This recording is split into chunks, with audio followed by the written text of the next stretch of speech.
Walking through these concrete jungles, about to run up into you, get it popping with these new notes and stats and highlights and all this science. And about to hit you with these facts, and no doubt we about to get it popping, man. Next Real Talk, it's a recap, man. Let's do our thing, man. Let's get it, let's go. It's Nick's Real Talk back on the podcast, cooking like gas. After looking at the New York Knicks squad, put that belt to ass, that discipline, and listen to some of the hardest bars that's trending, like trying to guard, defend Jalen Brunson, to let that shit sink in through your head like through the fence. Cause we in that PM like a center, we on that regimen. Who better than feeding you this medicine? And Nick's Real Talk, we deliver Nick content for the fans on time. You can find Child Divine on the grind in the Amazon Life Prime. The logo with the mojo on that polo shirt and the merch store. You can upload the promo code and Google search for more perks galore. And Nick's Real like your ID valid. We ain't about to stop with word salad. After that, you know we in the post game with the hostess game. Nick's Real like Cypress Hill. We insane in the membrane. These facts and verbal. Sometimes we act hysterical. Swoop to the chat. We appreciate super chat that charitable. On the show, you know we smoking the info like indigo that blunt. Let me ask y'all something. Please smash that button to hit that like and subscribe. Now you know how we ride. On the turnpike and the air type while we still outside. It's the recap of Nick's Real Talk. We go hard with it, never fraudulent. We stay true to the craft, to do the math. Can't handle the truth.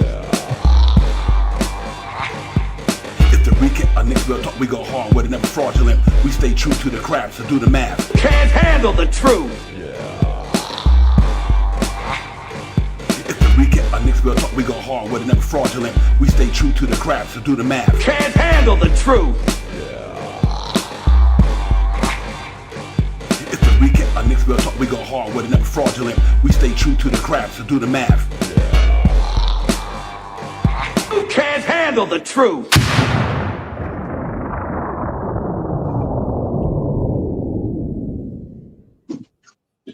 Ladies and gentlemen, Philadelphia 76ers could not handle the truth, ladies and gentlemen. There you go. The brooms is out. Oh my gosh, how power you cleaning up over there? Clean up an hour number. Hour three, clean up. 76 is laying out here. 76 is out. Look at this Philly stuff. Clean up an hour number 3, ladies and gentlemen. What? Ladies and gentlemen, if you don't know now, you know. For real, ladies and gentlemen. This shit is crazy. I don't care what nobody say. They put the beat down to the beat down to the beat down. Shout out. So to everybody in the building, it's the recap. It's Divine. It's Shout Power. It's the chat. It's Knicks, Eastern Conference Finals bound. Man, let me tell you something. If we don't say the New York City Gritty Committee for nothing, now y'all know why we put it out there like that. Ladies and gentlemen, the New York Knicks was on their grown man game last night. On a grown man game. They went in there and bought the 1980-something New York Knicks bomb squad back out there. 25 3-pointers, 11 in the first quarter. Deuce McBride killing the game. Brunson killing the game. Cat killing the game. Sherman, damn it, killing the game. Shout out. That shit was crazy. I was in there like, okay, who wants to smoke? Who wants to smoke, ladies and gentlemen? Let me bring my partner in the building. We can really get this thing popping, man. You can see where I'm at with this thing, man. Shout Power was good, my man. After cleaning up that mess in Alfred, was good with you. Yeah, man. I had to get that out. Salute to you, Divine, as always. Salute to the family in the chat. Let's talk about it, Divine. Let's get it. Let's get it. Sincerely, Queens get the money is definitely in the building. Vaughn, what's good? I see you, my man. Salute. Travel vibes. You already know the vibe, my brother. For real. Man, listen, ladies and gentlemen. No Ananobi. No needed. We're going to go out and close this thing out and put our foot on a throat. We are not going back to New York City for Game 5. Coming off the rip. Put it to them, ladies and gentlemen. Took their souls in the first quarter. That's gritty.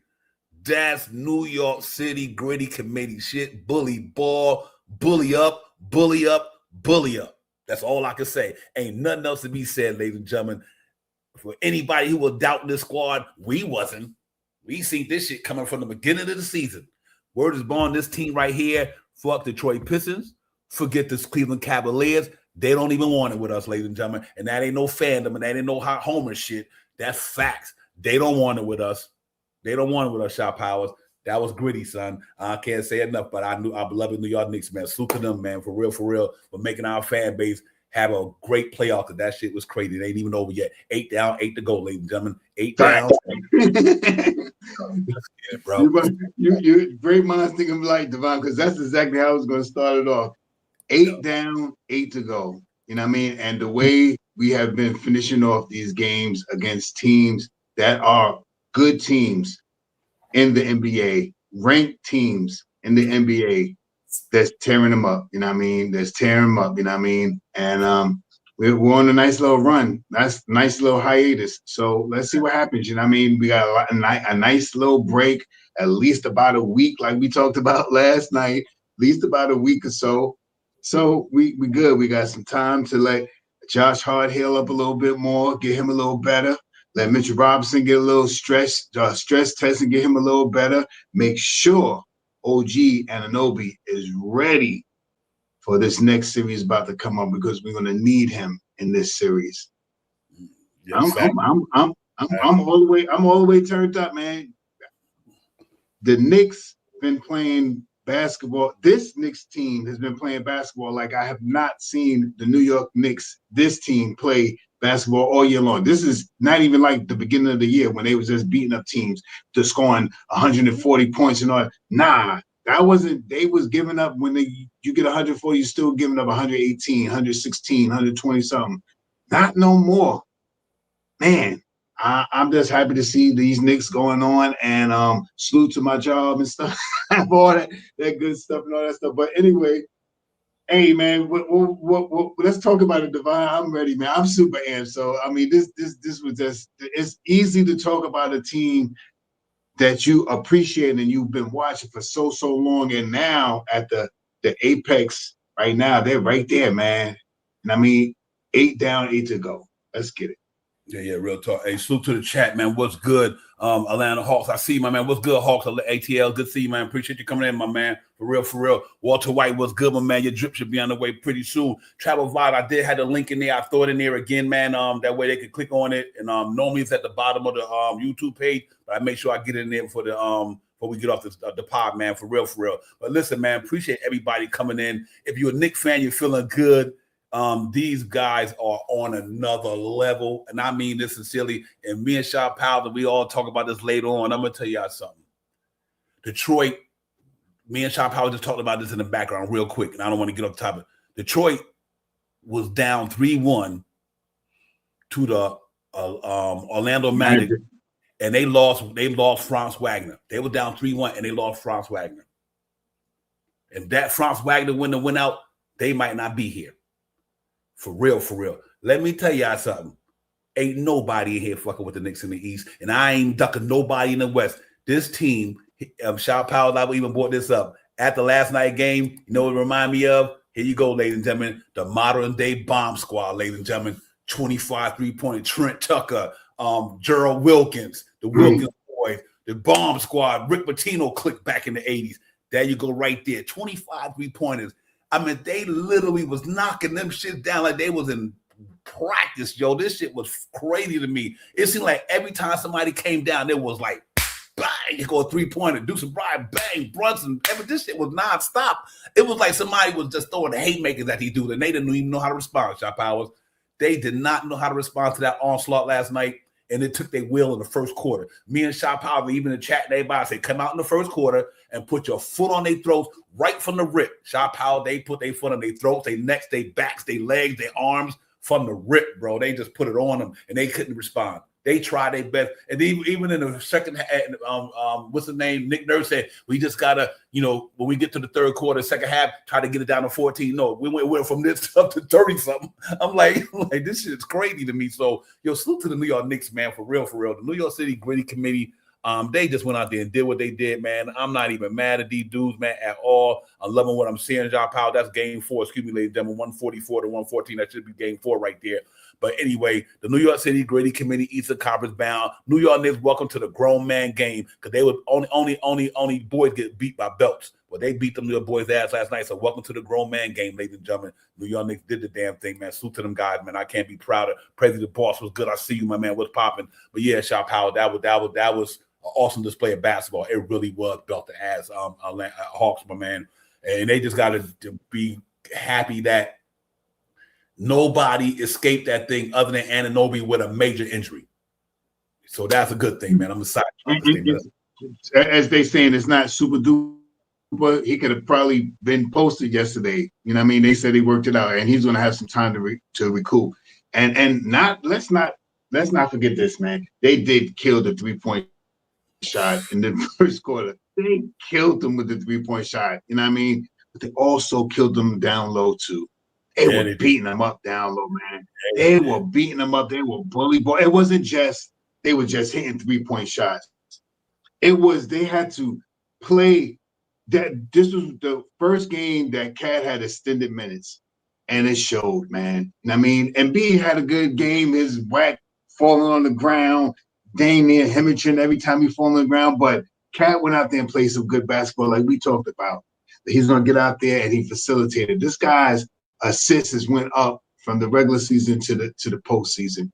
This guy's looking phenomenal. You know what I mean? And you know, it is just good to see how the team. And now you see Shamet back in rotation. Now you see Deuce back in rotation. Those two guys were out and came back in the first series. They didn't look that good. We were so suspect about them. Oh, Deuce and Shamet. Oh my God, these guys. Dang, jeez. Yeah, what happened? Shamet back out there, you know what I mean? The way Ron say and the way I say, we all say, Shamet is the best bad defense player ever. He gets right in your face. He stays gritty with you sometimes, but with some players, they just have the extra shot in him to get him off. He always get an extra shot from a big play, but his defense is stellar. He gets in your face and he makes you get the ball out of your hand. I appreciate that. And he's knocking down the shot now. Deuce McBride knocking down the shot now. I don't even know what our second unit did yesterday, but I know they must have been about 30 points. They must have scored about 30 points. They must have. I mean, I didn't even do the numbers, but just Shamet and Deuce, they must have did at least 30 points. And these guys was just killing the middle. And I appreciate that. And I hope that this is not the last that we see of this style of basketball from the New York Knicks. Yeah, absolutely, Shop Howard. It was so contagious. That it was like everybody would take a turn. Josh Hart pulling up, knocking him down on the wing. It was crazy to me. That shit was insane. And then the second, the Yankee players who not in the rotation come in. Dadier knock one down. Alvarado knock one down. One more, like President Ball said, we needed one more would have broke the record. But man, that was just beautiful to see. Brian Acosta, my brother, as always, BA, man. You know how we do, man. Thank you so much, my man, for being a member more than anything. Appreciate you being a member, Brian Acosta, for the years, man. And thank you for supporting the show all the time. We appreciate y'all. Salute to everybody, man. Thank y'all for being members on the show, man, and being in the chat with us and just being on the show in general. We appreciate y'all with this marathon. But we seen it coming though. Like I said, and we seen it coming. And like me and Shaw Power said, we on our Godfather shit. Fredo, never go against the family, Fredo. Never go against the family. Word is born. That's how I feel about it. That shit was stunning, Shaw Power. Jalen Brunson, just the magic is in the air. Man, listen. Mikal Bridges, the magic is in the air. We did this shit without Anunoby for 2 games in a row. Beat down. Like I always say, it ain't about one man, it ain't about two men, it's about the whole team. It's about the name on the front of that jersey, ladies and gentlemen. Everybody got individual players, but you know what? That's a committee thing right there. It's a committee thing, and man, they doing good with it, man. They are doing good with it. Ron Mills, what's the deal, man? I see you, man. Good to see you, Ron. What's poppin', my dude? Chris Rowe, you already know what's good, Chris. Man, Shaw Power, it just was lit, man. It was lit. We can't say enough. We get to the stats in a minute, but ladies and gentlemen, I like the way this thing is going right now. Give Mike Brown all the flowers in the world. Give the whole team their flowers in the world. They got the New York Knicks back to the Eastern Conference Finals, ladies and gentlemen, 2 years in a row. And we taking all these maturation steps. First round, second round, third round. Now we about to go to the fourth. Listen, man, we ain't ducking nobody. Eastern Conference, Western Conference. It don't even matter. And if the Knicks play the way they playing right now, nobody going. It's going to be hard for a lot of people to beat these dudes, man. And for real, Tory, we all the way up, man. Ain't nothing can stop us. We all the way up because that's what it looked like to me. These dudes are clicking on every level. And despite all that offense last night, his name ain't in this. I'm gonna say in this series. I ain't even trying to throw shade at nobody. We're not gonna call him Tyrese Max. We're gonna call him Tyrese Mini. We ain't gonna call him VJ Edgecombe. VJ Edge. You can go home. All of them. Paul George. No, none of that. We ain't trying to hear it. The brooms came out, ladies and gentlemen. And I'm gonna tell you one why I feel so good, ladies and gentlemen. Real talk. All the pundits out there, they literally. When I look at some of these Shot Powers.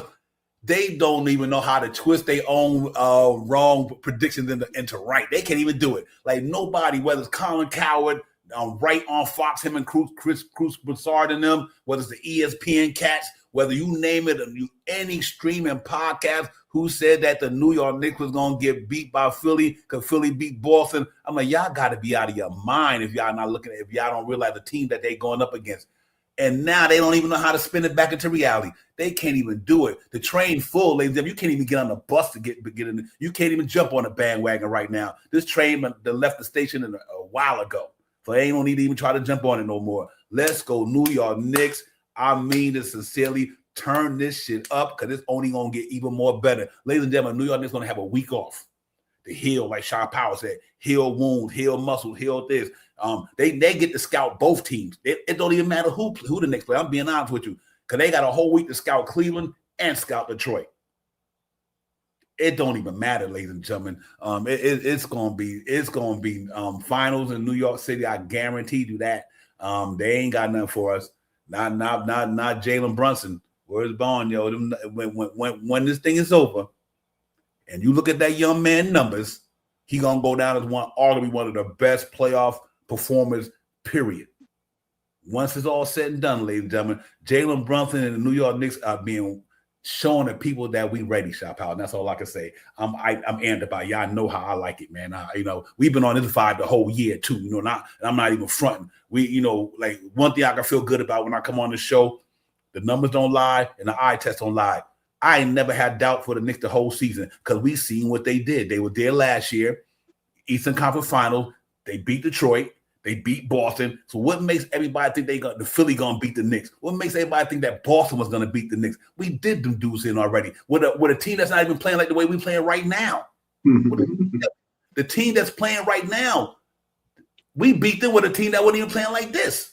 So what the hell you think gonna happen when Kay Cunningham get Anunoby on them, Mikal Bridges on them, Josh Hart on them for a 7-game series, and then they got to still try to defend this prolific offense that we got. New York Knicks 4-1 if it's Detroit. New York Knicks 4-1 if it's Cleveland. I don't give a fuck who it is. They ain't messing with the Knicks, Shop Howard. That's facts.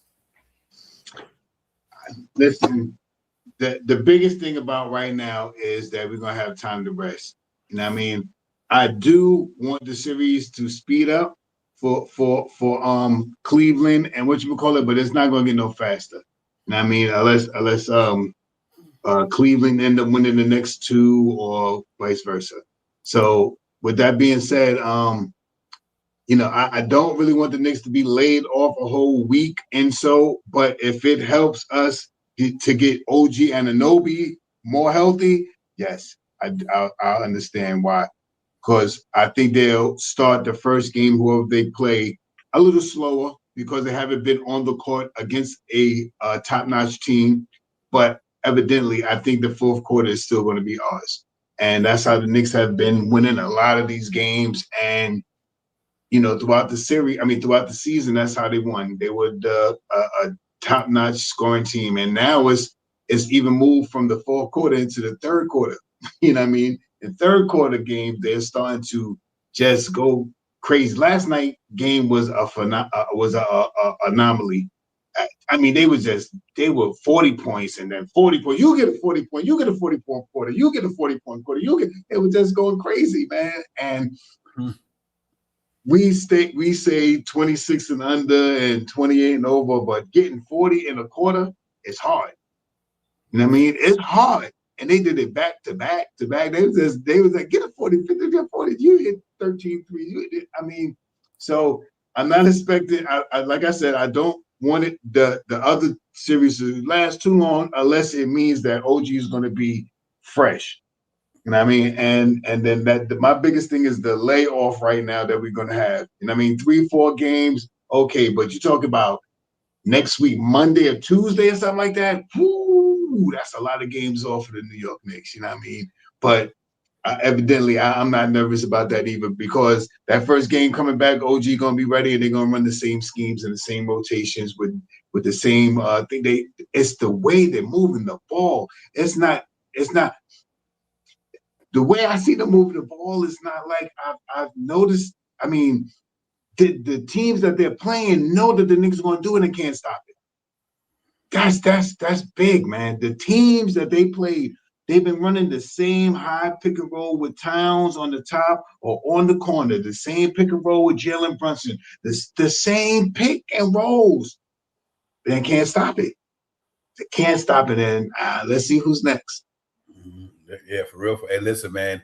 I'm glad that I don't give a hold. The Knicks got 2 weeks off. They can stay in rhythm in Tarrytown. I'm being honest with you. They can stay in rhythm in Tarrytown. They can go. The Knicks will play the whole week playing each other. Let our bench go against our starters all week long. Because know why? If our bench go against our starters in practice all week long, that means they're going to be going against a juggernaut offense, ladies and gentlemen. So they get it right now. Put like here, Knicks probably resting today, right? Where you think they're going to be at tomorrow? Right in Tarrytown. Yeah. Mm-hmm. You know what I'm saying? They right in Tarrytown tomorrow, getting ready to put some work in while everybody else still battling. So that means if Mitchell Robinson and our bench got to go up against Colin every time them and practice and message the schemes and play some defense, not nothing heavy, don't hurt nobody, but they are locked. They are locked in, ladies and gentlemen. Because let me tell you why. For my read, this is my thought on this real quick, ladies and gentlemen. Knicks bench is going up against arguably the best starting five right now in the Eastern Conference, hands down, right now, this week. Practicing against the best 5 dudes that's damn near out there as a team, as a collective unit. So that means they getting repetition in. So when they do play the Detroit Pistons, they like, man, we've been practicing all week against KNICKS Towns and Jalen Brunson and Anunoby and them. They dudes ain't worried about none of them cats, man, for real. Because it's like, I hope they just take the whole week to just get their mind right, their body right, their spirit right. Just focus on all the detail that Mike Brown needs y'all to do, and make sure you take care of your bodies and just rest and just realize that you one more punch away. And like Jalen Brunson said, on to the next chapter. The book ain't even closed yet. We got a couple of more chapters to go. Like Jalen Brunson said, we on to the next chapter, and let's go get it. Because I'm telling you right now, whoever to play the Knicks, I don't care if it's Cleveland or Detroit, they're gonna be in trouble. That's all I can say. The eye test don't lie, the numbers don't lie, ladies and gentlemen. We're gonna show you the numbers in a few minutes because the numbers is crazy. But it's just dope, man. You can see I'm Yancey and I'm feeling good about it because we've been going through a lot of adversity prior to these 5 years with the Knicks, ladies and gentlemen. A lot of adversity, losing seasons, changing coaches, just a lot of losing. We finally got a team that make us feel like the way I feel right now. My spirits is high on these dudes, man, because they are a damn good basketball team, ladies and gentlemen. I just don't know if anybody gonna be able to deal with it. And I'm not disrespecting the Cavaliers. I'm not disrespecting Detroit by no means. I'm not disrespecting any of them. But I just don't see, number one, how Detroit's offense can keep up with that stuff. You know what I mean? That's why I'm all with that. And I do believe because they got one bona fide player. I mean, I like what Tobias Harris doing in the playoffs, but they just got one bona fide dude. And we got some bona fide guys who guard that position. We got bona fide dudes who guard that position, ladies and gentlemen. That means Josh Hart, you could throw at him. Anunoby, you could throw at Kay Cunningham. Mikal Bridges, you could throw at Kay Cunningham. Deuce Brod, you could throw at Kay Cunningham. I like this. I'm saying that's how I look. That's the way I see it. And I think that's what's going to happen on any given night. They could throw to my man Anunoby on Tobias Harris. The way Mikal been defending this series, this playoffs, you ain't gonna stop the man. But like me and Shaw Power say, instead of shooting 50%, he shoot 43%. I don't give a fuck. He get 30, but he got 30 on a lot of shots and a lot of a lot of attempts, and that's gonna take the other guys out of rhythm. And I guarantee you, Tobias Harris ain't gonna do the Anunoby he was doing to them other dudes. That for sure. And I just like the way this thing going. Hopefully it stays come to fruition, man. But we just got to see, man. We got to see Shaw Powell. But in the meantime, congratulations to our guys. That's all I can say. A lot of people was writing us off. A lot of people was doubting these Knicks. And like Tori said, yeah, after the first game in Atlanta, it's different. But even in Atlanta, we won the first game like we supposed to. We let one get away. 2 games we lost by 1 point because we just wasn't really focused. We probably was taking them guys for granted a little bit. But what happened when we locked in? It was over. 8 down, 8 to go, ladies and gentlemen. That's all I can say. Let's hope so. You know what I mean? Let's hope it's 8 down, 8 to go. But Shaw Powell, other than that, let me put some numbers up, man. Salute to my man, Two to the chat was good. Joe from AC, I see you, man. Salute to everybody in the building. I'm going to open up the panel in about 6 minutes. But let me get through all the things. SGA Sports was good. Salute to everybody, man. Appreciate y'all coming. In the meantime, before we go to the stats, and y'all do me a favor, please. Like and subscribe for your man and them. Hit that like and subscribe for Knicks Real Talk. Hit that like and subscribe for your man and them. Hit that like and subscribe for Knicks Real Talk. Yes, indeed, man. Hit that button. It don't cost you nothing. Appreciate y'all support and everything like that, man. On real talk. But Shaw Power, man, we gonna look at these numbers, man. These numbers was crazy from last night. They was almost some historic crap last night, man. So I'm really excited about showing these numbers today on these stats line, because the stat line is pretty much amazing to me. So let's hone in on that right quick, ladies and gentlemen. Look at some of these box scores and everything, and we look at some highlights as well in a few. But ladies and gentlemen, look at these numbers right here. New York Knicks is in the green, ladies and gentlemen. 76ers in the light blue. Shaw Power, 47 rebounds, 15 offense rebounds, 33 assists for the Knicks, 9 turnovers only, 6 steals, 4 blocks, 22 fouls. Them guys had 30 rebounds, 23 defense rebounds, 7 offense. We doubled up them on the boards like crazy. 24 assists only. Good job by the New York Knicks, but look at the shooter number, ladies and gentlemen. 21 for 79 for the charity strike for us, 72%. They shot 20 for 28. So that I like that, because they called the fouls even, ladies and gentlemen. We had 29 attempts, they had 28. They finally called something even in the series on that note. We was 24 for 47 in the 2-point area, 51%. They shot. Joel Embiid was getting it on down there in the 2-point area. They shot 69% from down here. Here go the crazy thing though. 57% from downtown, 57 shot powers, and they went 8 for 35. That was their Achilles heel right there. But overall, 54% from the floor, 49 for 91, and they shot 43 from 86, 50% from the floor. Individual numbers, man. It was some good ones for the New York Knicks. Deuce McBride, ladies and gentlemen, 25 points, 4 rebounds, 29 minutes. The burner, 22, 4 and 6 in 28 minutes. Josh Hart, 17, 9 and 1 in 29 minutes. Big KNICKS Town, ladies and gentlemen, 17, 4 and 10 assists. Another double-double in 20 minutes. Landry Shaman, 12 points in 11 minutes. A point a minute for Landry Shaman. Mikal Bridges, 12, 4 and 6 in 28 minutes. Alvarado, 7 points. Clarkson, 7 points. Mitchell Robinson, 6, 6 and 16 minutes. The numbers is just crazy right there, man. Hawk Porty had some good minutes. Shohan had some good numbers for a minute. They came in crunch time. Daddy, Tyler Kolek. So salute to the New York Knicks, man. Them cats was on a game last night. Let's look at the other side of the ball. Joel Embiid, 24, 5 and 4. Maxey, 17, 2 and 4. Kelly Oubre, 10 points. And that's they start. And BJ Edgecombe in a donut in this series, 8 points. It was Paul George, 7 points in the closeout. Larry Bone, ladies and gentlemen, they put the belt to ass on them dudes. That defense is spectacular in this series. Real talk, I want to look at something else that's amazing to me. Let's look at these points, though, ladies and gentlemen. Juice McBride, 4 for 4 from the charity strike. Only one 2-point shot, he missed it. 7 for 9 from downtown. Overall, 70% from the floor.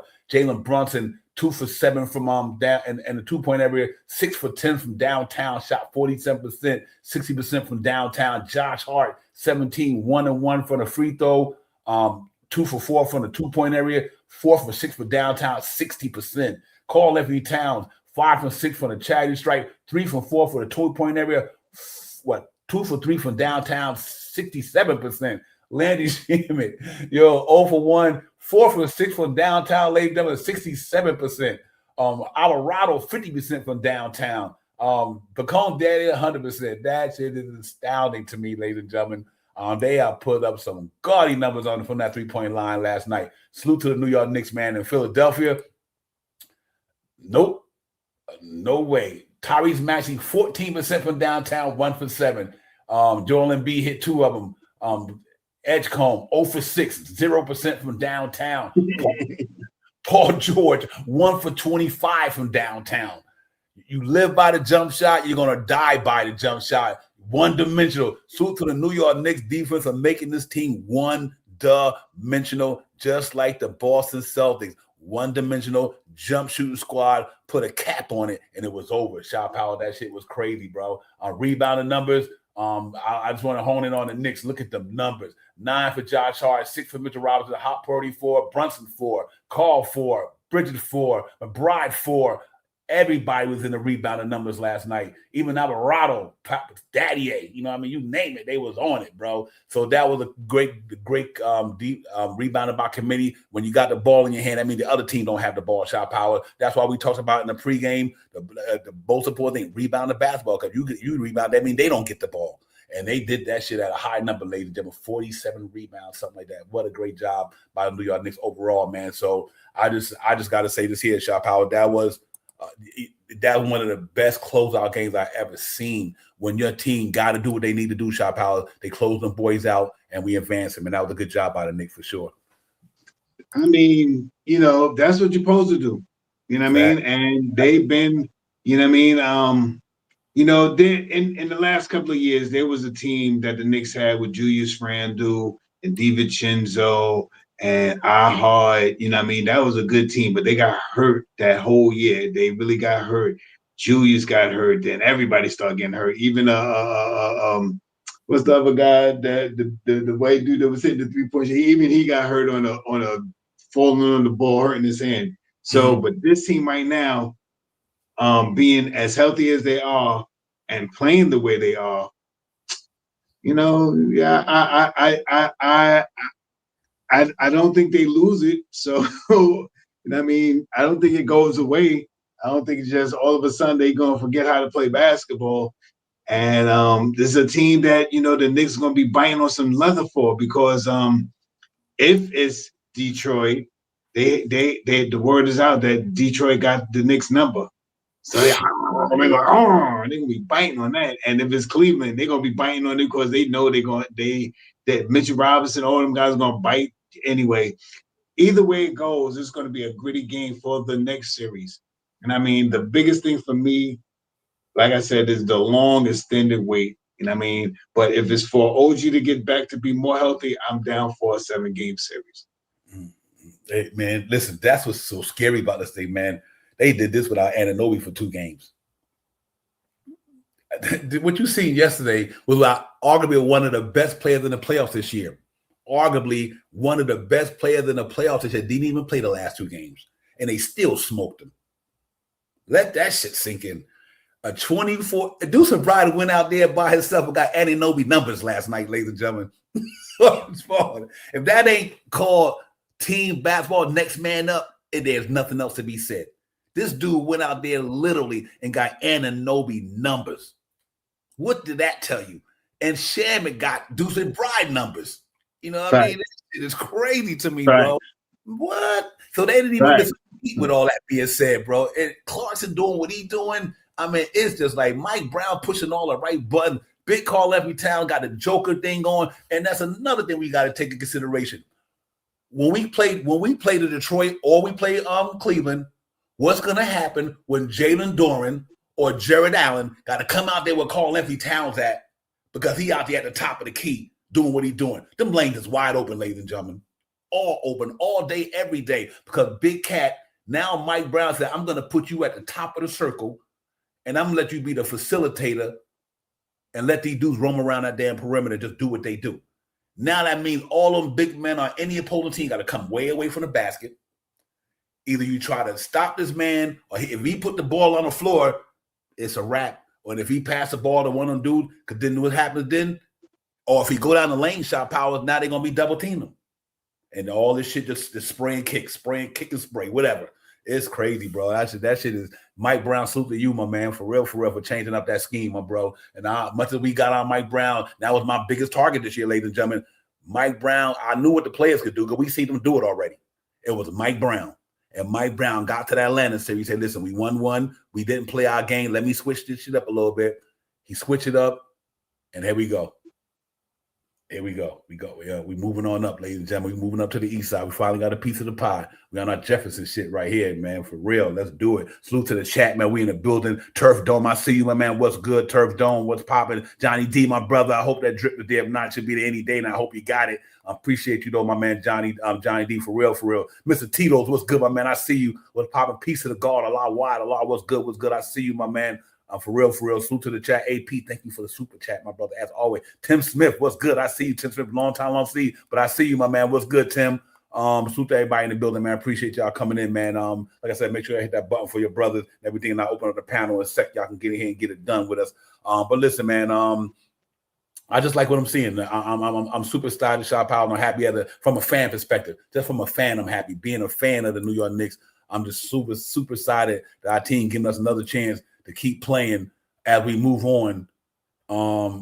If we play into June, time you get to July, August, the season be back around the corner again. So it's like gonna be an all-year thing right now. Let's just get here and get to this next round. I know it's one game at a time, like Latoria said, but but at the same time, you could, if you look at the prediction, because there's nothing wrong with prediction and everything like that, because sometimes I try to make a 5-year plan on what I'm gonna be doing, how I'm gonna make moves in the next 3 or 4 years. So it's always good to predict, because I think when you predict, that means you give me a chance to think about what can be and what you want something to be. And I'm like that with myself, my business, or whatever. What am I going to do 2 years from now? How me and my wife going to do this for 2 years from now? What adjustment we going to make in our lives? So that's how I look at the Knicks. I'm not jumping games, but what I'm doing is predicting, setting up the stage from what I see to what I think the Knicks going to do in the next series. And what I see is this here. They ain't fucking with the Knicks. There you go. That's all I can say. I'm going to leave it, keep it up. Like that. They ain't messing with us. Quick salute, man. Once again, APAP. I'm with you. Me and Devon talked about the Eastern Conference championship this year. We were close to it to get it from Boston. And put up the banners. I put up the Eastern Conference banner. Put up the other banner, the series banner. I would love to see. We haven't got that Eastern Conference championship in a long time. The conference championship, we haven't got that in a long time. Me and Devon talked about that a lot this year about getting that. We didn't get it, but hopefully next year, let's see what happens. Let's get through this year, and hopefully next year they'll bring that home to next year, man. Let's right before I let the panel, before I get the panel when they already in here, but let me go and get through these highlights right quick, ladies and gentlemen, get that out the way. Because there definitely was some beautiful stuff we was watching last night, ladies and gentlemen. We've seen some basketball last night that you just don't see a lot on any given day. Mike Brown brought the Golden State Warriors over here, and he did not look back on that one, man. But anyway, let me get this in here right quick, ladies and gentlemen. I apologize for Shaw Powell. It was all good, man. I'm amped, but I'm gonna stay amped with it, man. Because this team did not let me down, ladies and gentlemen. They did not let me down as a fan, and right now they showed and proved exactly who I thought they was. It was show and prove, not show and tell, ladies and gentlemen. They ain't tell us nothing. They showed and proved what they was about. And like I said, I ain't never jumped off the wagon. I ain't never had to be on the wagon. I'm just a Knicks fan that believe in our team, and I believe that you look at the players that we have. They've been here 2 years together. They've been through this already. They done been through this grind already. This ain't nothing new to them, and I think they showed and proved. That's how you close out a series, ladies and gentlemen.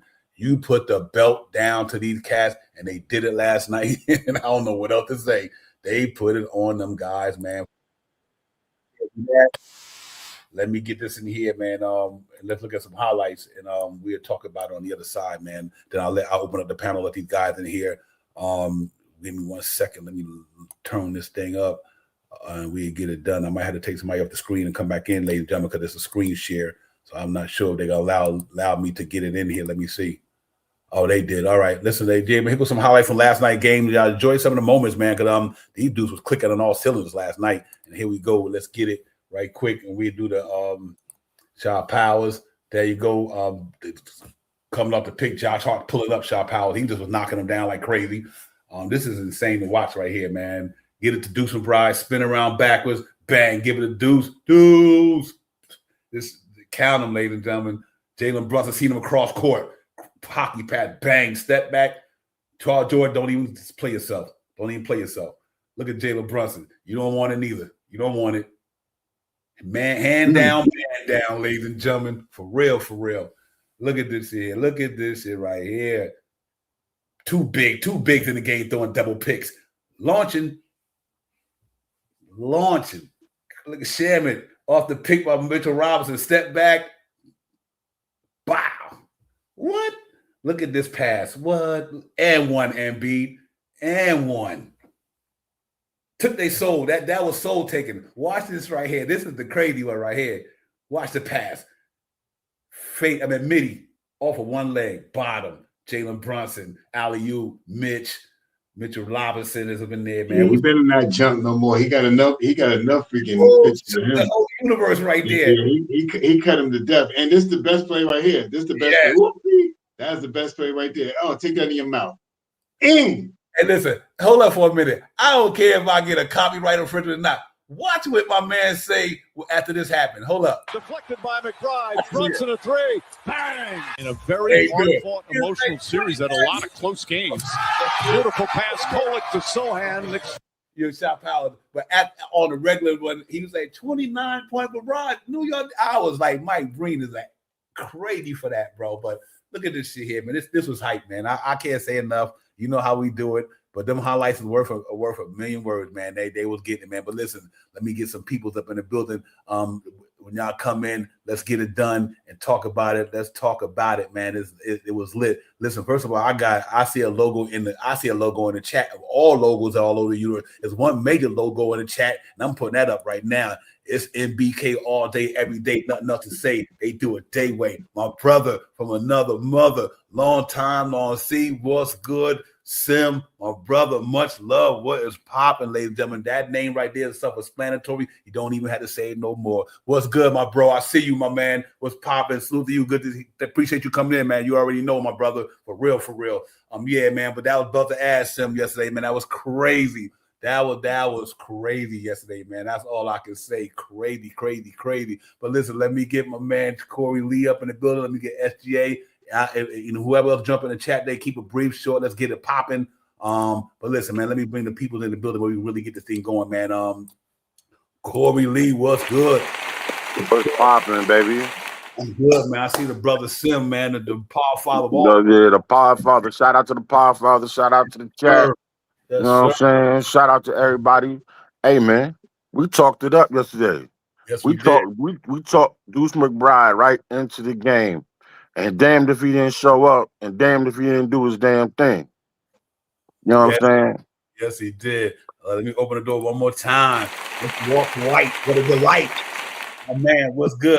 Walt, that drip will be there on the way as well, man. We'll be shipping out to you, my man. Appreciate you. Real talk. Let me get SGA a little minute. SGA, what's good, my man? Hey, what's up, Divine and Shop Powers, man? I love your YouTube channel, man. You make some great New York Knicks content up here on the channel, man. The Knicks took care of business on the road against Philly, man. They swept them 4-0, man. That was really impressive, man. The Knicks are a really good organization. They can play really good games every single night. They show it every single night. Yeah, yes, indeed. Walter White, my man, that was a universal beatdown right there, bro. I'm sitting in my chair like, I don't even know how to respond to this. They was like bomb squad for 1980 something. You know what I mean? They just knocking down threes all over the place. They literally went out there and did what we thought they were going to do. Put your foot on their neck from the door. Don't even give them a chance to even respond no way. And they did exactly what we talked about in the pregame show. They put their foot on them dudes' necks, took their will from the door, and there wasn't nothing they could do about it, man. That was good with Walter White. I can't say enough about it, my brother. Shop Powers, I was watching that game. I was watching the whole game. SG, I'm gonna have to mute you. You got to give these guys a chance to talk. I don't mind you doing it, but you wait till I call you, then you can respond if you don't mind, please, because I don't want to disrespect the other guys when they trying to get their words in, and then you do. Yeah, you did a good job. You came in, you did your little monologue. Let everybody else get a second. We'll get back to you. Back to you, my brother. Stay patient. But Walter White, go ahead, my man. I apologize, ladies and gentlemen. The Knicks, man, they balling, man, that game. I was looking at some of the numbers. We got like one of the best point differentials in the playoffs. I want to say in history, but it's the first 10 games. I think it's the best in history. I'm not too sure. Our offense is clicking on all cylinders, especially when Cat gets the ball early in the shot clock. And he distributes. It's just a beautiful thing to see. I ain't seen nothing like it, man. Like I'm over the top, man. I'm over the top with it. Yeah, real talk. How you feel about the game yesterday, Corey Lee? Sincere. Okay. Oh, my bad. Nah. Man, how am I feeling, bro? I'm super stupid stoked, yo. I can't even think of anything else other than, man, yo, we talked everything we said, Tank, it was just like I couldn't believe it. It's just like everything, bang, bang, bang. As soon as we talked up Deuce, he come in the door. Came in the door, said it before, waving the 4-4, busting them down. For real. Busting them down. That was crazy, bro. All you heard was MB saying, "Oh, Knicks, give me one more chance." No, son. No, son. What? They was done. They was done. They was done from the get up. You know what I'm saying? Crazy. And it was, no, and I'm gonna tell you right now, yo, shout out to Mike Brown, for number one, resting the cats at the end of the third and giving the Young Bucks another chance to taste playoff victory. Man, they was up like 75 points or something like that. I mean, but still though, you know, come on, man. Hey, shout out, yo, Tip's my guy. Tip's my guy now. Tip's my guy. He's been doing that though. The last couple of games, but you know what I'm saying? Yeah, he's been giving them some. He's been giving the second and the third unit a lot of burn and stuff like that. So son, that was crazy. That was crazy to me, and not to say that was crazy, but you know, I'm just thinking back to Tibbs, and Tibbs been like, "Hey, yeah, nah, y'all rocking out to the middle of the fourth quarter." You know what I'm saying? but shout out to Tibbs, because if it wasn't for him, who helped construct this, we wouldn't even be sitting here laughing and giggling. You know what I'm saying? Absolutely, my man. You know what's interesting about this whole thing, ladies and gentlemen, is that I just haven't seen a team play like this other than the Golden State Warriors, maybe a couple in their prime. I think Mike Brown did a good job of implementing some of their game, their style of play, and putting Big Cat in a Draymond Green situation where he's at the top of the key. You know what I mean? And he's the one doing all the facilitating in a sense. And I just think that worked out to perfection. But ladies and gentlemen, right now, Anunoby was that dude in the Atlanta series. I'm going on a limb right now and say Mikal Bridges, to me, in this series, was one of our best players, if not the best player. He shut down Alexander Walker. He put Maxey and VJ Edgecombe in a donut, ladies and gentlemen, in a donut. You know what I mean? These dudes had some crazy numbers, and look what they was doing in this series. Salute to Mikal Bridges, finding his rhythm, finding how he do things, man.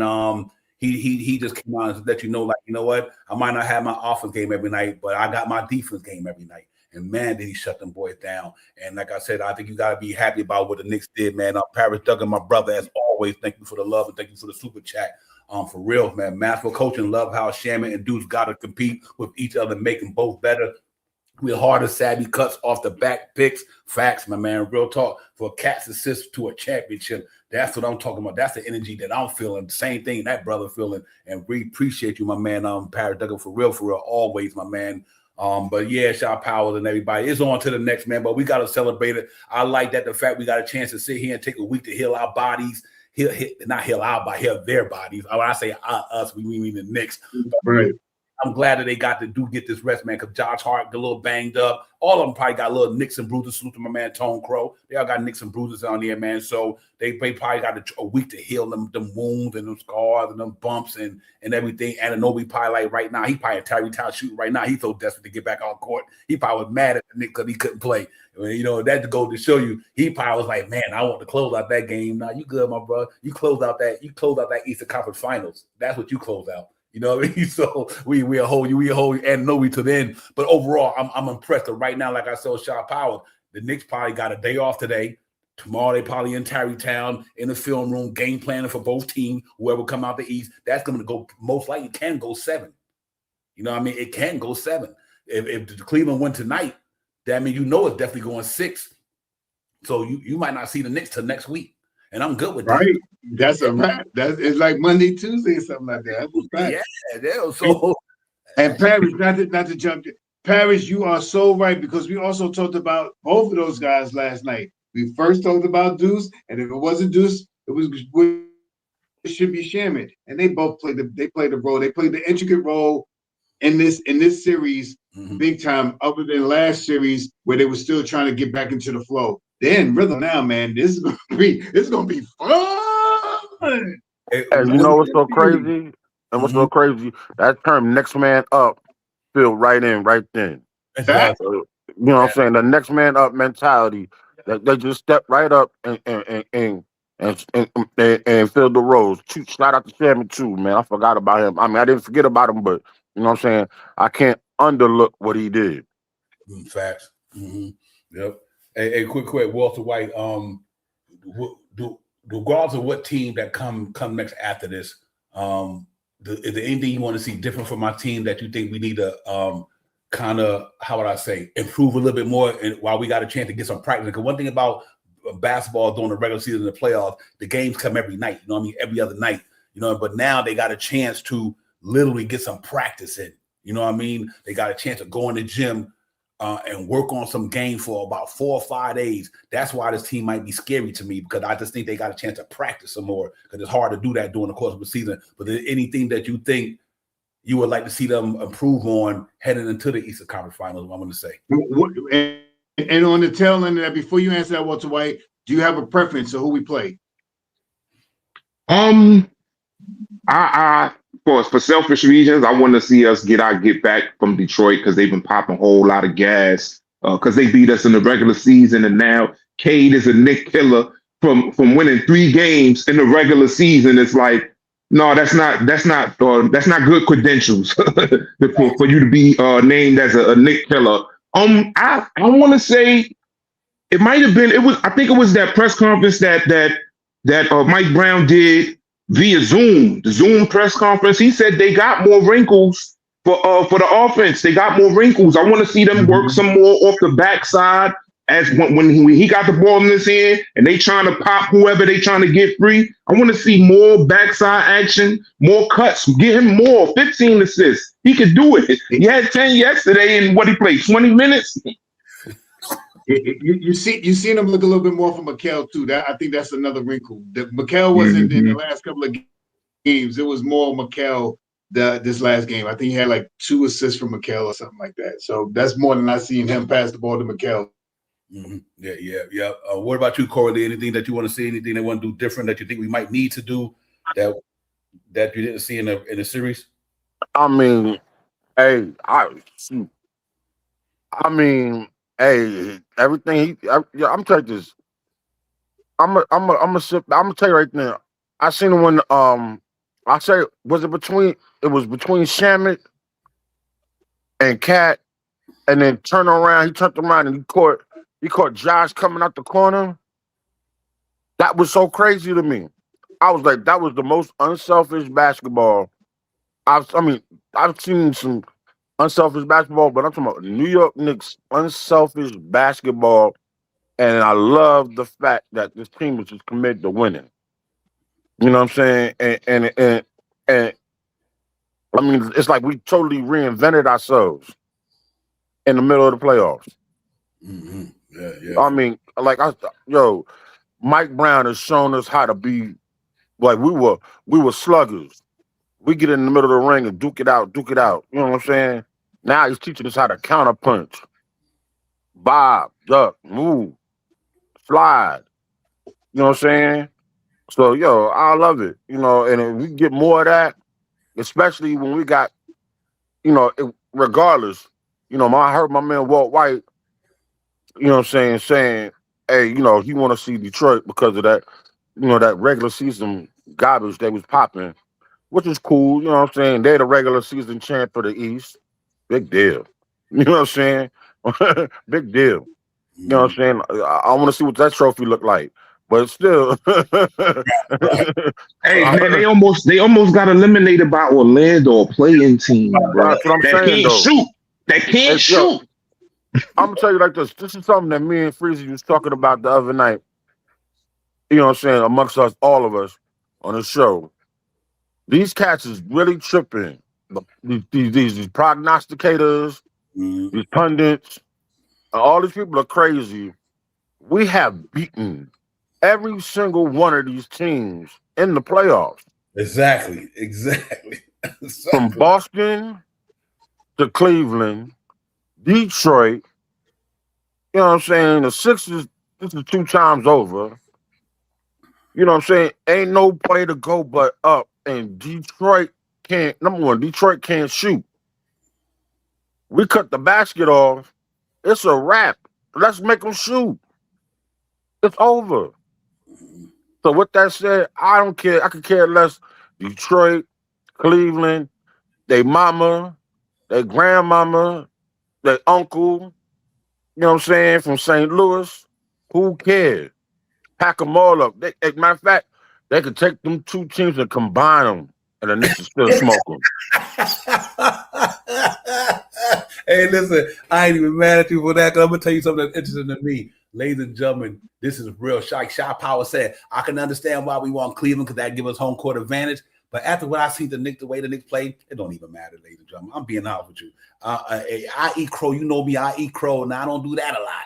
Because I try to stick truth to power, stick with the numbers. So I don't do too much crow eating. But if I had to, I'm telling you right now, either one of them teams gets sent home in 5 games. Either one of them. Bro, I'll bring the Texas Pete. I'll help you share the plate. Yep. Any one of them gets sent home in 5 games. And when it comes to Detroit, I get it. But let me tell you something.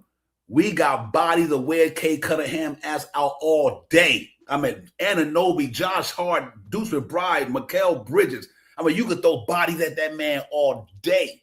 And if you think we're going to let Tobias Harris beat the New York Knicks, y'all smoking something. Donovan Mitchell and James Harden, they ain't stopping nobody. So if they score 30, they giving up 35.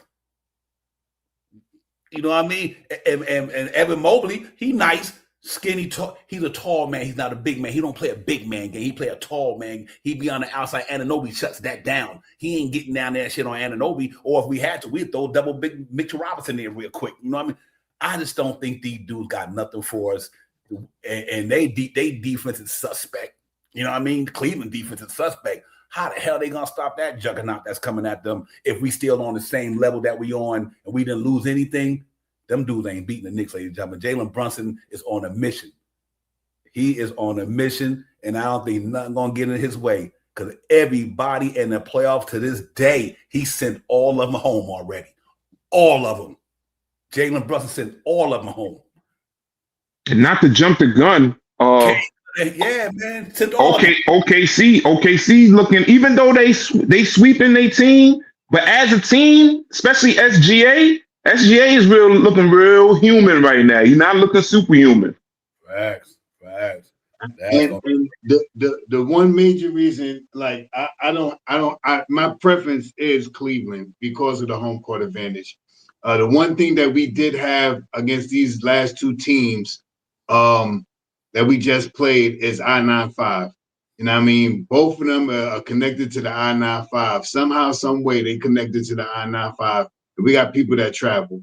You know what I mean? So, you know what I mean? We got people in MSGA that came from New York that love here, and it's not far. It's not far. I mean, it is a little true, but it ain't far. And Philadelphia is right. That is, I was ready to make the drive over there. That's only 2-3 hours away, depending on how I feel like driving.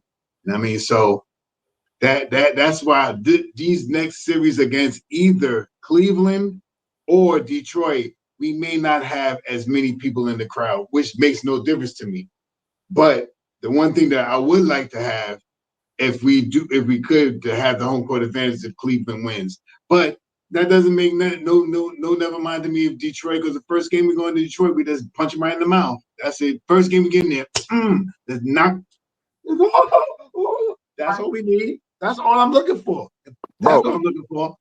No, hey, bro, Shot, check this out, man. And I'm just saying, if we do get Detroit, it'd be so sweet that we pap them up in Detroit, you know what I'm saying, and come home in New York to finish them off. That'd be sweet. Oof. Yeah, it's going down, ladies and gentlemen. I'm like this. That's how I'm looking, but that's how I'm looking at it. Man, I'm not even thinking about Cleveland. Because listen, first of all, sweet move from Jalen Brunson, deflected by. I gotta throw that out there. But I just want to hear Mike Breen say this shit, because that shit had me tripping last night. Hold up for me. Had me tripping last night when he did it. I was like, okay, this shit. Here you go, right here. Let me throw this in there, ladies and gentlemen, because Mike Breen, I don't know if I want to get. I don't know if he say what I wanted to say if I miss it. But hold up for a minute. This shit was crazy last night when he did this. His voice was. I don't care about copyrights, and I'm getting this in here. Forget all that. But listen to this guy with Mike Bryant at the Jalen Brunson go through the sequence. Am I on the right one? I hope I didn't mess it up. Bear with me 1 second, ladies and gentlemen. Yeah, here we go. This was outstanding right here, man. Brunson deflected by McBride. Brunson a three. Bang! It's a 29. Sweet move from Jalen Brunson. Deflected by McBride. Brunson a three. Bang! It's a 29. Sweet move from Jalen Brunson. Yeah, that shit was crazy, bro. I was like, okay, this shit is over. We done took their money, took their bag, took everything from them. I never seen a team so depleted like that before. I mean, you talking about they just put it on these dudes. Like, you stole something from the store, go get that belt. Go get that belt at your father's closet. Because you stole something from the store. I'm about to give you a punishment. That was belt the ass like crazy last night. All them dudes got spinners on their ass from last night. Straight up. They got beat down, Shot Powers, and ain't nothing else you can say about it. It just crazy to me how the Knicks went out there and did that, man. They did that with that. That was, to me, was the heart of a champion. Let me put it like that. The fight, Walter White and them. That was the spirit of a champion yesterday. I'm going to take you out your misery early. I ain't even going to give you a chance to even try to come back on it. What Nick Nurse say, well, at the halftime, get it down to 14. We're going to enter. Soon they come out of the halftime, the Knicks throw that shit up to 30. I'm like, they wasn't playing. They was locked and loaded. They wasn't really trying to get it out. And they did it, man. Good job by them, man. For real, for real. The 76ers, they got so many different names, right? I call them the 39ers, the 36ers. Now they the 30ers, because that's the points that we've been beating them by. But listen, I know it's gonna be tough for the next series, ladies and gentlemen. It ain't gonna be easy. It's never easy. But I just think the way they playing, they got a good chance to get to the finals and damn near win it. Not saying it's gonna happen. I'm not even gonna put the carriage before the horse. But if they keep playing at a level like this here, they can win this thing. They can win the whole thing. And I said it a couple of years ago, before the Knicks, before Jalen Brunson Jalen Brunson will deliver a championship to the Knicks. I put that out there 3 years ago, and I'm sticking to that. There's nobody right now that can do what he do. Cade Cunningham are nice. They all nice, but they don't got the game that he got, though. They don't got the win. I mean, Cade do, but like Donovan Mitchell them can get buckets. They nice like that. They don't got that winning attitude like this team. Like I said, Mikal Bridges championships in this college, Brunson championships, Anunoby got a championship. Big Cat played at a high level, and we got high level dudes who won on every level. Yeah, and they might not want a big one in the boat, but call every time what two Eastern Conference Finals and one Western Conference Finals. Jalen Brunson, one Western Conference Finals, two Eastern Conference Finals now. Anunoby went to the finals before. Josh Hart going to his second Eastern Conference Finals. Mikal went to the championship with what? Phoenix Suns, I'm not mistaken. When he was with Phoenix. Facts. These guys been there. That's why I don't trip off with the Knicks. They've been there. They've been there. These dudes, they ain't gonna fold in a moment like this here. They've been there already. They've been there. These kids been doing this shit since day one. I mean, they've been around some of the most powerful minds in the coaching and collegiate coaching and on this level. I mean, you talking about Jay Wright, you talking about John Calipari, you talking about what's my man out there in Indiana, my man's coach, Seth. It come to me, Anunoby's coach. I'm just saying a lot to say all these guys been around a lot of great mentors who got basketball minds, who know the game of basketball and put them guys in a good situation mentally to be able to do what they're doing right now. They've been battle tested to the foremost, and I'm just ready for it, man. I'm ready for the smoke, man. We ain't ducking nobody, man. New York, let's get it, man. Stand up, y'all know what it is, man. Let's go out there and get it, Shot Powers. The one thing, oh shit, damn, I just lost it. The one thing, oh man, senior moment, dang, that was a good one too. He'll come back. That's a good one. You know we do. The good thing about all right, whatever it is, I'm freelancing now. I got my train of thought. Woo! Yeah, man. The Knicks a good team, man. That's it. that's pretty much it. Let me just wrap it all up and put it in the bow. Knicks a good ass team, man. I'm happy with what the Knicks did last night. Yeah, real talk, man. We listen, like I said, You know, you go through adversity to get to where you got to win. We went through a lot of adversity in the regular season, peaks and valleys, like me and Shaw Powell always say, peaks and valleys, losing streaks, winning streaks, injuries, all that stuff. But we're remain steady with their mental mind state. The Knicks didn't fold for nobody.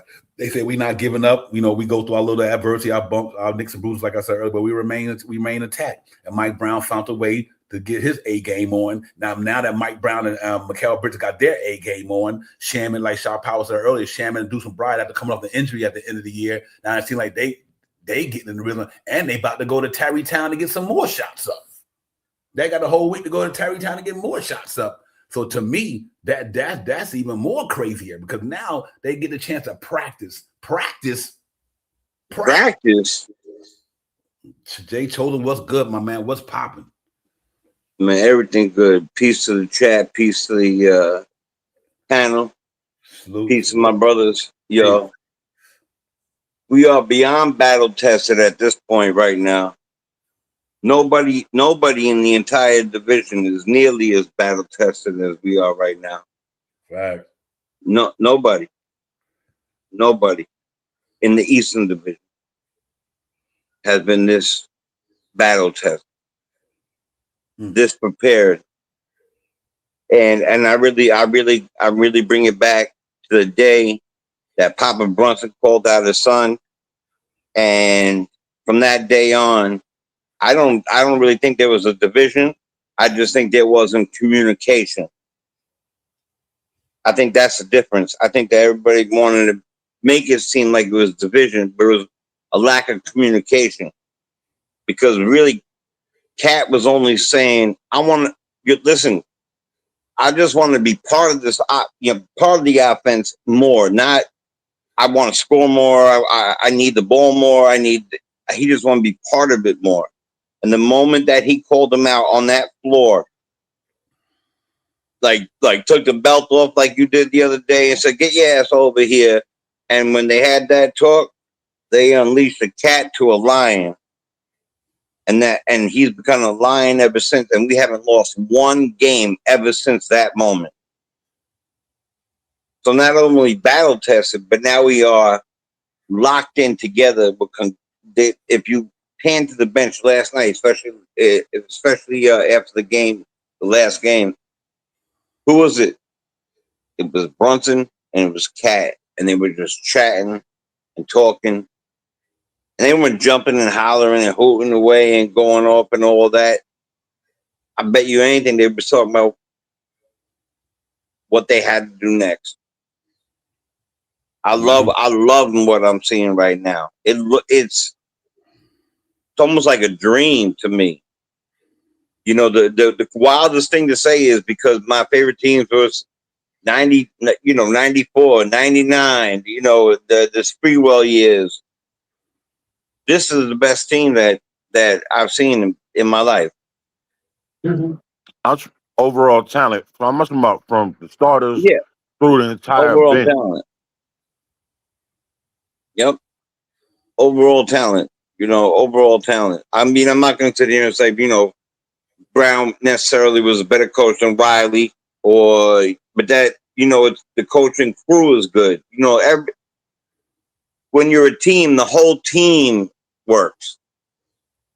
You know what I'm saying? So it's a team of coaches, it's a team of players, and they're all clicking together.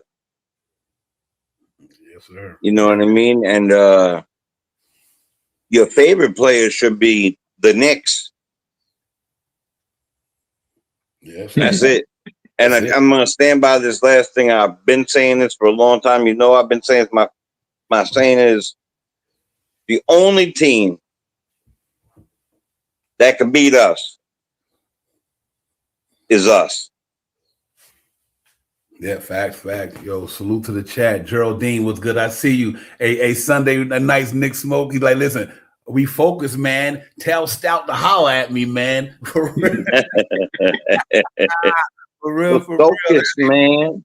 Tell Stout to holler at me, man. Because the Knicks, these dudes not only they put their center joke with the Rikers, they just doing the damn thing, man. This is crazy. Say Agent Super Argo, what's good, my man? Salute to you as well. Want Bag, I see you, my man. Cool Daddy C, what's good, Cool Daddy? Salute to everybody in the chat, man. AP, all my people. Sadu, what's good, my man? Salute to everybody in the building, man.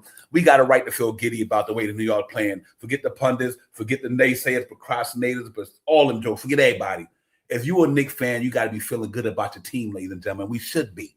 We should be. Facts. They put on an awesome display of basketball in these playoffs so far. Once they got on a run, they got on a grind. It's amazing you beat a team in a closeout game 51 and another closeout game against a more better team with higher talent. Then it threw 40 on the closeout on them. What do that tell you? I mean, every damn level, they went out there literally yesterday and said, we taking you cats out of here. We ain't playing with you. We ain't playing with our food. We ain't got time to be BSing around. Let's go out here from the rip and send you jokers home. They sent them dudes home in the first quarter, ladies and gentlemen, last night. The halftime of game 3. For real. Because when I looked at their things after they came out and they got blown out, I was like, oh nah, they checked out. They checked out. They already on Expedia booking flights. I'm talking about sitting in the Uber, sitting in front of their crib ready to take them to the airport. Travel Wise said he had the ticket for him already anyway. I say he had a ticket for him anyway. He had the Cancun tickets the other day. You know what I mean? Now Travel Vibe, they gonna get them motherfucker too, but they going on. They are going on their way. Like I say, them dudes, they beat Boston in the 7-game series, and everybody had Boston beaten. Everybody beating the Knicks. I'm like, you cats are smoking. Ain't none of them dudes beating the Knicks. And that's the thing, because everybody now is talking about our path was so easy now. But before we cooled the Hawks off, they was the hottest team in the league. And then Philly just came back from 3-1 on Boston, who everybody said was they was picking them to go to the finals. Yep. I don't get it. It's just, to me, it's just a jealousy in New York. It's jealousy, man. It's that love for Tatum. It's that love for Tatum. They love the hell out of some Tatum. Yeah. And they hate the hell out of New York. But that's the crazy thing about it. We already sent them home already. We sent every team they talking about that's gonna beat the Knicks. They, like I said, if the goalpost at the 30-yard line, when we get to the other team, they move it to the 40-yard line. When the next team comes, they move it to the 50-yard line. They just need to realize that no matter how far you move that damn goalpost, New York Knicks gonna kick a field goal through that motherfucker. That's what they need to realize. And just stop all the hating. Just hating. I understand New York is the best city in the world, but y'all ain't got to hate on it though. You got to give the New York Knicks and Jalen Brunson, ladies and gentlemen, give that man his credit, give him the recognition that man deserved. Under 6'3", putting all these dudes in the box. He sent every single person left in the playoffs. He sent them home already. I can't say that shit enough. He sent all of them home already. And he still don't get the respect he deserves. Well, he get it from us. But it's like, I hear Charles Barkley and Kenny Smith and all these guys. I hear Colin Coward. I hear Wright and all them dudes on Fox Sports. I mean, y'all dudes had Philly beating Boston. You don't hear it from where the wind blows Stephen A. Smith no more. Right. That's crazy, bro. I'm like, y'all watching what we watching? We watch this shit 82 games a year. Knicks fans watch their team. Y'all just only watch it when it's on local, what I say, national TV. You're right. Only time y'all deal with it when it's on national TV. We watch them every day or every game. Right. You know what I mean? So who better to know what the Knicks can do than us? That's why all of them eat mad crow right now. You talking about how we talk about eating crow? They got plates of it. They got plates of crow out there, bro, because they just been wrong from day one. Now they're going to move the goalposts again. But I think a lot of them starting to come around to reality that, you know what? This motherfucking team that good. They that good. And I think that's what it is, Shaw Powers and Corey Lee and everybody. I just think they that good, man. Got to give them their flowers. Got to give them respect where respect is due. If Knicks stuck up the joint, we'll say they stuck up the joint. But if they doing good, got to give them their flowers. That's all. That's all I'm saying. That's real talk. Give them their flowers, ladies and gentlemen. So we'll see how it goes next round. We got a whole week to get ready for the next opponent. Tonight, they ready to kick off about 8 o'clock. You think Cleveland win that game tonight? Get 2-2? Yeah, I'm taking the Cavs -3.5. Taking Jarrett Allen over points, rebounds, and assists. That's my 2 pick for the night. Okay. Yep. I would love to see I him Because win. got five picks. the home I team can't has name. been I winning that can't name all the series. 5 picks. Yep. Yeah, you're right, Travel Vibes. Chad Ocho is keeping that 100. He keeping it a buck for real, for real. You're right about that, Travel Vibe. Ocho Cinco, he's keeping it for real with the Knicks, man. I appreciate him, man. Like Yeah, Ocho been riding since the beginning fact. of the playoffs. Yep, facts for real. Excuse me. Super chat. If JB wasn't Dallas, they would be praising him. Yeah, for real. That's for real, man. That's 100% right now, man. And I get it though, man. I get why people they just never had nobody. You know, like you talking about Carmelo, Stephon Marbury. We had some great guys come through this organization, play basketball. Spreewell, Houston, Patty Ewing, and all of them. I mean, like I said, I go back to Walt Clyde Frazier, the best team I ever seen. The way Red Rose was coaching them jokers. I mean, they had Earl the Pearl and them. Yeah, Earl, back then. Dave the Butcher, Jerry Lucas, Earl the Pearl, Clyde. I mean, it went on and on. I mean, that's what this team give me the feelings of. Because I'm an OG, I go back to them times. I got to see it. This team right here, Jalen Brunson and Big Cat give me Walt Clyde Frazier and Willis Reed vibes. I kid you not. And Anunoby give me Dave the Butcher vibes. Lockdown Joker. You know what I mean? Lockdown. Jerry Lucas, you name it. That's what this team really got me feeling like. And I can't even say it, but it's for real. They are playing like the New York Knicks of the 70s. My uncle says the same exact thing that you're saying, Devon. Same exact thing. He said that this team right now, from top to bottom, reminds him of the championship teams that he would and my grandfather and my uncle were at some of those games, and he said the way they play, the way they move, even some of the way they act, like some of them act like no talk, all business. All business, right? You notice all these other teams got antics, they got all this other crap going on. We're not doing any of that, right? There's no huffing and puffing and mushing people and that's an old word, right? Some people might not know, but no one's starting no bullshit with nobody. We're playing our game, we're playing it well, and we're letting our game speak for itself. You know what I mean? And I love that. And when Walter White was out there in Atlanta, and from what it sounded like from Philly, boy, that 6-man, that fan. Not only we travel vibes over here, but we travel vibes literally. We had him beat on the damn thing, saying, "Listen, I'll buy the deed to your house. I'll send you on a 4-day cruise. Don't sell your tickets. I'll buy you a meal." Thank you, Jay. Got it now. I remember what I was going to say. Go ahead, Jay. Go ahead. I remember what I was going to say now. No. Listen, I'm just saying that we are not only we winning, we are tying or creating brand new marks to beat.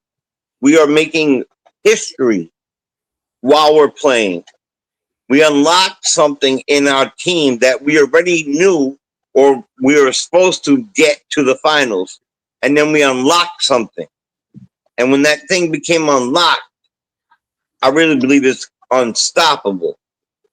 But Shah, since you got in your brain, I'm gonna stop. What I was going to say before I had my senior moment earlier was something similar to that. Maxey had said on one of his interviews last night, talking about the Knicks, and he had said they play great over there. Jalen Brunson, Josh Hart, and Mitchell Robinson have been there for a long time. And when you really sit back and think about it, these guys have been here for a little bit of time. Mitchell Robinson is the oldest, but Jalen Brunson and Josh Hart has been here for a while. And I mean, to build on from with Julius Randle and RJ and all they still been here with those guys, and they still here.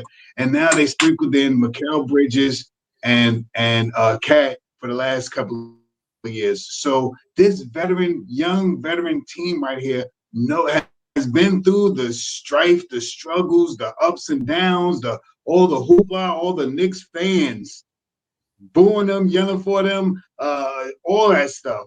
So I make the point of Maxie saying that these guys have been here for a while, and we have, and they've been through the grind. These guys are gritty. Josh Hart is gritty. Jalen Brunson is gritty. Mitchell Robinson, healthy on the court, is a phenomenal force of being, Mr. Flex. So these things help us going down this journey that we're going down right now. Adding another guy that has perfected a new style of playing basketball. He doesn't have to score 25 and 13 every night. This guy can get out there and get 17 and 8 assists with 9 rebounds almost every night. That's what he changed his game into. Jalen Brunson is not punishing the ball as much as we have. And I want to give Jalen Brunson so much props, because if you don't watch it, Jalen Brunson only chucks the basketball. And that's another old school one, like you said, mush. Chuck the basketball because no one wants to score the basketball. So he does it because he's the man. He's the one that's the captain. All right, y'all don't want the ball now? I'm going to take the ball right now, and I'm going to go score the ball until y'all get that together. You know what I mean? So that's what I bring to the table. What Maxie said about the Knicks being a veteran style team, and who else is in the league? Right, we done beat. I mean, Maxie and them been there 2-3 years. Atlanta they just really got that crew together and stuff. Okay, Detroit been there 2 years now or so or something like that. Yeah. Right. So we got guys that's been together for 3, 4, 5 years now. That's cohesion. You know what I mean? Those 3 guys that I mentioned, healthy, will go through a brick wall all together. Mitchell Robinson grab all the rebounds. Josh Hart grab all the big rebounds over Mitchell Robinson, and Jalen Brunson that's a fourth quarter threat.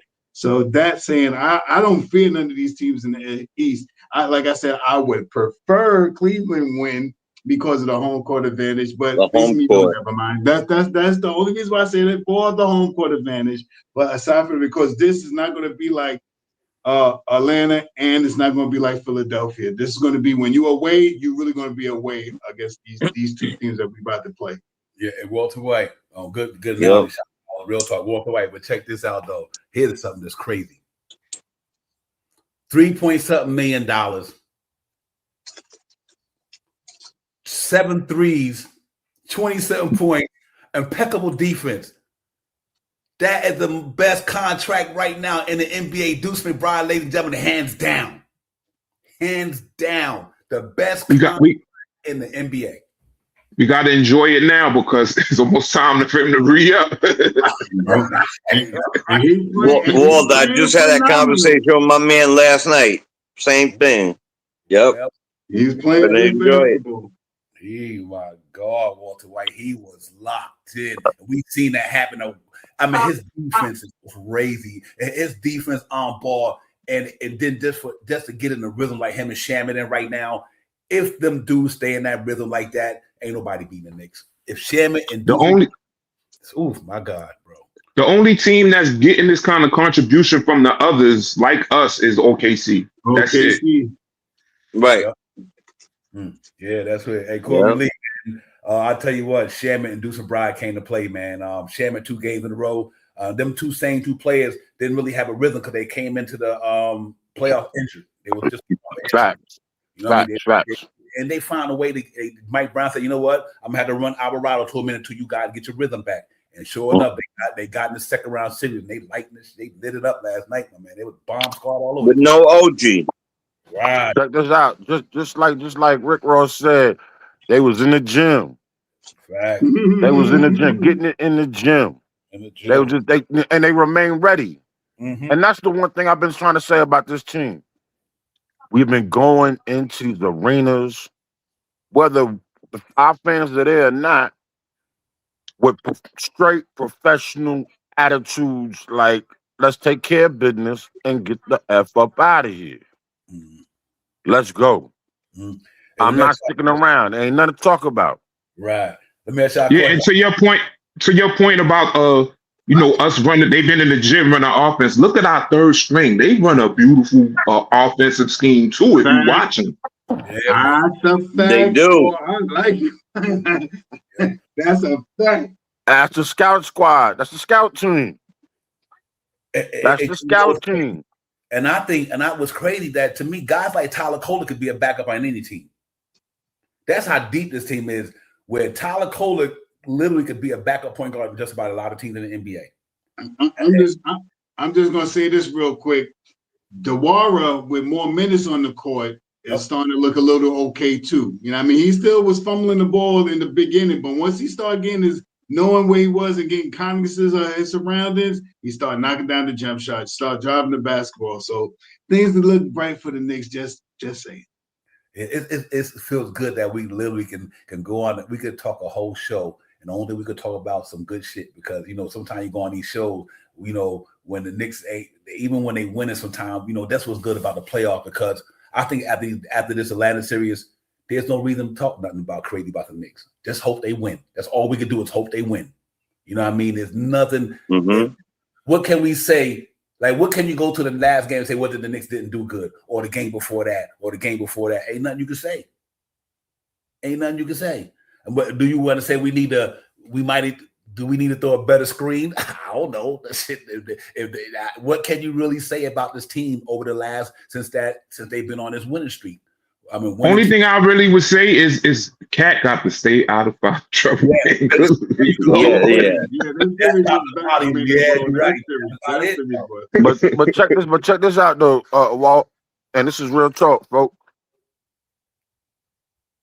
Think about this. Just say God willing, Cleveland win.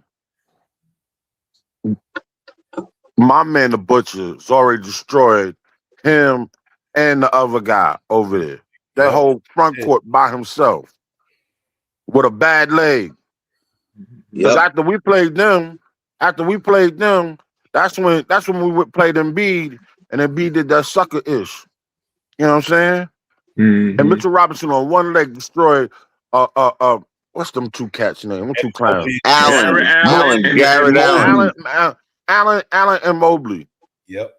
So come on, man. And you know what else? By himself. You know what else been much improved too? Mitchell Robinson screens, bro. He's getting there, putting his body there solidly, and Brunson's gone, man. Yeah. He must got he probably getting the best cardio at everybody. How many times he went out there throwing a screen in the game though? I'm like, Mr. Robinson got me running like 2 miles or 3 miles in the game just off his screens alone, bro. I was like, damn. He's at his crib throwing screens. But they're showing them love and they're throwing them lobs now. Because with Tibbs, Tibbs was like, oh hell no, you better not throw that lob. Yeah. Hey, I seen Brunson give him a bounce pass. I was like, what? You trust him like that? Okay, then I'm riding with you. Yeah, this series would be different without him. I believe that. I think this series would be different without Mitchell Robinson. He just does something down there that calls all them dudes to do what I said earlier: shoot jump shots. Boston Celtics, he did it to the 76ers. Watch the next series when they can't get down in that middle and bully ball against the Knicks. That means James Harden, Wade, Donovan Mitchell, Dennis Schroeder, Keon Ellis, all of them gonna start shooting jump shots, ladies and gentlemen. They're all gonna start shooting jump shots. Same thing with Detroit. Once the New York Knicks and Mitchell Robinson and Anunoby and Mikal Bridges take away that paint shit, watch what they start doing. They're gonna start launching. And then they become one-dimensional. And that was a prime example of Philly. They took away Maxey and the Edgecombe athleticism in that series, and they became jump shooters. Straight just throwing up bricks. Paul George. And Edgecombe was ice cold, man. That the rookie in him, it came out. I seen he was on the court with the B squad, and I was thinking to myself, like, that's really where he belonged. Because like the Queen always say, if you gotta rely on a rookie to contribute in the playoffs, you doomed. You doomed. Doomed. That's right. And check this out. Like you just said, Mitch made it a no-fly zone. There you go. That's exactly a no-fly zone. And just his presence, man. 7 foot, 270, 260, big dude, and got athleticism. Because when he dunked on Joel Embiid, he was all up in that airspace, ladies and gentlemen. When he dunked over Joel Embiid on that alley-oop for the inbound play, He was on out, man. My God, I'm like Mitchell Robinson act like he trying to take the backboard down out this joint. And then when he looked at Embiid down there, like, man, you stay your ass on that ground. And then when Cat blocked Kelly Oubre, I think he was gone for the rest of the game. They took it. Yeah, he started doing crazy things after that. You saw that, like shaking his head between his hair and doing like that. He was like nuts. He was glitching out. Yeah, he was. He was like on a computer or something. His head started. He was like doing this and stuff. I'm like, oh my God, his brain's frying right now. And to Shah's point earlier, you could add Deuce's name to that, who's been here a while now.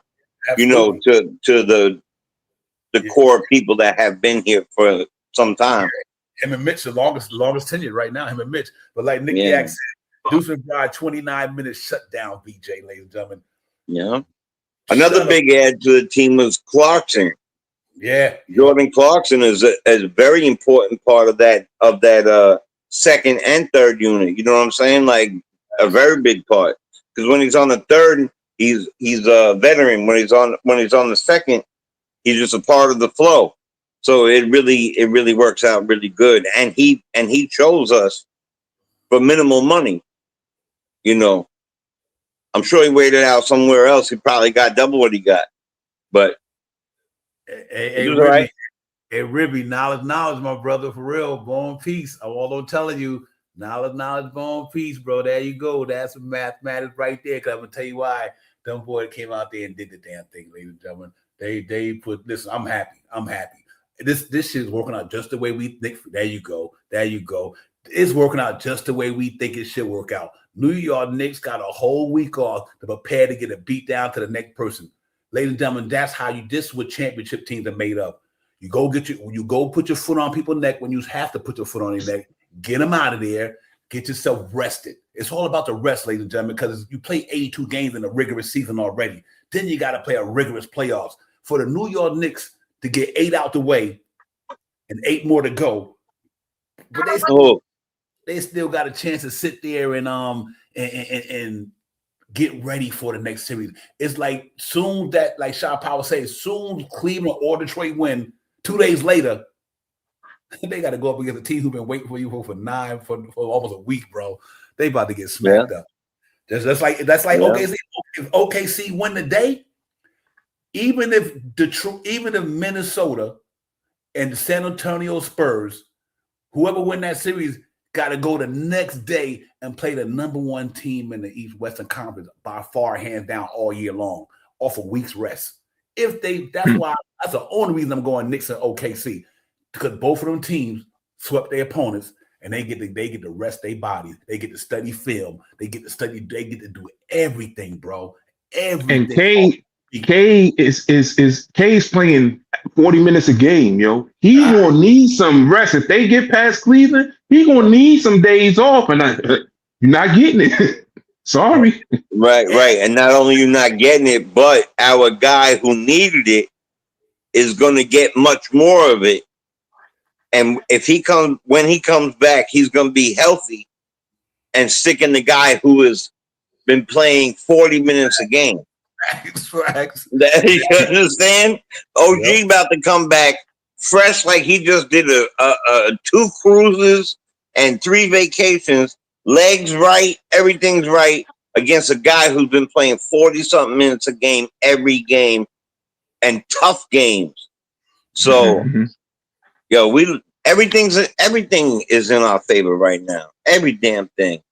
Yeah, it is, man. Shot Powers. I'm looking at it like this here. You know, just like I said, the main thing, Anunoby came out there and it wasn't a severe injury. So that means we going into the Eastern Conference Finals, not like last year when we was all banged up, no bench. We are going literally into the Eastern Conference Finals with a fully loaded roster, ladies and gentlemen. And that's going to be different than last year against the Indiana Pacers. It's going to be different. And I'm looking for this here, bro. Let's see what's happening, man. It's gonna be fun, ladies and gentlemen. We just got to just keep on believing in what we believe in. Believe the doubt for me. I just bear witness to it all. I don't believe anything, but I'm just speaking from my standpoint. You just gotta just go with the flow. Let me put it like that. Just go with the flow. Nobody can write the Knicks up no more. Nobody can say Mike Brown ain't this. Nobody can say Anunoby's not this. Nobody can say you can't even don't even say that no more. All we need to say now is like, let's hope the Knicks go into that next series and get us to the finals. That's all we want. That's all I'm asking for. I ain't asking for too much. I just want to get to the finals. And that's that next step. That's that next step in that maturation. If we don't win it this year, but I still think we could.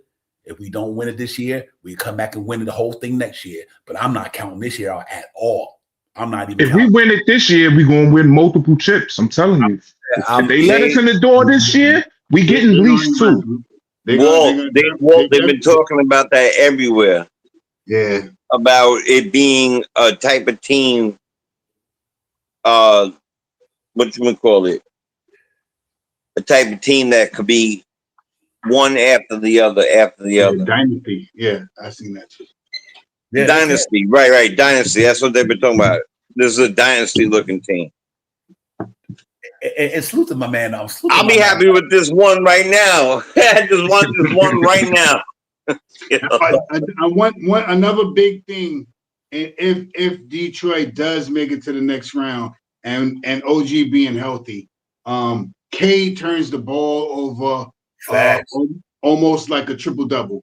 You know what I mean? He can almost have a quadruple double the way he turns the ball over too. You know what I mean? And he can also get a triple double. He also gives the ball up. I think it was almost 6 and some change, something like that. That's a lot of turnovers for one person. But he just like what Julius Randle, Julius was like 3. This guy's giving up like 6, 7 a game. So we put some stellar defense on him. You know, I ain't worried about it anyway, man. It ain't like we never beat them, and we just beat them. You know what I mean? We just had a bad series with them. Every time we played them in the series this year, we didn't have somebody. OG wasn't there one time. It was a back-to-back game. Mitchell Robinson was out one game. Mitch wasn't there. If I'm not mistaken, I think Mitch and Cat out the same game, or was it OG and Cat? No, OG and Mitch, I think, was out on the same game too. So whatever. I ain't trying to make no excuse because Mitch did play with them one time this year. So I'm not trying to make no excuses, nothing like that. I'm just saying we ain't saying, huh? Sha, we not the same team we was 2 weeks ago. That's why I shut up. That's exactly why I shut up. Walter. So you know. I just quiet because I let it fade in the black. Great minds think alike. See, I let it fade in the black. You bring it into existence. That's how I feel. And let me ask you a question. They ain't seen this, man. They ain't seen 68% from the field goal percentage. They ain't seen 40% from the 3-point line. They ain't seen under 10 turnovers for us. They ain't seen almost 50 rebounds a game. They ain't seen that yet. You know what I mean? I really do want to see Detroit because of all the schnitz out there, but I still would prefer I want us to have home court advantage. But I ain't worried about Detroit at all, man. I don't know why everybody forget. Everybody forget what happened. That's it. You just be forgetting and stuff. I understand the price yesterday is not today's price. I understand it, but you got to remember what it used to be. Just in case you got to get back in the game. Then we beat them a little bit. They didn't kick that butt all season long, but then we beat them in 6 games, right? Word. Yeah, I remember that now. Yeah, that price was kind of good last year. 6 games, yeah. Let me ask the panel a question, real quick. Is the New York Knicks better than the Orlando Magic? Ask everybody. Is the New York Knicks better than the Orlando Magic? Yes or no? And if they're listen. Detroit Pistons would have lost to the Orlando Magic if Franz Wagner wouldn't have went down. That's fact. It was 3-1, right? It was 3-1. I called it was over. I said if Franz Wagner wouldn't have went down, Detroit might not even be here. Yep. Yeah, game 6, they was up like 20 something points, man. They had to come all the way back. They went ice cold. If Franz Wagner was there, they would have had some offense to finish the game. Finish the game off. Yep.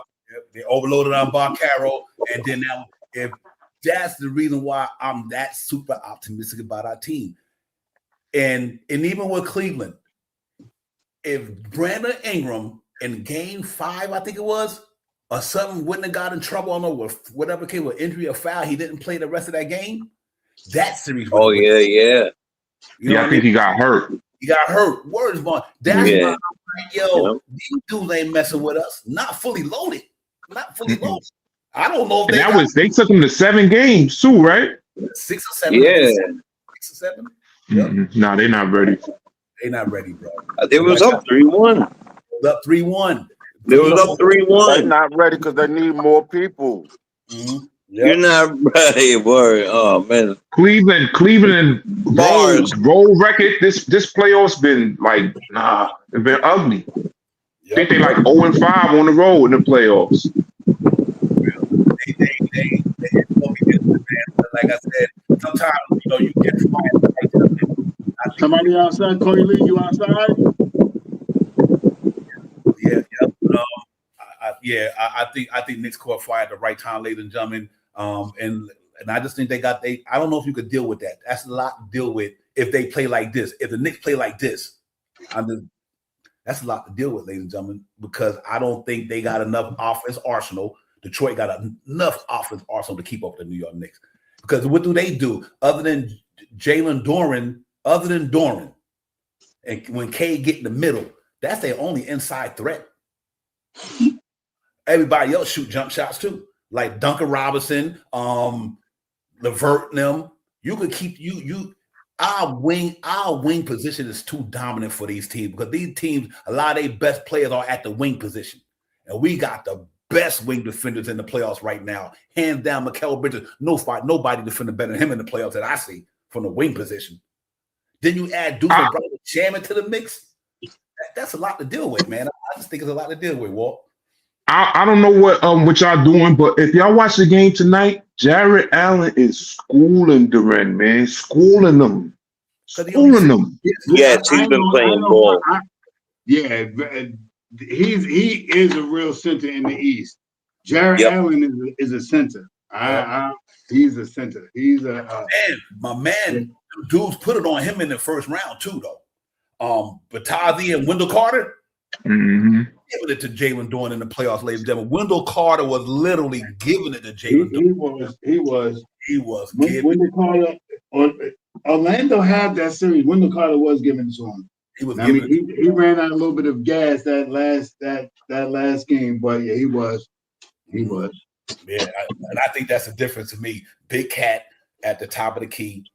You taking all them dudes out that middle. All of them got to come out defend Cat out there. Now you're leaving all these passing lanes open. You're leaving your paint open. And the good thing about that as well, see what Anunoby do, he puts Mobley out there at the 3-point line. See, Big Cat and Anunoby, to me, gonna have Jared Allen and what's his name, Mobley out at the So all Jalen Brunson and Josh Hart got to do is pound the rock, bully ball down that damn lane until they collapse. Then you kick that shit out to one of these open threes like last night. I think that's going to be I think Mike Brown. That's the remedy, Divine. That they are running that remedy a lot, man. That move. That move. All right.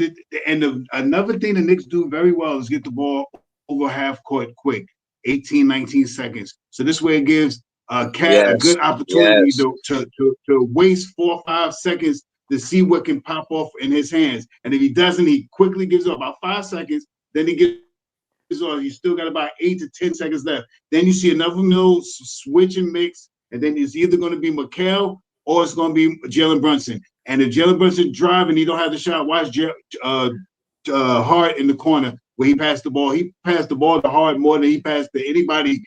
I've seen him pass it too. He get the ball to Hart. And it be getting me so mad when he don't shoot, man. It be getting me so mad. It's like, man, shoot the ball. The good thing with that wall is he did last game. You know what I mean? He felt like he could make those shots. He knocked one down, and he needs to shoot them. Even if he miss them, he needs to shoot them because that keeps the defense honest. You know what I mean? Keeps them to keep that lane open, and you ain't lying about that. And if he comes in anyone in this next series and shoot anything like he just did in this last game, 3 of 7, 4 of 9, 5 or 7. You do anything like that, it's a riggedy. It's riggedy. I got a quick one. I'll let Jay Chola anybody go. Let me put. I want to design this play for y'all right quick. We playing the Cleveland Cavaliers. Big Cat and Jalen Brunson, right? Going to a pick and roll. They pick off Jared Allen, and you got Donovan Mitchell stuck on Big Cat. Think about this shit.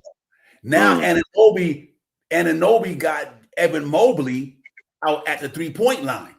All right, you see what I'm saying? So when they do that pick and roll, and they get that switch, you get Jared Allen on Jalen Brunson. Let this shit sink in for a minute, and you got Big Cat stuck on Donovan Mitchell or James Harden. It is game over. And Jared and you got Mobley, my man. Like I said, Anunoby sent him out there to guard the 3-point line. Where if you don't guard him out there by that corner 3, Anunoby knocking that shit down all day.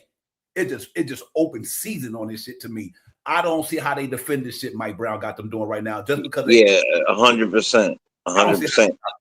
They did a little that. They did a little that when with Embiid. They did a little that with Embiid, not with OG, but with Towns. And Mitch came in, and they passed it off. And once Embiid was stuck because of a pick with Brunson crossed him over, and he bust his ass. Did you? He went, oh! That's a big man to fall.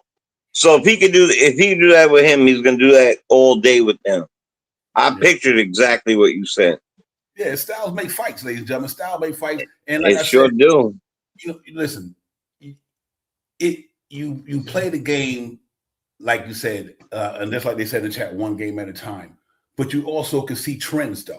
You know what I mean? Like you can see trends. To me, I see the trends that I've been seeing in the playoffs or in the regular season.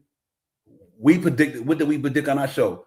We predict the Knicks going to the finals. Did we not say that early in the season? Because our predictions tell us that what we've been seeing and what we've been studying and what we've been observing, that our team is that good. This is not like we predicted this shit, because the Knicks is that good, ladies and gentlemen. And regardless of what happened in the Atlanta series and they lost 2 games by 1 point because their energy wasn't turned or whatever, you still can't deny the fact that if the Knicks play their A game, this is the outcome that you're going to get. I mean, that's just the way the shit goes. You know, I work on Wednesday, on Friday, I'm getting a paycheck, hypothetically. You know what I mean? But I say all this to say is that sometimes you gotta set certain type of goals. Certain goal is predicting what you want to do, or you want to get to a certain place in your life, or you want to get to a certain level. So I predict that I'm gonna go out there tomorrow and I'm gonna drywall the shit out of 4 of my houses, whatever. Or I'm gonna go tomorrow. Right, exactly. No, I get you. Tomorrow, I'm gonna go tomorrow and I'm gonna watch 30 cars. That's my prediction. You know what I mean? So it's nothing wrong with that, because they're gonna play more than 1 game. They're gonna play more than 2 games. They got to play 7 games. So what we're gonna do? What are the Knicks gonna do in a 7-game series? I got the Knicks winning 4-3, or I got the Knicks winning 4-1, or I got the Knicks winning whatever. I mean, that's just what we do. You know what I mean? I think the New York Knicks right now, I got them 4-1 on both of them teams. That's prediction, because they're gonna play more than 1 game. They're gonna play 7 games, or they're gonna play 6 games, or they might play 5 games. But they're gonna play more than 1. So I'm just going out on the stage and say, if the things go the way I think they're gonna go, I think this team play the way I think they're gonna play, I got the Knicks winning 4-1. I mean, we all predict when they're gonna win 3 games. We all predict. It's just the way it goes, ladies and gentlemen. I got the New York Knicks winning 4-1 against any one of the teams. I don't think they. I want to piggyback on that and just say, when we did that in the first show, it's not because we're fans. Mm-hmm. It's not because we're basketball, New York Knicks only fans, and we don't love basketball. Because we all here, I know all of us here watch other teams play basketball, because we love basketball. Like I'll watch that game tonight. I'll tell you that for a fact, right? But not only because it matters for our team. That's one of the reasons. but I love basketball. I used to love watching Dominique play. So if I could watch an Atlanta Hawks game back in the day, I would like to watch it. But we made that prediction because we were that type of team. And each year we got better. And this year we added something that we didn't have. And that was a bench upon a bench upon a bench. right? But then, remember last year, it was breaking that Thibodeau looking all the way down the damn court into the stands looking for somebody to play. Not this year. Real quick, I want to just ask y'all a question about another team. Real quick, what y'all think about Wemby not getting suspended for that elbow? That was corny, yo. I get it's the playoffs. I get it's the playoffs. You want to keep the ratings up and everything like that. Can you imagine if that elbow would have hit that boy in the face?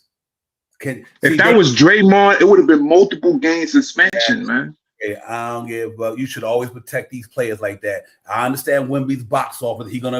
But still, if that damn elbow would have hit Nas Reed in the face, you don't know what could have happened to Nas Reed.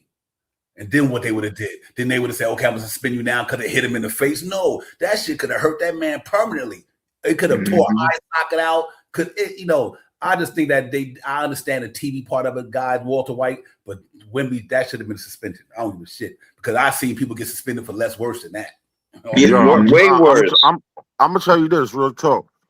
There was a cat who played for, I think it was Washington, and punched Rudy Tomjanovich in the nose. Yeah. And ended his career. Kermit Washington. Herman Washington. Yep. Yep. Yeah, that was crazy, man. Yeah, that was. I didn't like that. I mean, it makes so bad. It was premeditated. He looked at him. He waited on him. Yeah, it wasn't like it was getting a rebound or somebody grabbed. No, he looked at that dude and then swung that elbow. It wasn't a basketball play. It wasn't during that. He waited on him for it. Like back in the day, you would see McHale and Cartwright square up. You would see a lot of these guys square up. Larry and Julius just square up and start punching each other in the face. They didn't wait on each other on some sucker stuff. Listen, I've seen worse suspensions. How about when Stoudemire put his foot on the floor during that? I think the Suns could have won that year, but he put his foot on the floor during they was like kind of pushing each other around, and all he did was put half a foot on. He stepped onto the floor. It was versus Spurs, matter of fact, and he put his foot on the floor, and they suspended him for Game 7 or Game 6, whatever the big game. That was after what's my man Big Shot Bob pulled that BS. Yep. And that team, because right now you got to understand one thing that they're doing is they are searching for the next face of the NBA because LeBron's leaving, and at this point, there's some kids that don't even give a crap anyway, and even adults like me. And so now they're talking about, it's always about and a lot of them are from Europe and France and all this other stuff. You know what I'm saying? So you got Anthony Edwards, you got this guy who just elbows somebody in the face. You got a bunch of young kids who play SGA. I think he's Canadian, right? You got so now they're doing that and they're letting go. Like SGA, I heard the other day had some ridiculous number, like 42 free throws in 2 games or 40 something. It was nuts. So to let them get away with that, it's a bad look for the NBA. Period. It's a bad look for basketball, and it's a bad look for the NBA. Yeah. I don't care who you are. They got some good conversation in the chat. Sim and them got some good conversation in the chat about Detroit and all them. What do you think happens in Detroit? Just to piggyback for what Sim and them talking about in a chat, man. What y'all think gonna happen in Detroit and Cleveland series? Do you think Cleveland win tonight? Which I thought. I think Walter White said he had them winning tonight. What do you think gonna happen in the series? Did it go? You think it's gonna go 6-7 or whatever the case may be? Cleveland going to take advantage, win tonight, and figure out how to beat this team. This team just hold on, Wayne. We gotta say it again. This team just barely got out of the series with Orlando. Now, I mean, and I'm not saying that that Cleveland is a better team than Orlando, but they got some good players on that team. I'm just saying I think that they can win tonight and put some pressure on them. They win tonight, put some pressure on them. They can win again. You know what I mean? They can win again. They need to do this, man. It's not like if Spider, if Harding, if they don't make it there, if Spider don't make it there, forget everybody else. If Spider don't make it there, if he don't make it there again, if he don't make it there again, there's gonna be a whole lot of moving and shaking this freaking offseason. Yo, Miami gonna get a lot of moving and shaking. Miami gonna get some new moves. I'm gonna tell you, if it wasn't for Harden turning the ball over like he was turning it over, they were already beat up in this series, man. Because they was in every game, and then down the stretch, only person you can rely on is Mitchell, and it's like, nah, you gotta have somebody else to rely on.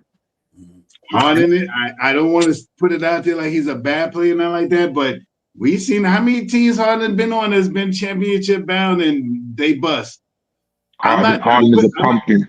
I'm just saying. I'll go say OKC. Just think about OKC with that team, and he was the point guard of that town. That's all you need.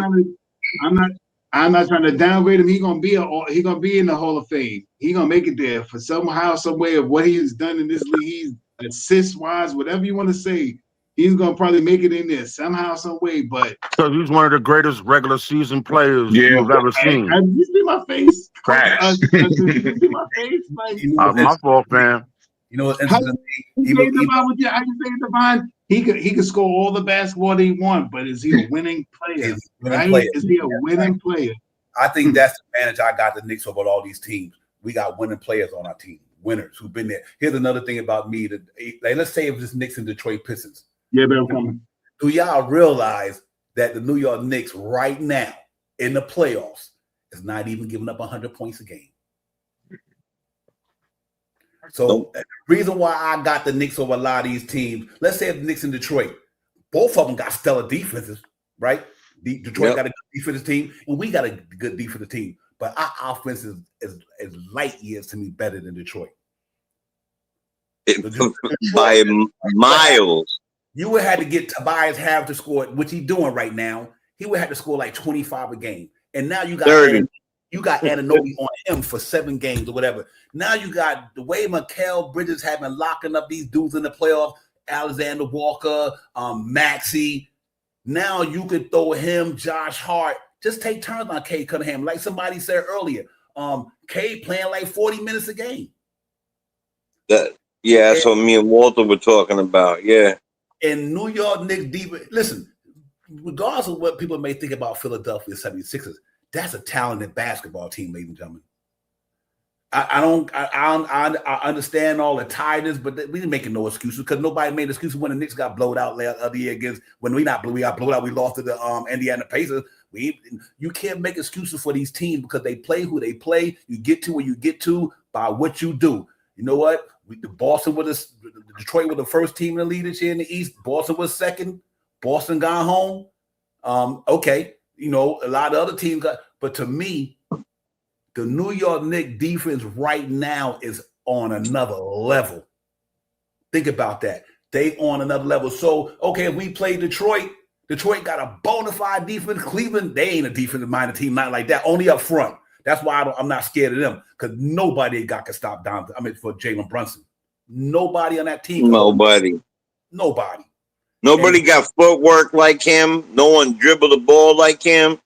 No one could get in the middle like him or the out like him. That's why I love him being able to play off the ball. Because once he get the ball, magic happens. So I'm with you on that. And you saying Alexander and Maxey was the first time I heard their names this whole playoff. So, yeah. And like I said, none of them don't got no answer for Jalen Brunson. And until somebody prove me wrong, and I can't say it enough, and I'm not spitting hyperbole, Jalen Brunson has sent all of them home. All of them home. Ladies and gentlemen, he done sent all these dudes home. With worse teams than what he got now. Right. And I was about to say that too. No defense. We didn't have the defense last year we had this year. Man, come on. Even in the regular season this year, Detroit beat us 3 games in the regular season. That ain't the team they gonna play now. The team they playing now, ladies and gentlemen. I just think it's time to man up. Not man up. Excuse me, that's the wrong word. I think we just got to realize that right now the New York Knicks is playing some of the best basketball out of all the teams in the playoffs. Listen, it's only 2 teams about to get swept, and we did one of them. One of them might get swept tonight.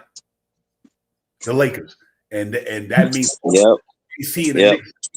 To me, OKC and Knicks is the best 2 teams left in this thing, right? They are the best 2 teams left in here.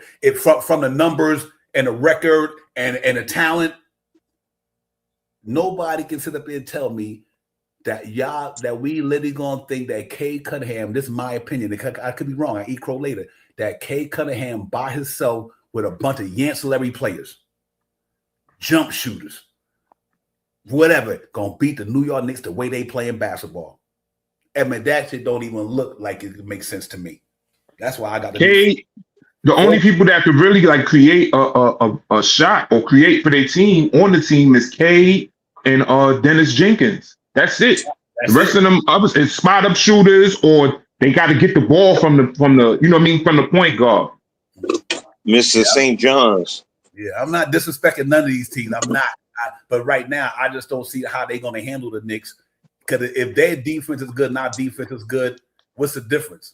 Our offense is better. And I think that we got a guy who, if we could put on a best player, you won't stop him, ladies and gentlemen. But like I said, Cade Cunningham won't shoot 50% on Anunoby. He might shoot 43%. He still might get you 30.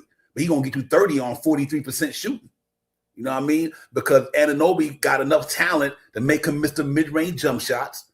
And now if Big Cat hold that middle down for the Knicks, or if he in there with Mitchell Robinson in that middle, Cade Cunningham going to come down there religiously and go down in the middle.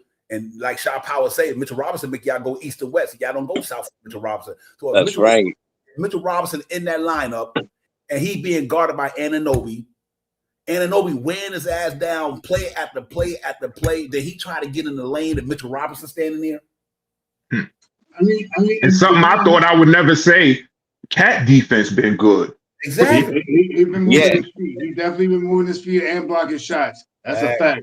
But that's the same thing that we did the last time we played them, especially in the playoffs. We contain Cade, get him in foul trouble, push him to the middle, or make him shoot the jump shot and shut everybody else down. We did that in 6 games. I mean, in 6 games we did that. You know what I mean? That's we're expecting the short top to shoot a 3. And it's not. We just played 3 games in 4 nights. It ain't that we just played a back-to-back. It ain't that we're playing in the East Coast or we going to the Midwest or we going from California to New York. I mean, I'm saying this, for travel purposes, coast to coast or something like that. You know what I mean? It ain't that we doing that. We playing this team. When we go to play this team 2 times, we're going to stay over there and where we're going to stay. We're going to have our own arena to practice and do all that stuff and all that. And when we're here, we're going to be right where we usually is. And I mean, they got to find a place to figure that out, some gym or something like that. I ain't worried about none of that, man. You know what I mean? The biggest thing, I'm going to stress it again because I'm trying to let it go because it keeps running my mind. So sometimes when I let it out my mouth, I forget about it. The biggest thing for me right now is the wait time between the time that Cleveland and Detroit finishes. How many days we got? Are we going to be playing next week, Tuesday? You know what I mean? That's a lot of games off for the New York Knicks, even though that means I that agree. OG is getting better. Josh Hart hand is getting better. And all those other little things that you don't hear out on that's reported gets better with that time. But it also slows down their running amok, running pace, moving the basketball. They're gonna have to get that back. It ain't gonna take hard. A couple of sprinkles, a couple of Clarksons like this, and we're gonna be back in this. We're gonna be right back. We're gonna be right back. Don't forget that. We got the secret. That's my secret sauce. That's right. Secret sauce. Interpretation. That's my only interpretation.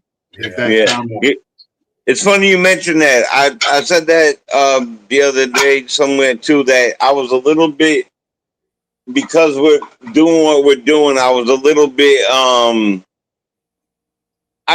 not worried at all. I was a little, I guess, slightly concerned that because we're so on fire right now. I think that's what you're trying to say, that we're so on fire right now that if you give it a week's delay on that, you're not the continuum of that fire doesn't follow. But I think that we're so on fire, and then you add two players that are incredibly important to us, and now they're 100% healthy.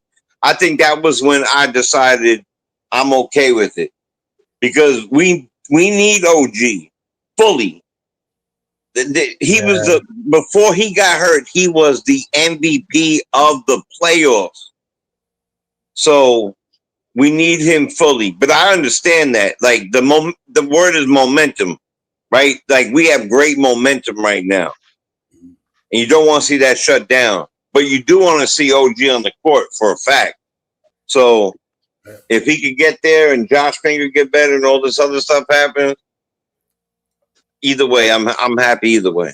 You know what? If the Detroit Pistons and the Cleveland Cavaliers go 6 or 7 games, they're gonna be too much energy wasted to beat the Knicks, ladies and gentlemen. Not the way these. That's a fact.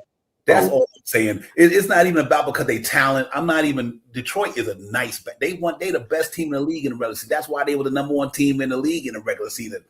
But you get in the playoffs. You played a rigorous 3-game comeback against the Orlando Magic. Now you in a battle against the Cleveland Cavaliers. If Cleveland win tonight, that's a lot of energy, ladies and gentlemen. That's a lot of work.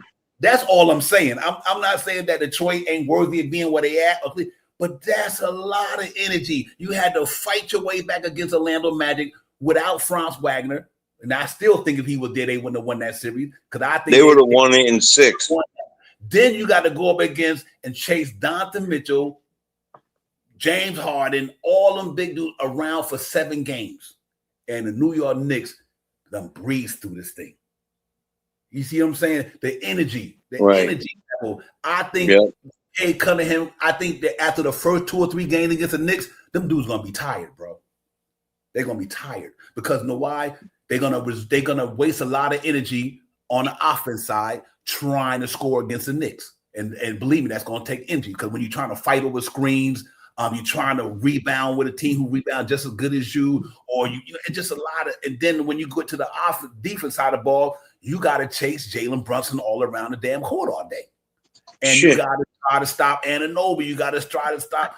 That's a lot of energy. That's all I'm saying. I'm not saying that that's the only reason I got the Knicks giving it to them like that is because I think whichever one of these teams play the New York Knicks, them gonna be some tired fools, bro. They're gonna be tired. They're gonna be tired. It's a long season, man. It's a long season, bro. And I just think that the blessing for the Knicks is that they got the boys out of there early. Walter White. I think that was a blessing for the Knicks to get them out there early. Because when you play these many games this season, what you need to do, the most thing you need is rest. You need rest. And while everybody's still playing, the New York Knicks are sitting there right now game planning. This is what the Knicks is doing right now. They game planning. The only thing – go ahead. No, go ahead. No, real quick. The only thing I'm saying, them teams ain't going to have enough time to game plan against what the Knicks is doing now. Like they ain't going to have enough time to say, okay, I didn't know they was doing this. I didn't know Big Cat was doing that. I didn't know Anunoby was doing this. They heard about it, but they ain't gonna have enough time to game plan for it. And I think that's the difference to me. They The got only matter of thing I fact, will say is that sometimes OG, when he come back off his little injuries, sometimes he be having a little bit of rust on him. So that's really the only thing. But it's not like he been out for weeks. You know what I mean? Yep. but it's okay because Mikal Bridges has picked it up, as well as McBride and Shamit. So they can fill in for those holes that are missing for him. Because the main thing we really need, I mean, OG gonna get out there, he gonna run the floor and get loose balls and get in the open court and get his baskets that way. You know what I'm saying? The jump shot will come over a period of time. It's like Novocaine. Keep letting it go. Eventually it's gonna kick in. You know what I'm saying? So I'm not sweating that. That's the least of my worries about him. You know what I'm saying? My thing is making sure he doesn't re-aggravate it anytime soon, in spite of it. But what they said was Ian Beckley said that he will be ready to start game 1 of the Eastern Conference Finals. So with that said, I'm good. Ian Beck, but you saying OG? Yeah. OG. Yeah, that's what I'm saying. That's exactly why I'm excited about it. And they're coming off of that thing. They're coming off of being 40 minutes a game, and he's gonna be fresh. Forget about it. It's gonna be interesting. Listen, Well, I'll do it better. Forget about it. Yeah, nobody disrespecting none of these teams, man. When you look at when all the stars align and everything, to me, the Knicks got the advantage right now because of what they're doing right now. They are sitting home right now, ladies and gentlemen. The New York Knicks are sitting home, Looking at that Microsoft pad, right? With the game plan. They are right now. They're gonna be in Tarrytown tomorrow, either in a room shooting or in a room looking at film. And just to piggyback off of Corey Lee, and we missed 2 games. Two of our bench players came in and got his numbers. That's astounding. Yep. Deuce McBride got Anunoby numbers yesterday, ladies and gentlemen. And he did. And on the other side of the ball, he played defense. Maybe not better than Anunoby, but he's up there with Anunoby when it comes to defense as BJ Edgecombe. Uncle Porty played well. And don't forget, Shamif got Deuce McBride numbers. Okay, I'll be right back. Yep. They all played well. The whole entire team played well. I mean, even down to look, Clarkson played 7 minutes, 7 points, an assist, 2 rebounds, 2 assists and a rebound, whatever it is, in 7 minutes. That was great. Unfortunately, the only person who didn't score yesterday, I think it was the young man that I wanted to play more, had to have more minutes. But there's no need to mention names. I don't want to put them on blast like that. But yeah, everybody played almost double-digit numbers. Yep. To win a series-ending possible game and have your third-string team come out in the third, man, that's disrespectful. You really put your foot down. Mm-hmm. I love it, man. Do y'all think? Do y'all, like somebody just answered in the chat? Do you think? What would you rather have? Than being that I see this quote in the chat.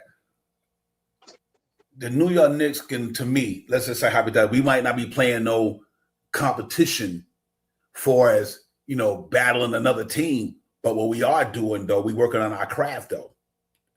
You know what I mean? Like I said, the playoff. I mean, the NBA. Games come every night. One night you play, you travel. You never get to practice because you always got back game, one day, whatever. The New York Knicks got a chance to sit there and practice.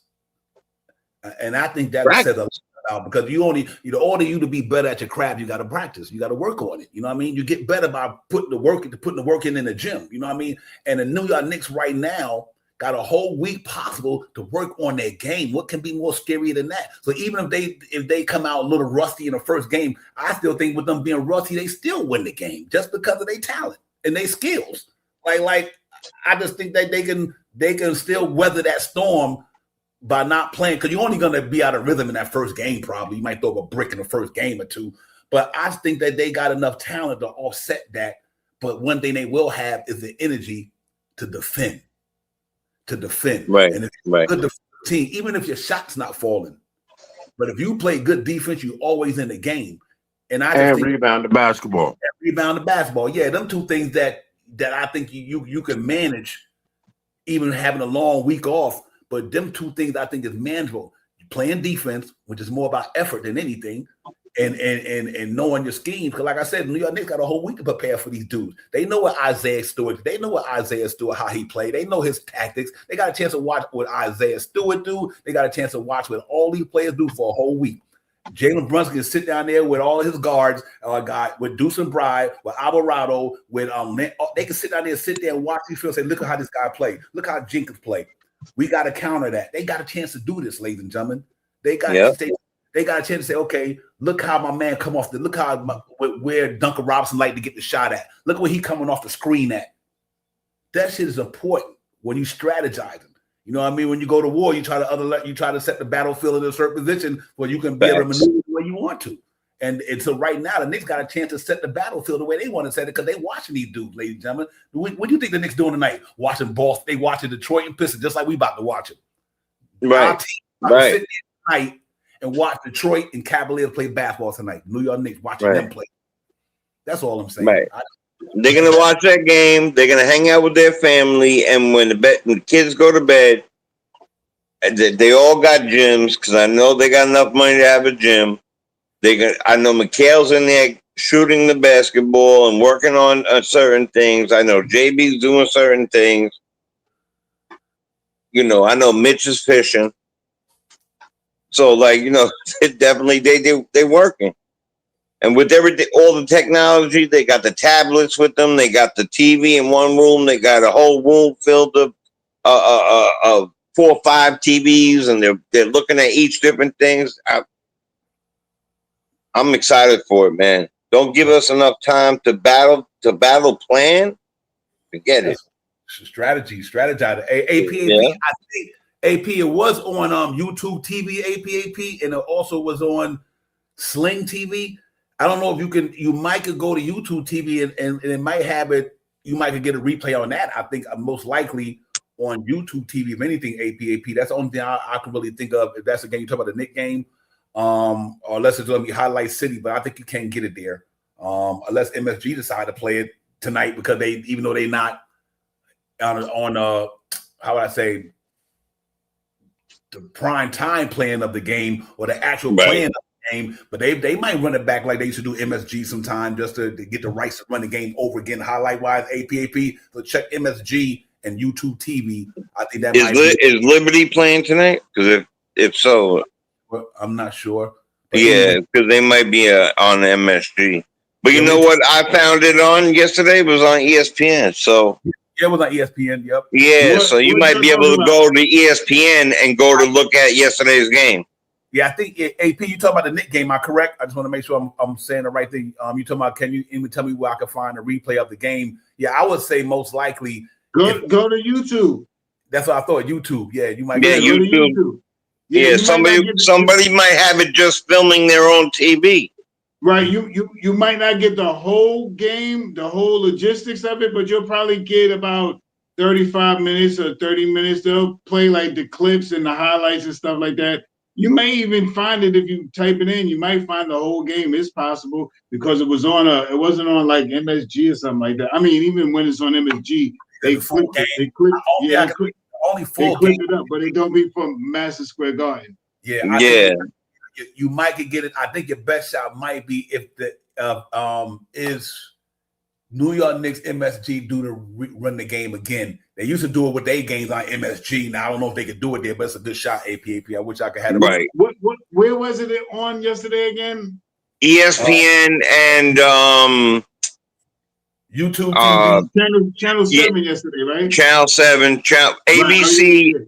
Yeah, and ESPN, and they own ESPN, so you could catch it on ESPN. Yeah, so you might be able to go check out ESPN. They run the games that have been played recently.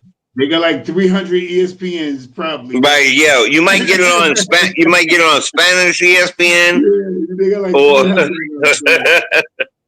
or ESPN 9. Hold up, we're gonna get out about 8:30 because obviously, a lot of people leaving, so we're gonna get out by 8:30. It's 8:18, so we mess around another 12 minutes and we get up out of here. All right. Yeah, man. Listen, man. Whatever happens.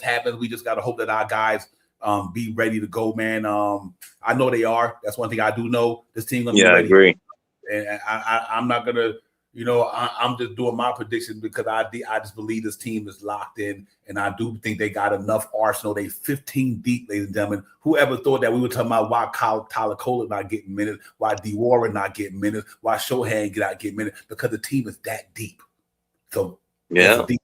And I think that's, we got to give respect to our team. Our team got one of the deeper teams in there again, man. I think they're a deep squad, man. They clicking. I mean, Mike Brown, much as we might have got on him about what he was doing in the regular season, we didn't like his move, we didn't like him doing this, but this ain't the regular season. This is the playoffs. Jalen Brunson, this playoff Brunson, this playoff Anunoby, this playoff Cat, this playoff Mikal Bridges, playoff Deuce. These dudes are turned right. up. So, it gives me a lot of confidence, man. It gives me enough confidence to feel that I can say that I confidently can go out there and say that our team will win this series, because I thought I was comfortable enough to say they had beat the Philly 4-1. I said 4-1 against Philly. I like Philly ain't beating the Knicks. What makes y'all even thought that shit was going to happen? That's what I don't understand. Y'all had to tell me, why did y'all think Philly was going to beat the Knicks? Because they beat Boston? That don't mean nothing. We was going to smack. Cocaine's a hell of a drug. Yeah. Right. Word. That coming. And this ain't got nothing to do with guessing. It's just that the numbers don't lie. We've been saying it all year. The numbers don't lie because what they did in the game made the numbers. Like, the reason why the numbers is this, because what they did in the game made the numbers. So all you got to do is look at the numbers. And the numbers tell me right now, the New York Knicks only giving up 100 points a game, and they scoring 117. But the reason why them the number, like, because they beat somebody last night 144-114, or the night before they beat somebody one. That's why the numbers is out there. And in order for you to get the numbers, you got to play the game to get the numbers. And right now, the numbers don't lie. Ain't nobody smoking the Knicks right now in the Eastern Conference. Setting records. For the numbers say. Now, what happens on the court that day, anything can go wrong in the game. But right now, if you look at the numbers and you look at the way the Knicks is playing, I don't think nobody can beat the Knicks in the East. I know they can't beat them, because nobody in the East, nobody. The reason why I say nobody is because the people did right. There's nobody left that will do the things that teams like Philly would do, like the dirty things, like the people that were on that team last year with Detroit, like the Beasleys and those guys who were grabbing and all that. They're not there no more. It's not the same type of team. And Duran's young. He's not that type of guy. He's not an Embiid type where he's going to knee you in the groin and try to land on you. He's playing basketball, and that's it. So it's not, we're not worried about that. And no matter what they're doing with the young players and who they're trying to choose as a young player, like, we're going to be expect to be playing 8 people every game. Just like how we had that I have no idea how Cat ended up with that foul last night. But yesterday, I keep forgetting the days now. When Embiid landed on him, need his groin, try to kick him, do all that other stuff, land on him. Cat, you get the foul. All right. But those teams are now gone. We decimated those teams. These other teams it's not going to be like that. You don't see Jared Allen doing that to people. You don't see him that stuff. And we've already seen Mitch handle them by himself. Now he's got another 7-footer with him. It's going to be different. Real quick, while you talking about Cleveland, they up 13-5 first quarter. James Harden got 11 points already. See, that's what I'm saying. That might go 7 right there. But here's what's crazy to me. Let me tell you this. I got him for 19 points. Anyway, go ahead. The 2 centers left in the East, in Cleveland and Detroit. Yep. Still not better than Joel Embiid at the 50% Joel Embiid is right now. Think about that. Jalen Dorn can't get buckets like Joel Embiid, and neither can Jared Allen do what Joel Embiid can do. Even if you hate Joel Embiid, Guff, you think the man is broken down. Joel Embiid put up 24, was knocking that shit down last night, ladies and gentlemen. None of them dudes in the next series could do that. Not even Evan Mobley, not Jalen Doran, not Isaiah Stewart can do what Embiid did last night. Think about that. Them dudes don't get buckets like that. So even Joel Embiid, I think Philadelphia was, to me, I think the Atlanta series set us up for the Philadelphia series, and I think the Philadelphia series set us up for the next round because we are playing teams that already got good talent. You might think Joel Embiid washed up, ladies and gentlemen, but that mother wasn't washed up when he was knocking that shit down last night. You know what I mean? And to me, he a handful. So I just really think that Philly got a talented team. They might not have been talented enough to beat us. They were talented enough to beat the Celtics. And the Celtics was a talented team. They won 50. They had more wins than we had this year. Even though they, and like I said, if what's his name, Jason Tatum played game 7, Philly might not have been there. Just like if Forrest Wagner would have played game 7 for, no, not for game 7, for the last couple of games for Orlando. The last few games, right? Yeah, I mean, this is, to me, is like, okay. So I just think it's easy to me to say that I believe playing Maxey, playing the 76ers made it a little bit more easier to deal with the next team. Even if you don't think the Knicks going to beat them, but it made it a little easy because of the talent level that we played in Philly. Maxey's a talent, ladies and gentlemen, despite what we may think. Oubre, Paul George, all of them do this talented to do. They ain't like they no scrubs. I mean, they knocked the Boston Celtics off, you know what I mean? So to be able to go out there and decimate a team like that with that talent, and I get it, Embiid is not the old Embiid and all that, but damn, the man numbers was good last night, ladies and gentlemen.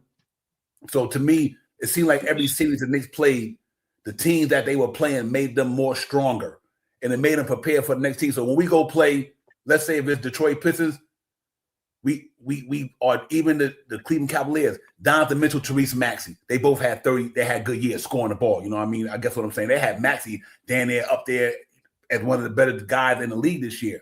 So we play talent like that at iced it. Shaw Powers and Corey Lee and everybody. We iced a talent like that. You know what I mean? And I think that says a lot about our team that we was able to go in there and let C.J. McCullough get off the first 2 games, shut him down. A bucket getter like C.J. McCullough literally shut that man down after them 2 games. And that said a lot about what we got. That's why I'm confident in this team. Because just like on Cade Cunningham might get you crazy buckets, but we don't play guys who can get buckets, though.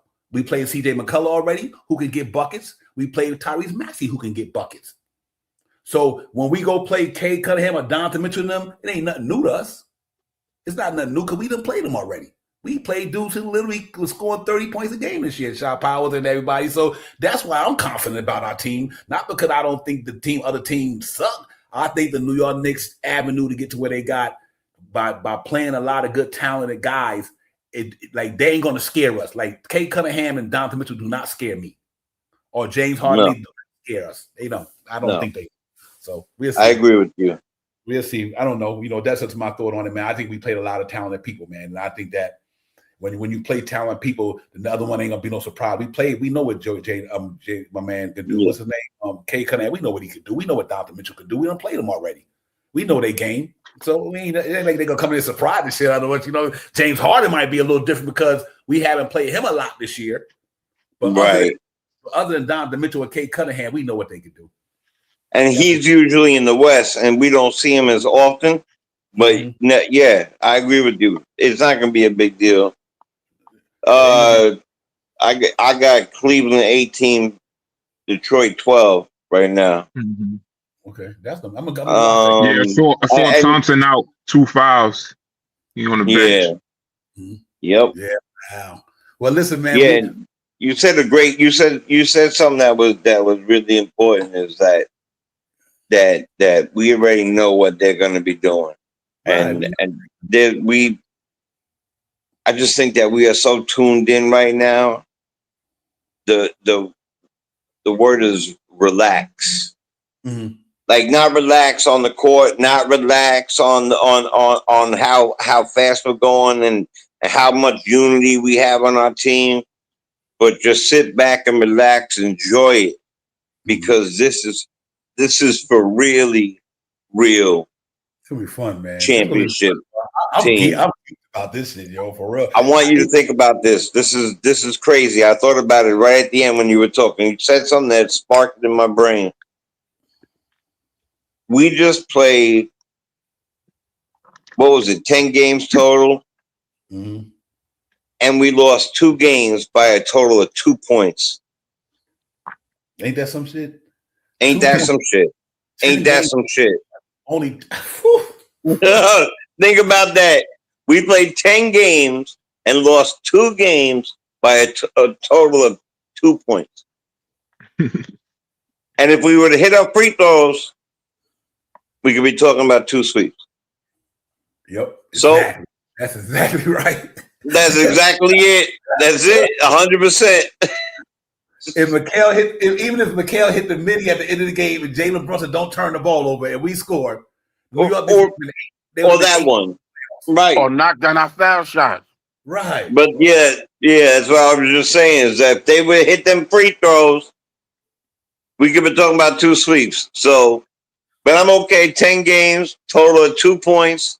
Kind of makes me laugh a little bit. Like when you said something and it unlocked it, I was like, damn, didn't we lose that one game by 1, the next game by 1?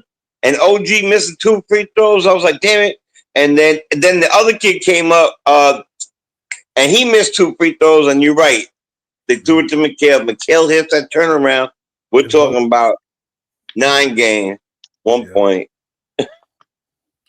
Yeah, man, it's so fun, man. You know, it's so fun to be able to say, like, you know what, that our team is where they at, ladies and gentlemen. I think we should feel good about that. Just feel good that we got back to the Eastern Conference Finals. So, we did what we did last year, and we doing it at another level.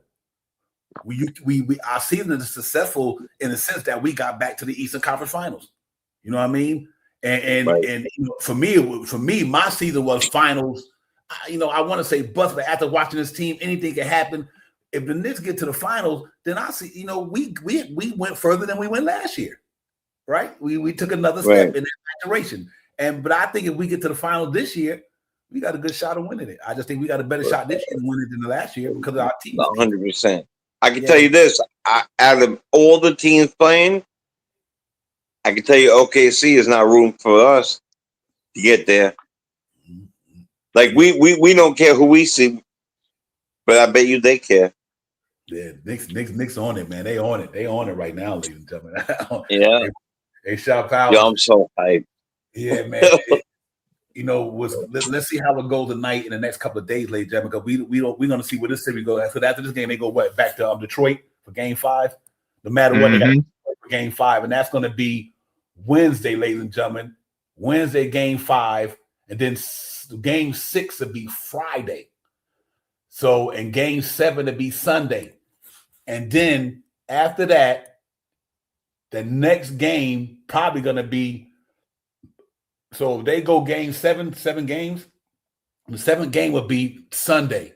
That means Tuesday they probably got to play the Knicks, whoever wins, if they go 7. That means you play seven hard-fought games, then 2 days later you got to play the Knicks. Let that shit healthy and rested. Rested. That's crazy. Bro. Oh my God, man! Y'all think OKC ended tonight? Yeah, so okay. Most likely. Bye, Bron. Yeah. See, that's the only name that bothers me about this. The refs, the league. But if you put somebody down by 20, there's only so much the refs could do to help that. So, if it's a close game, maybe the Lakers win 1 because I don't see them wanting LeBron to go out. Because who knows if he's coming back, right? I guess he's coming back because if he's coming back, if he wasn't coming back, he definitely would have announced it. Because he would have wanted a tour. You know what I mean? He definitely would have wanted a tour. So.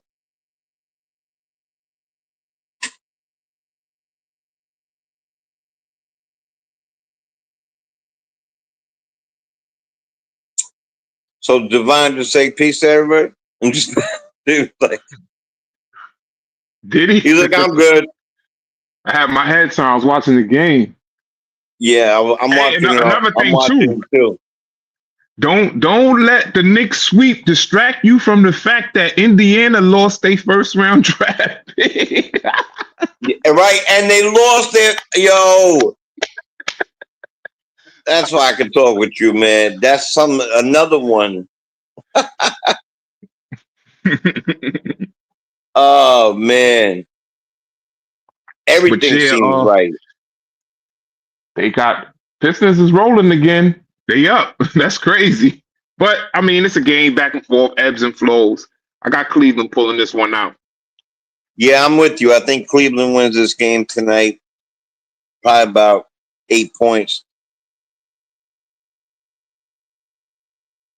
give or take.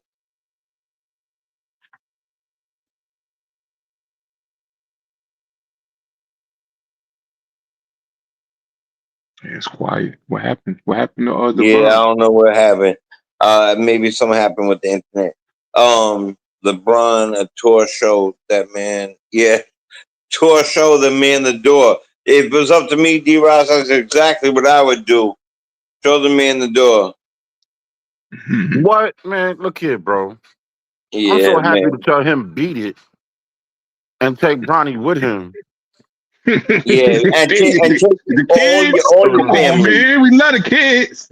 Take the kids. Yeah, we love the kids, but take them with G him. League. He need to be in the G League. He wasting somebody who really deserves a spot. 100%, Lee. 100%, Lee. Yeah, he only gets playing time because his last name is James. That's right.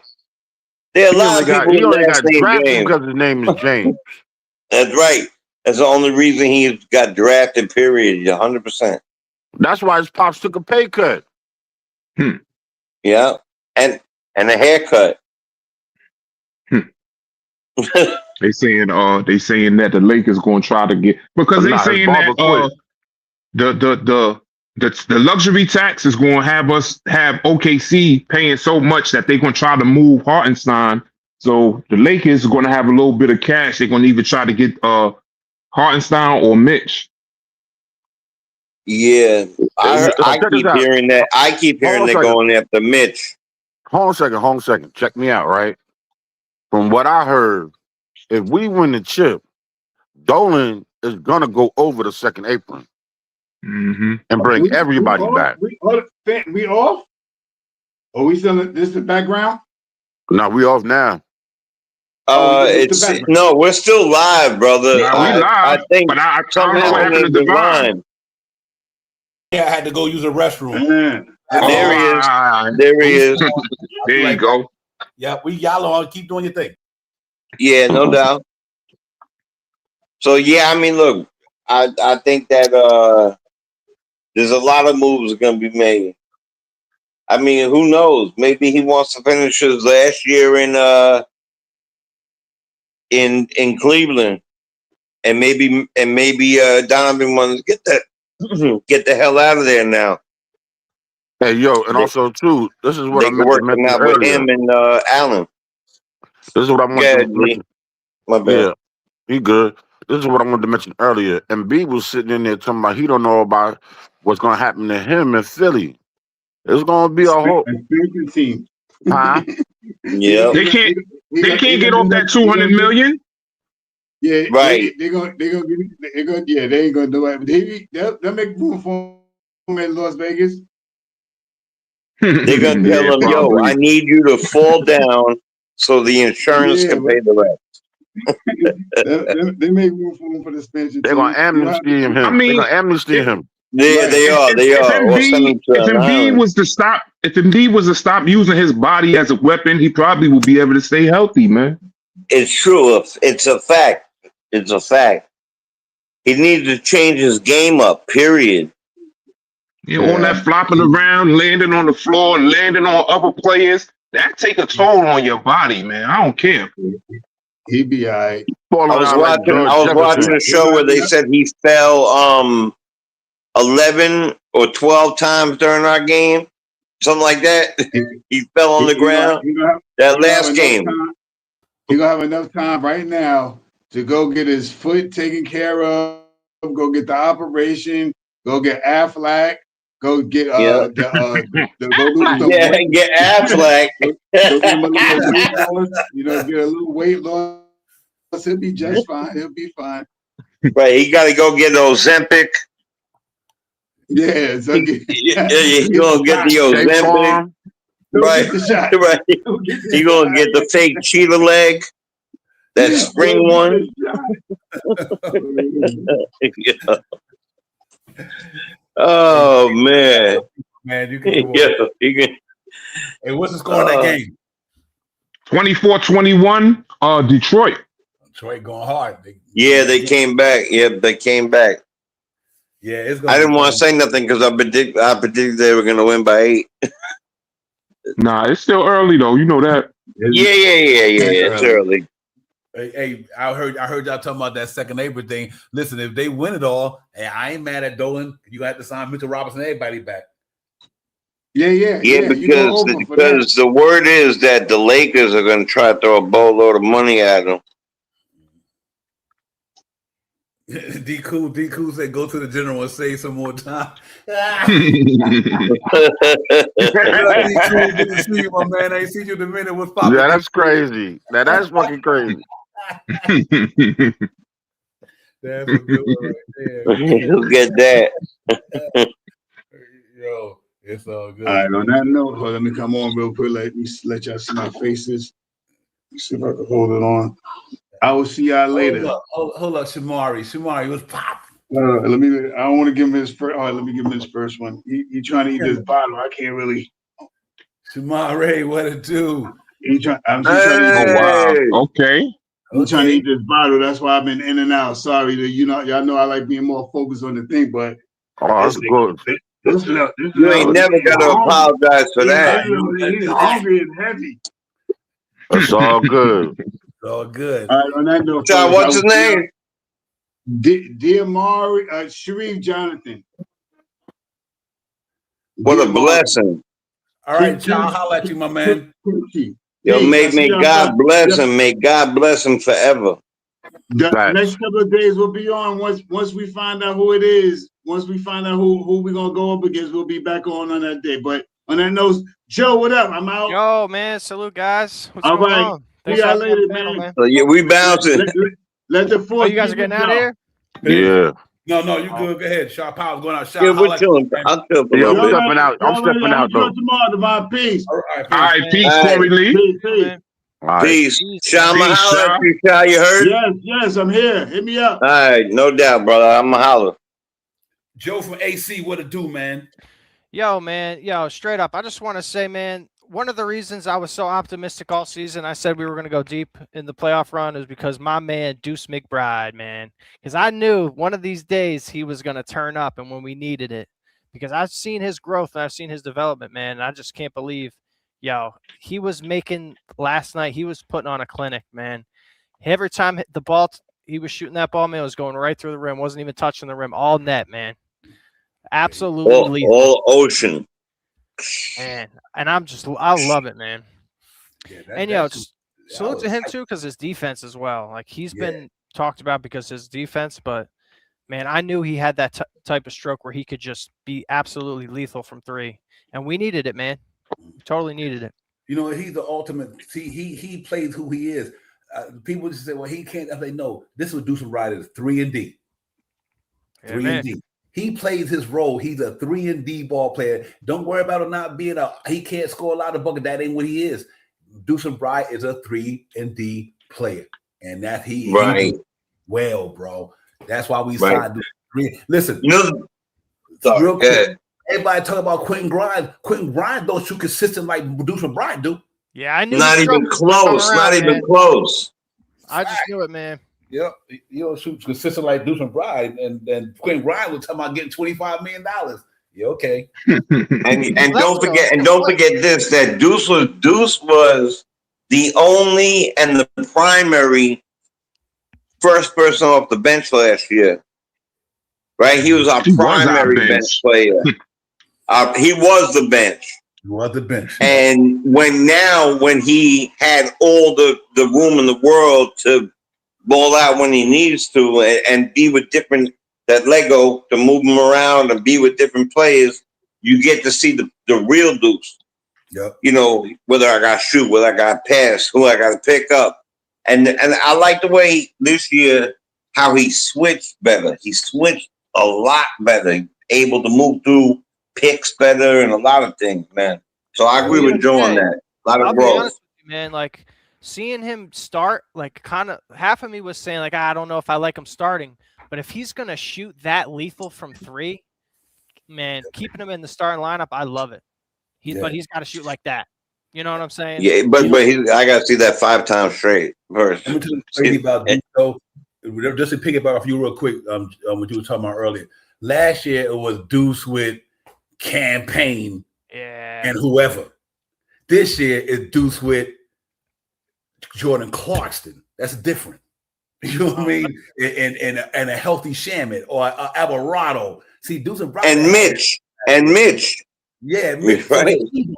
He was our best scorer off the bench last year. He's a 3-and-D dude. Think about that. But now this year, you got a score like they got Jordan Clarkson. Now you can't put the emphasis on him anymore. Not only him anyway. So now Deuce and Bride should be open season because now if you try to mess with Deuce and Bride, you got Jordan Clarkson there or Larry Shamet there. Now they knocking down shots. I just think that's the difference is that he got a better supporting cast in the second unit this year. Exactly, but that's exactly what I was meaning. You had Cam and Sham. Right. Last year. That was it. That was it. And Cam was a killer because Cam would jump up sideways. He'd look vertical to the floor and shoot the ball. He'd be looking sideways and shit like. Yeah. Now you add Alvarado to the mix. I mean, he just got guys who can take the pressure off him now. And that's why he was so good yesterday, ladies and gentlemen. You know why? It was no pressure on Deuce because he had Jalen Brunson, Big Cat, and with Kale and all the. It wasn't no pressure on Deuce. Yeah, right. Wide open, man. Just play your game, and Jalen Brunson feeding that boy like crazy. I'm like, Jalen Brunson gave up some good shots to get that man because he was hot. Respect Jalen Brunson for that because there's a couple times where Jalen Brunson, nah, you open, you hot right now. You just shoot it. And he was even hot. So that's the respect I have for that game last night because I seen my man throw the ball to Deuce Bride when he had a wide open shot. But I say, you know what? I got a good shot, but yours is better because you went wide open in that corner by yourself. And Jalen Brunson kicked that shit right to him. Do you notice what he did though? Mm-hmm. He drew everybody to him. Mm-hmm. Waited now. And boom, wide open, 3 from the corner, bang. That shit was crazy. It was beautiful. Yeah, I think him changing his game has been the big deal. Yeah. I watched a lot of fun in the game. I had watched some fun in the game, but that was a good Walter White. That was a fun game last night, bro. In the sense, the way that how they were locked in, I was like, these dudes is on it in here, man. I don't know what the hell, but that was a nice game to watch last night. That's a fact, man. I was drinking whiskey last night after that game, and I'm a cognac man. Right. I'm a cognac man for sure. I probably would drink whiskey too. Yeah, I think that's the way they came out in the first quarter just had me amped in the mind because I'm like, these dudes knocked down 11 3-pointers in one quarter. It was a record, right? Yeah, it was a record, man. I couldn't believe it. That's one thing too, man. We've been breaking so many records this year. It's like, how are we not going to be a championship team? That's my whole thing. Yep. Man. It's like, how many more signs do we need? You know, it's like.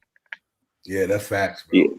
Yeah. Even say like, oh, the Philly bench is so much better than ours. I'm like, what are you guys like? What game are you guys watching?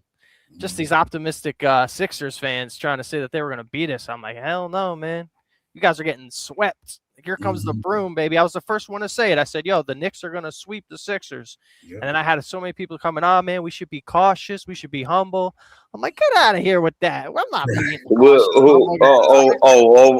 over there with Karan? Yeah.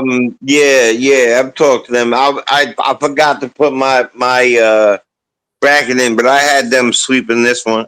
So I went and saw yours. I put a few words on there. I'm gonna actually take yours and put it on one of my platforms, maybe like IG or something like that. Yeah, because like I got the Knicks and the Spurs coming out at the end for finals. Okay. Yeah. So that's my finals matchup. I see the Spurs coming out of nowhere and upsetting OKC, just kind of like, just kind of like a flash thing where everyone's kind of like, oh no, how did that happen, kind of thing. So we're gonna have to see what happens to the Wemby though. Yeah, and Nick Yak, that's a good stat right there. Nick Yak said for the 4 years, McBride and Brunson plus minus is one of the best duels together on a team. That is facts because they complement each other real well. That's what I think of people miss the point because Deuce McBride is not a scorer; he's a shooter. Jalen Brunson is a scorer. You know what I mean? So Jalen Brunson could do all that and just set Deuce McBride up to knock down shots. That shit is 100% fact. Because like I said yesterday, he was just throwing them shit on a fast break. He was hitting Deuce. He was getting them on the top. The ball to the corner, him and Josh Hart, and I think that was good basketball, man. That was a table setting basketball for the New York Knicks last night, and I don't see it letting up, ladies and gentlemen. Brunson's just really good at like setting screens, and when he has the ball, like moving around a screen that's set for him, like he's doing such a good job in our pick and rolls. Like he's got to be commended for that, man. You know, because that's what the other teams have problems with. Like 100%, they're not going to know how to guard our pick and roll, man. They're not going to know what to do. I think the only reason you don't hear his name like as because he's got Mamba blood in him. He got Mike blood in him. Like he got from real that type of he a dog. But because of his height, you don't hear much about him. 6'4", 5", something like that. You would hear it differently. He is you don't become the clutch player of the year at his height if you're not that nice. That man is dancing. That man is dancing with the ball. You know. We don't care, but like in NBA, as far as NBA talks go, like, you know, two players that are better than Brunson. I don't even think I could do it. No, nobody. There's nobody. To me, there's nobody. They asked iHeart in the beginning of the year the difference between playing with SGA and I've mentioned it with Divine Saba before, and playing with Brunson. And he said with SGA, I give him the ball and I get out of the way. He said with Brunson, he will weave, bob and weave and dance and get around and give you the ball and you'll give it back and you got to be waiting for a pass and you got to be waiting for him to shoot and you got to be waiting for this and he is going to make sure that the team gets involved. And it's like, did you just hear you say that? Because I know SGA just heard you say that. I give him the ball, I get out the way. That's not a team player. He's awesome at being off ball, though, Brunson. He knows how to get the ball off and move around. Yeah. That's teamwork. Our offense is awesome when Cat get the ball with like 17, 18 minutes on the shot clock. 17 seconds, I mean. Yep, absolutely. That's facts. I mean, they I knew what you meant. Man, they unlocked a lot of stuff, and I can say this here about Jalen Brunson. The reason why I don't understand why people tripping to this day. Like the guy done did it for 4 years in a row. Like when is enough is enough. That's all I be saying. You know what I mean? Like right. It ain't like he like it. I hate the Brunson slander, man. I can't stand the Brunson slander. It's not like the dude came here when he first got here. Like we didn't go to the playoffs or something, you know what I mean? Or we was in the lottery. The man came here and we went to the second round the first year he got here. And the only reason we didn't get to the finals that year, Julius Randle, 75th game of the season, hurt his ankle. Going to the playoffs against Cleveland, Julius Randle get hurt again. Yep. I just like their mentality too, because we get to the first round. You know? Like we get to game 5. We beat Miami in Madison Square Garden. Yep. Go back to Miami for game 6. And the only reason we didn't win that game, because RJ had a great series, but that one game, he didn't have a game that day. He was way off on that game 6. I'll never forget it. And he was, so I say all that to say, then he came back the next year and said, okay, you know what? We going to get back here. He got us there, and then we bring Big Cat in the building. Now we bring the piece that Jalen Brunson was missing. You know what I mean? Big Cat is the piece that Jalen Brunson was missing, and Leon Rose brought him in here. And ladies and gentlemen, we about to go through the fucking finals. Yeah, I was reading something about. I'm gonna tell you this. Go ahead, Joe. Like apparently, I'll be real quick. He's like a 96th percentile in effective passing percentage. Mm-hmm. So. Go ahead, Jay. My bad, man. Yeah, that's crazy. No. I've been talking for like 2 and change. If you could talk, if you got something to say, I was just gonna say that when we unlocked we said something earlier about, when they unlocked it, it was like everybody was trying to divide us, right? That's what the world's about anyway. Everybody trying to divide everybody. But when they were trying to divide it, oh, Cat, Cat is soft, or Cat is this, or Cat is that, or he's whining, or Giannis, or whatever this, that. I'm going to tell you right now, we win the championship this year, you ain't not going to hear one word about Giannis next year. Not one word. That's right. Not one damn word. They're gonna because now that you unlocked the cat into a lion, you see the fact is he wasn't screaming for. First of all, he wasn't screaming for anybody. He wasn't making a big fuss. He wasn't in the news. He's not that type of guy. We don't have guys like that. Nobody. Nobody's going into the news and saying, it's this guy, it's that guy, it's that guy. We don't have people like that. We had Brunson had an interview yesterday with him and Towns. Brunson talked about Deuce for about 15 minutes. He practices every day. He's the type of guy that will go in there and he'll miss 13. But you throw the ball back to him and he's gonna shoot and make the 14th. And once he makes the 14th, he'll make the 15th and the 16th. And he'll go back and be like, ooh, I feel good. Yeah. And he missed 13 straight, but he still made the other 3. And he keeps going and going. And he practices a lot with JB. Yeah, let me say this too. JB, man. Last year, this is other people forgetting about this here. Ladies and gentlemen, Big Cat did put up 24 and 12 last year, and asked the motherfucking Detroit Pistons what happened in that series when Big Cat spent baseline on Jordan Dorn. I still watch that shot to this day. The spin. Listen, he did a step back 4-3 in the NBA round against Detroit last year, and then Jalen Brunson hit him with a dagger. And I remember that told shot. him to Yeah. go home. That was on Thompson. Thompson. Yeah. Oh my God, that just got me hyped again. As I see it, when Jalen Brunson crossed him up at the top of the key, hit the dagger and through the bounced off and took. Listen, we ain't worried about none of these jokers, man. We got Cat. We got Big Cat and Jalen Brunson. Now you add Anunoby to the mix. If Anunoby didn't have a playoff like this last year, right? No, he damn sure didn't. You know what I'm saying? Right? If Anunoby come back this year, have a playoff like that with the way these two dudes is getting down. Yeah. Come on, man. Yeah.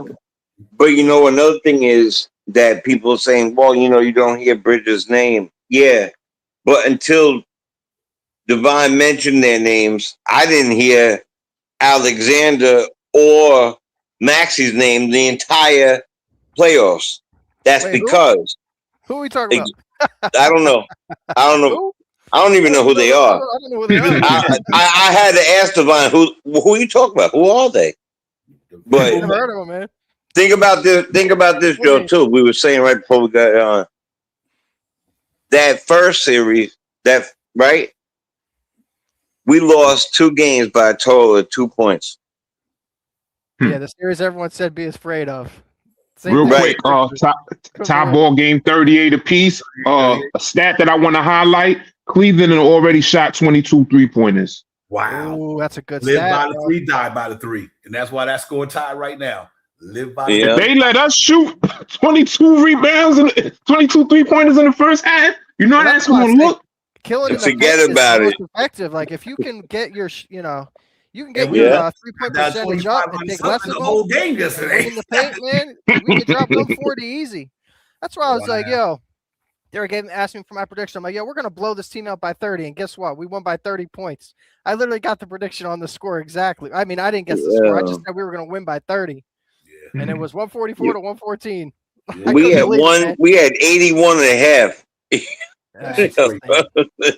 Yeah, it was ugly yesterday. Was that? That was a full. That's a full score at halftime. You think? Hey, I'm gonna tell you what's funny. I kid you not. Yeah. Right before we went on the run, when I see Knicks hit, when I think Deuce Bright hit a second shot. When I see the Knicks go up 17, I said Shaw Powell. I text you. I said Atlanta flashback coming. Yeah, straight up. I said Shaw Powell, Atlanta flashback coming. Next thing I know, Knicks went up 30. I'm like, this shit is over. This shit was over. I just like seeing them hold leads too. Like we weren't doing that under Tibbs. Yeah. Like getting a lead early, maintaining it the whole game, like that's not easy, man. Nah, that should be commended. Yeah. We're also playing much better third quarters. That was one of our issues for a while. We already the best fourth quarter team in the league. Right. If you're gonna give us a third quarter too, right now is the third. Right. That's a great point right there, Walter White. So because usually when we, but here's what's crazy too. But not only we a good fourth quarter team, but when we leading at the 3, right? Man, I'm like, this is crazy, bro. Like I said, look at this shit straight out of the movies to me. Maybe that's how good everyone can hit a 3. Everyone maybe I'm feeling that good, but later, I kid you not, guys. Real talk. I have that Atlanta closeout game and this closeout game. Like I watched basketball for a long time. I've never seen no like that, bro. I'm not saying it never happened, but I never watched it. You know what I mean? Yeah, me neither. I got to watch a team put their fucking foot on your neck. New York Knicks literally put. I mean, that was annihilation. And it was our team, right? It wasn't like some other team. Yeah, you got to imagine how I was feeling last night. Think about this here. You got to imagine how Maxey and B, all of them felt sitting on that court watching their ass get busted up. You got to imagine how that felt inside them dudes, bro. That's what I'm saying. Every time they panned over to them, and B was talking. Maxey had a shirt wrapped around his face. He didn't want to talk. He didn't want to say nothing. He didn't want to talk to him. He didn't want to say. He was like, "Oh, Detroit got a 4 you see where we are? Detroit got a 4-point lead." Yeah, but yeah, man, that was some basketball. That was some beautiful basketball, ladies and gentlemen. I'm hoping that we can continue tomorrow. So everybody to chat to hanging out with us, man. We just here just vibing. I appreciate y'all coming in. I'm just reading a lot of y'all guys' comments and everything like that. So salute to the chat, man. I appreciate y'all hanging in and everything. Our defense was again, man, on point. Yeah, really good. Joe, you get my message in the thing the other day? Oh yeah, you sent me a message. Yeah, you put your number down. Yeah, man. You grabbed it? Yeah, or no? I got you. Right. Yeah. You want me to text you? I'll text you. Text me after you get off. Because I was trying to ask you if you wanted to do a little. I picked it up. Just hit me up. Because I got a little channel right now. It's not like we'll probably have like one person watching kind of thing, but I just kind of want to make a video, just like a. Yeah. If you just text me when we get off of here. Shoot me a text. All right, sounds good. Yes, indeed, y'all. Network, my man. That's what it's about. Networking. It's about network. Listen, I'm telling you right now. I met Divine, but on Ron's, and then for like 2 years straight, been rocking with them, man. So, things happen, man. It's a community of a real That's good why I love community. doing the panels, man. I used to do the panels with the man. I don't know if you guys know Ron Cleveland from the Man. Ron Cleveland. Yeah. I used to be on his channel back in the day, but he shut his channel down, so I kind of lost the platform to talk on. So here you go, man. Yeah. That was his little tagline. Yeah, this Nick community, like I said, you come together, you talk basketball, hang, each other sharing each other thoughts. Nobody's right, nobody's wrong. You're never out here to be better than nobody. Like I don't even do this, but like that. I just do it because I got it. But what I mean is, it ain't about me. It's about the Knicks. That's why I don't like to get into personal debates on this show. That's why I don't like debating. It's not about me. It's about the Knicks. You know what I mean? Right. I'm not here to debate nobody. I'm not running for president. It's just about talking Knick basketball. Everybody sharing thoughts, right or wrong or indifferent. We agree to disagree, but ain't nobody better than nobody on here. That was the thing. I think it was because the channel was so new. Thoughts and ideas that we like to share, and they come together collectively just to make one. Yep. Podcast. And you do a great job of facilitating that, Devon. So. Well, we just want to keep it 100, man. We just here. We Knick fans, man. Like Ron, we still Knick fans. That's all we is. We just Knick fans. Yeah, word up. The only thing different for me and all y'all, I just got a little platform. But other than that, we just talking Knick basketball. Ain't no reason for nobody to hate each other. Ain't no reason for nobody to get upset at each other or think that. It's not even about that. We just got different. We got thoughts. I'm a passionate guy. You know what I mean? And I just love expressing my thoughts about something because I really take. Because my word is my bond, and I take my word serious. That's why I express myself a certain way. That's who I am. But there's never nothing meant like I'm gonna play you out or you play him. I'm not here for all that. You know what I mean? We can't talk in basketball. leave the personal stuff out there. We just talking orange and blue sky. That's all I want to talk about. Everything else don't even matter to me because it's out of my control. It ain't my business no way. So I just try to keep the platform like that, where we just express our thoughts about a team that we love dearly. And now we got a chance to watch the team go on the cusp of getting to the finals, which a lot of us in our lifetime, maybe after me, haven't even seen that. You know, some of these people didn't see 1999. You know what I mean? That's 27 years. Some guys that come on these shows never see the Knicks get to the championship. That's why I want them to get there. I want the Knicks to win one, especially for Clyde. You know what I mean? That's why I want them to win it so bad for Clyde Frazier. Because this man brought us two. He's broadcasting with us for over 40-something years.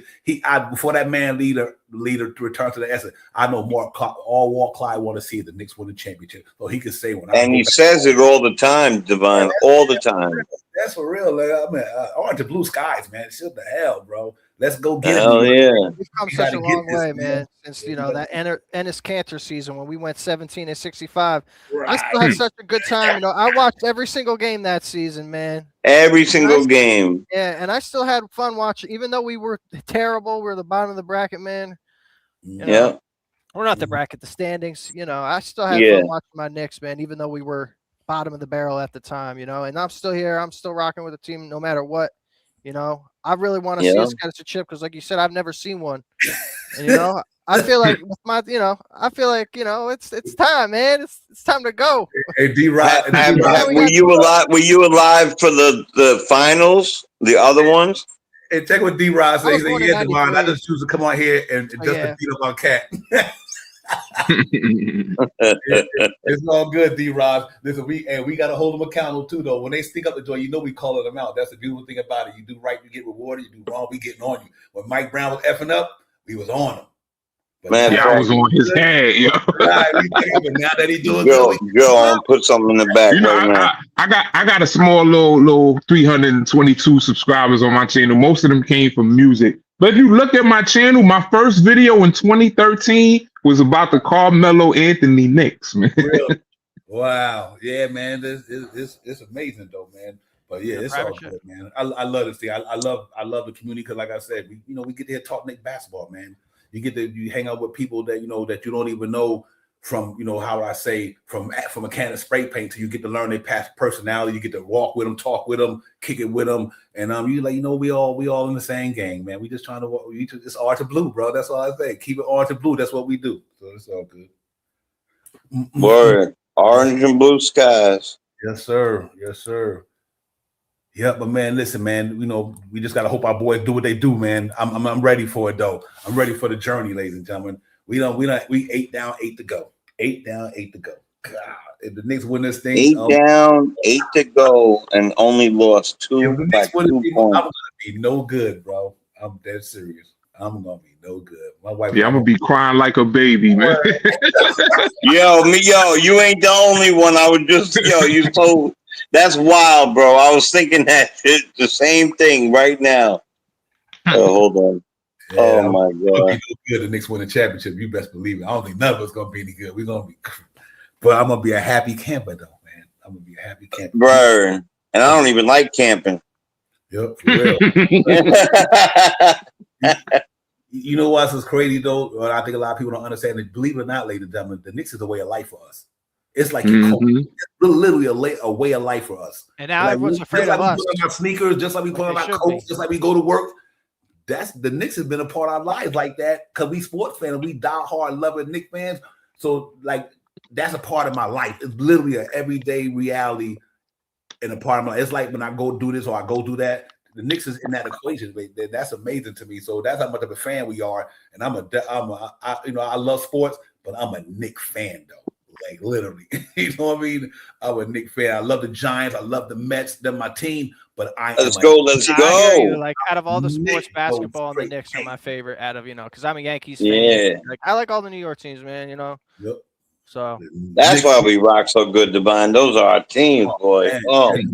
Listen, I'm talking about Rusty Staub, Cleon Jones, Lee Mazzilli. Yeah, I'm going back like when I was a kid, man. It was always about the Mets, man. Yeah, George Foster, way back. George Foster, yeah, George Foster, real. Dave Kingman, you name it. I was like, and then even when even when the Mets wasn't doing good, and I would see the Bronx Bombers, them cats where they had Greg Nettles, Chris Chambliss, all that shit. I'm like, New York sports is New York sports, man. No matter what team you root for, but New York sports, man. And the Rangers was popping. I'm like, okay.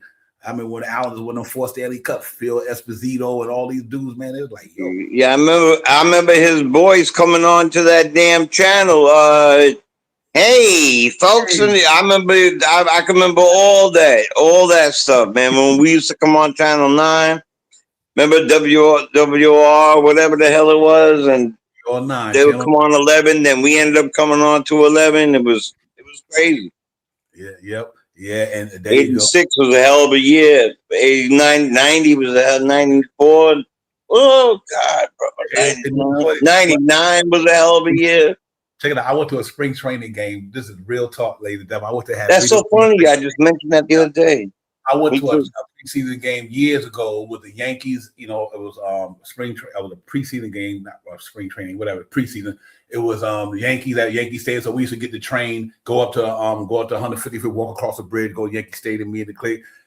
So we was in the game, right? And Carlos May, remember he had a brother. Carlos May had another brother. He played in the Major League. Well, anyway, he hit a home run, right? And right there by the short bleachers in Yankee Stadium. It was a bunch of us, kids, bunch of us. So I reached down there and I got my hand on that ball, ladies and gentlemen. And I'm like, ain't nobody getting this shit from me. Nobody. So I got my hand because he hit the home run. I my first down my hand, the first one down there. When I got the ball, right? Man, we went home.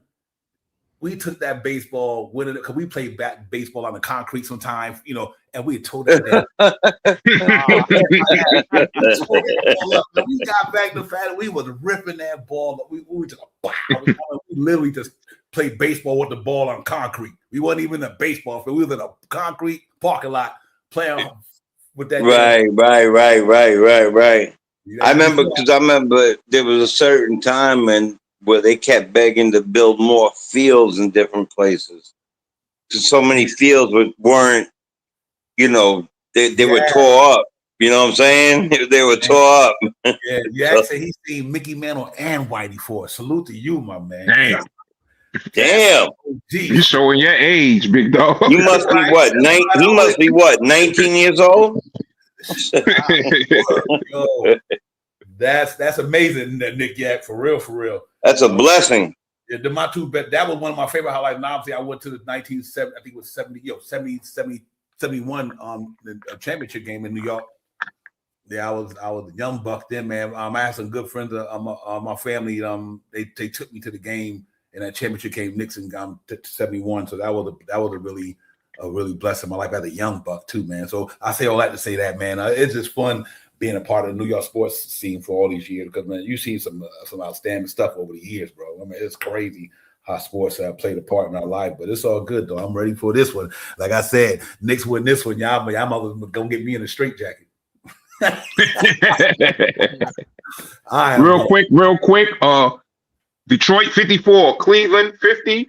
Karis LeVert 17 points in the first half. He keeping them alive right now. He keeping their water on. Wow, Karis LeVert get buckets, man. But yeah, he playing his old team. He feel at home right now. Salute to the Queen OG, Miss MacGyver. Salute, sister, for real. Enough respect. I'm about 9 years behind. I definitely got to get to my prize picks and my family. Actually, I don't even like saying their name if they're not doing the damn promoting. They shouldn't be shouted out. Yeah, man. But listen, these dudes gonna get it. Let's get this chip, man. That's all I can say. Get this chip and be thankful. Yeah, word. Go get all 5 brands. I think we ever rocked this long. Yo, this is crazy. Yeah, listen, I can say this right here. Now, I said it last year. They better get all 5 branches of the military in New York when the Knicks championship, ladies and gentlemen. Army, the Air Force, the Marines, the Reserve. That city's about to go. That shit gonna be escape from New York. Once we win the ECF, I think that's gonna happen. To be honest, wow, you already see how they do it in the regular playoff game. Could you imagine that the Knicks win the championship? Oh my God, bro! That New York City gonna never be the same. I got a friend that works in a building. that I asked before the playoffs started if they could get me in their office. They got the window that faces out. If I could get it in there, if they could get me in there. But I really want to be on the ground with everybody. You know what I'm saying? Like, I really want to be on the. I went to the Giants one, the last Giants one, 2010. Man, 2011. You couldn't get down the side street. It's gonna be crazy in New York, bro. I have binoculars. It's gonna be like New Year's Eve night in New York, but just spread it further out. It's gonna be in every borough. It's gonna be people gonna be out in every borough, every city, every man. It's gonna be crazy. I'm telling you. Oh my God. East Coast. So I'm so excited. If you lack toilet paper, bring a bag. You're gonna get plenty of it. Listen, don't tear the city up. Y'all gotta live there now.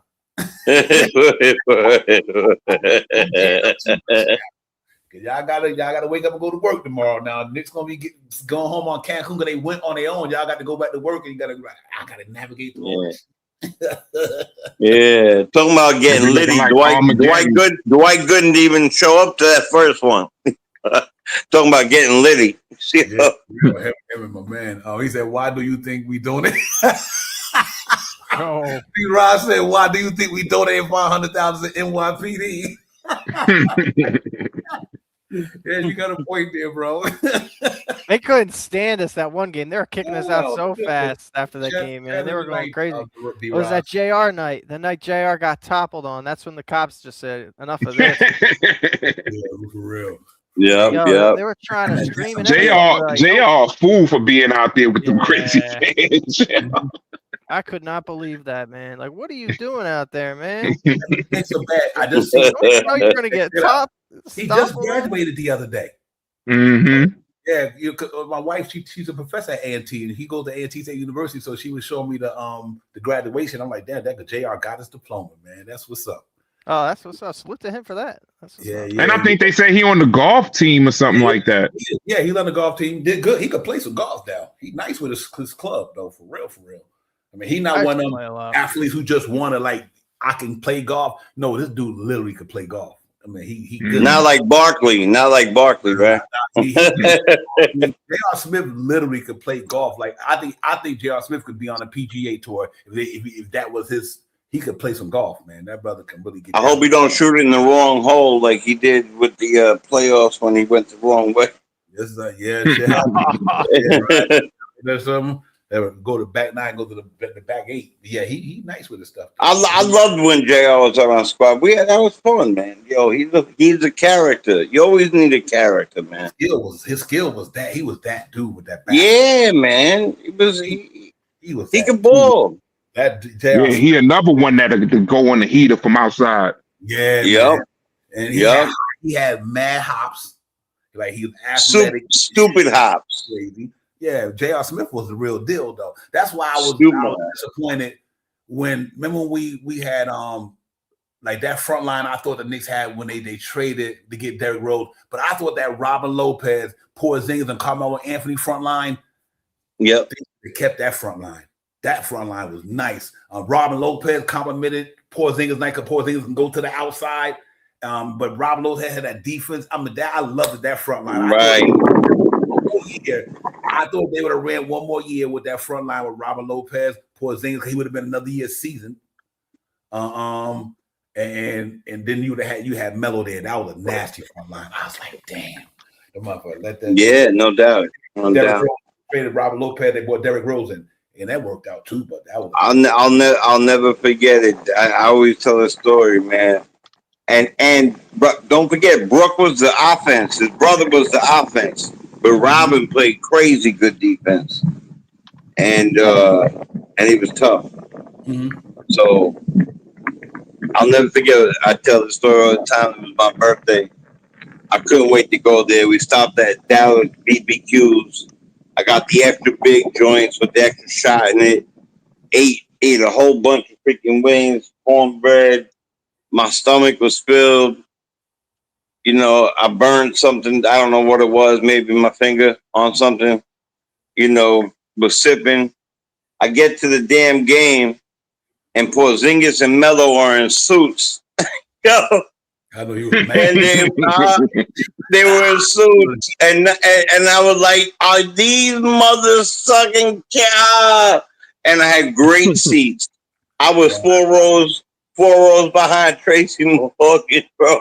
Yo, great seats. It was a birthday gift. But Robin Lopez that day, we played Indiana and we lost by 1 on a last heave throw. Robin Lopez had like 32, 15, and something else. He was the only player that was scoring, bro.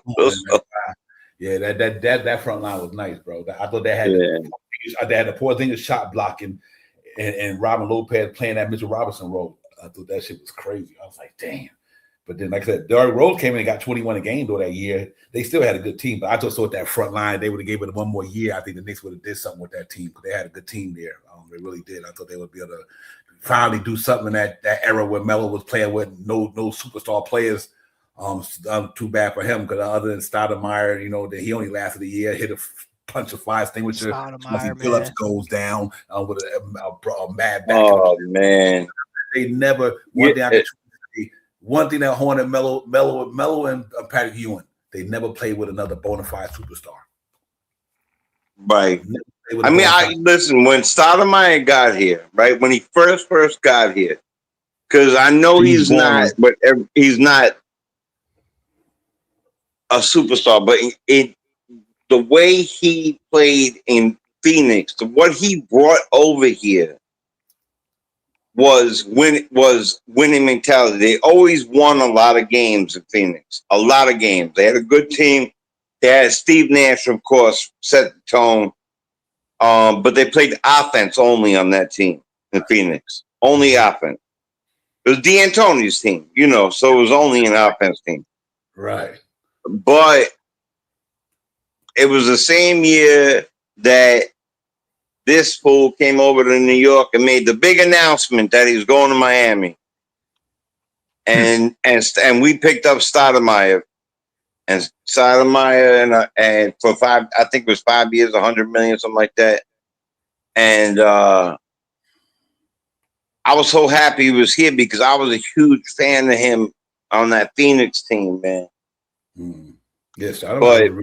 He had he broke something with like 20 and 10, some sort of record there. He had 20 and 10. Yeah, I get it. I get it. I agree with you on that. He wanted to get here fast. I do understand it. But like I said, and even they should have found a way years later to get him a player. Yes, they needed to wait for Melo. Yeah, I do understand. I get it, man. Because we gave up. But here's what I always say to people too about the players that we gave up for Melo. Literally didn't do nothing in the NBA, ladies and gentlemen. Not Wilson Chandler, not Timothy Mozgov. A lot of them guys that didn't go on and had good careers. They just was like whatever. Right. That was mediocre to me. So, but I do. Gallinari never got better than he was. Never got better than they were. It's not like none of them dudes that they traded for Melo had good careers. Not say good career, but they wasn't impactful years in the NBA. They were just year celebrity players. That's all they were. I agree with you. I would rather have Melo. Yeah. But if you had them with him and Stoudemire, you might have had a better team. I thought they would. Let me say this right here. I'm not saying they wasn't good players. Like Wilson Chandler went on to Denver and do some good things in Denver. Mozgov got a good contract from the Lakers and somebody, and obviously Felton, he had a couple of good years left. But none of them players achieved anything that we could say like, damn. Nah.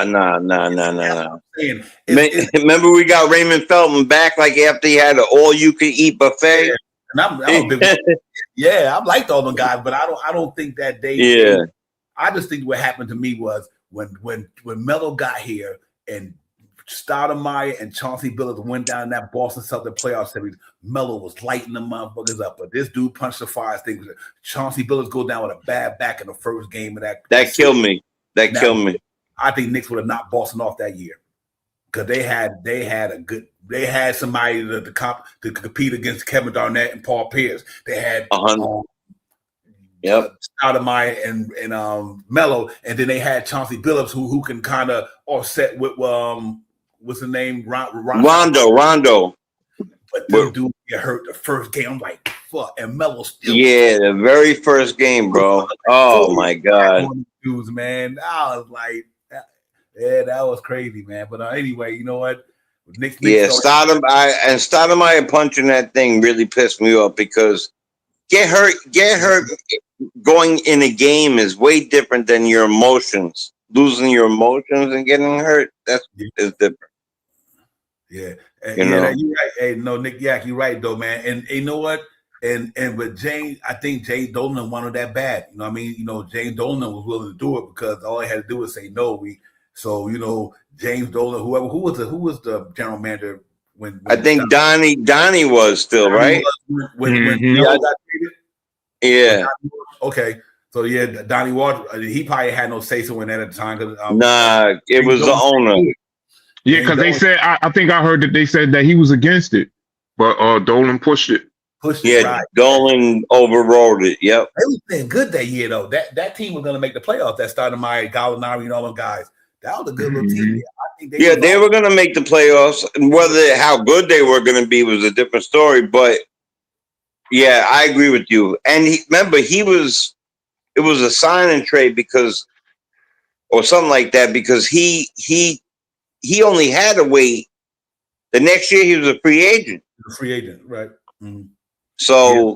But from what I hear, though, Nick Yak, if I'm not mistaken, I heard Melo talking on his podcast 7 p.m. or something like that. That he was literally going to take the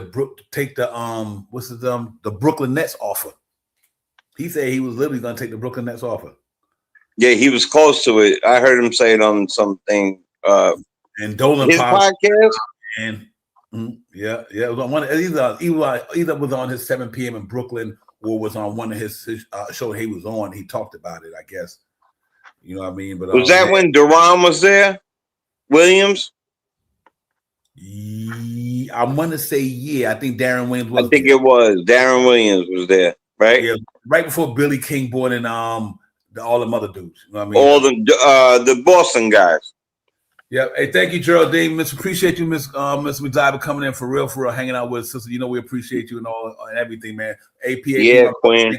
Well, I'm about to get out myself in a few minutes and everything, but we just here having some fun with it. We won't be seeing each other for a couple of days, but I'm gonna create some content before Friday and stuff like that. We'll chop it up about something, man. But right now, it looks like they're at halftime, and right, if I'm not mistaken, they're at halftime right now. 56. Yeah, it's a 4-point lead.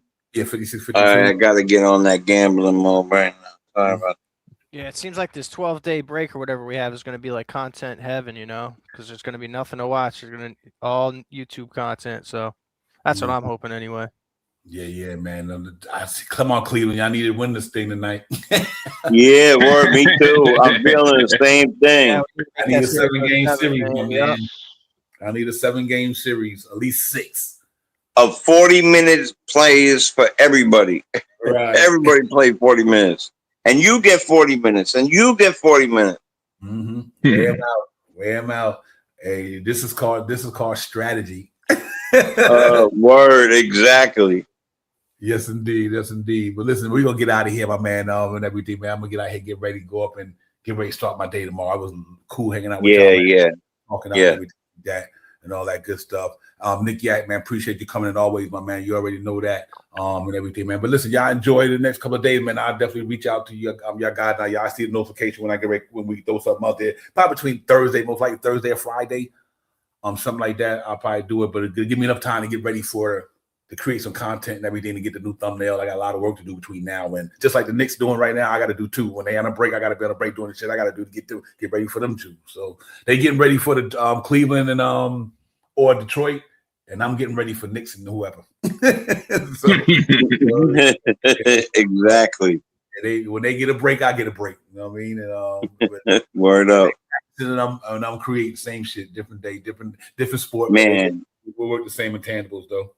Ain't it crazy how basketball flies, man? I feel like the first game just came on. The first show just came on. Yeah, it feels like just yesterday everyone was freaking out that we lost to the Clippers in the regular season. I was telling everyone, relax, we'll be fine. Yeah. Too fast though, man. It really does. I'm like, the season. I like, damn, the season over already. I was like, yeah, man. So it's so crazy, man. I remember the first show already. Like I can remember, like, good seeing everybody was back here. That's why I want to play. I want to play all the way into June. I'll tell you why. Because the last, if let's say if everything went to 7 games in the finals, the last game would be June 19th. So check what happens after that: summer league, free agency, summer league showcase that we're playing, and then you get a training camp. We right back on again. So it's almost like one thing about when the Knicks go deep in the playoffs. Yeah. The season get. You see, like you can be with everybody longer because they went longer. Next thing you know, like, damn, it's already August. Next thing you know, it's September. Oh shit, this is new season, 2026-27.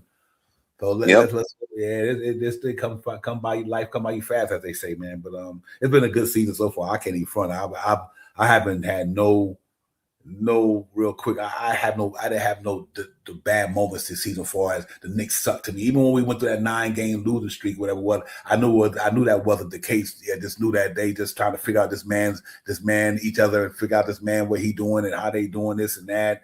And it's a long season. These guys had bigger fish to fry, and I was like, they just probably just trying to figure it out. Just like how Mike Brown got me doing this, Cat and I this here. They, and they know by the end of the season, that Knicks going into the playoffs on a motherfucking tear because they went the last 5 games of the season. They played all playoff contenders. They played everybody who they played in the last 5 games. But they was all 10 contenders, all playoff teams. I mean, they all was in the playoffs, and the only one was in the play was Charlotte Hornets, and they beat everybody, and they didn't care about the Charlotte Hornets or whatever.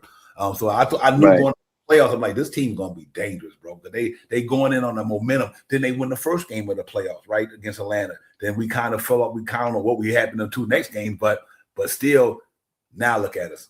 It's crazy. It's crazy.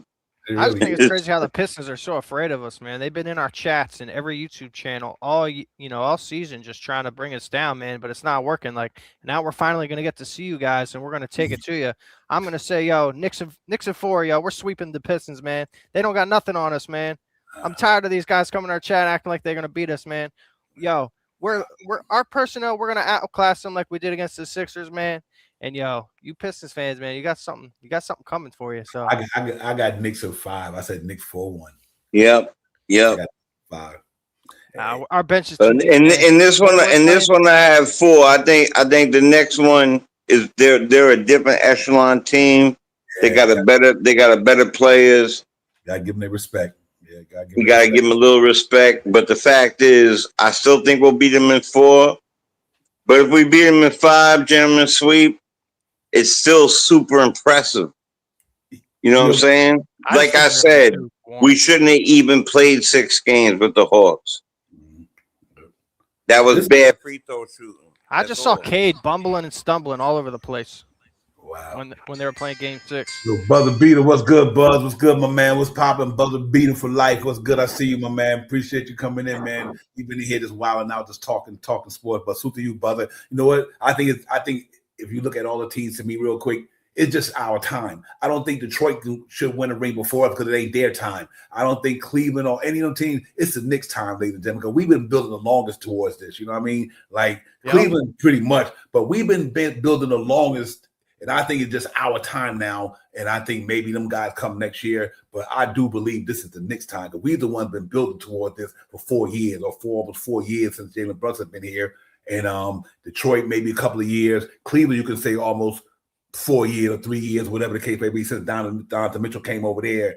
But then his role didn't go the way our role went, and I just think that it's the Knicks' time, man. I think before any team in the East can get to the finals, Knicks got to get there first. I think that's the way the pattern. I think that's the way the pattern goes. Since I've been watching sports, like there was Boston's time. I didn't know why, because Boston was the one building towards that championship longer than anybody in the East was. With Jason Tatum, Jaylen Brown, them dudes were trying to do that for about 4 or 5 years, and it was their time.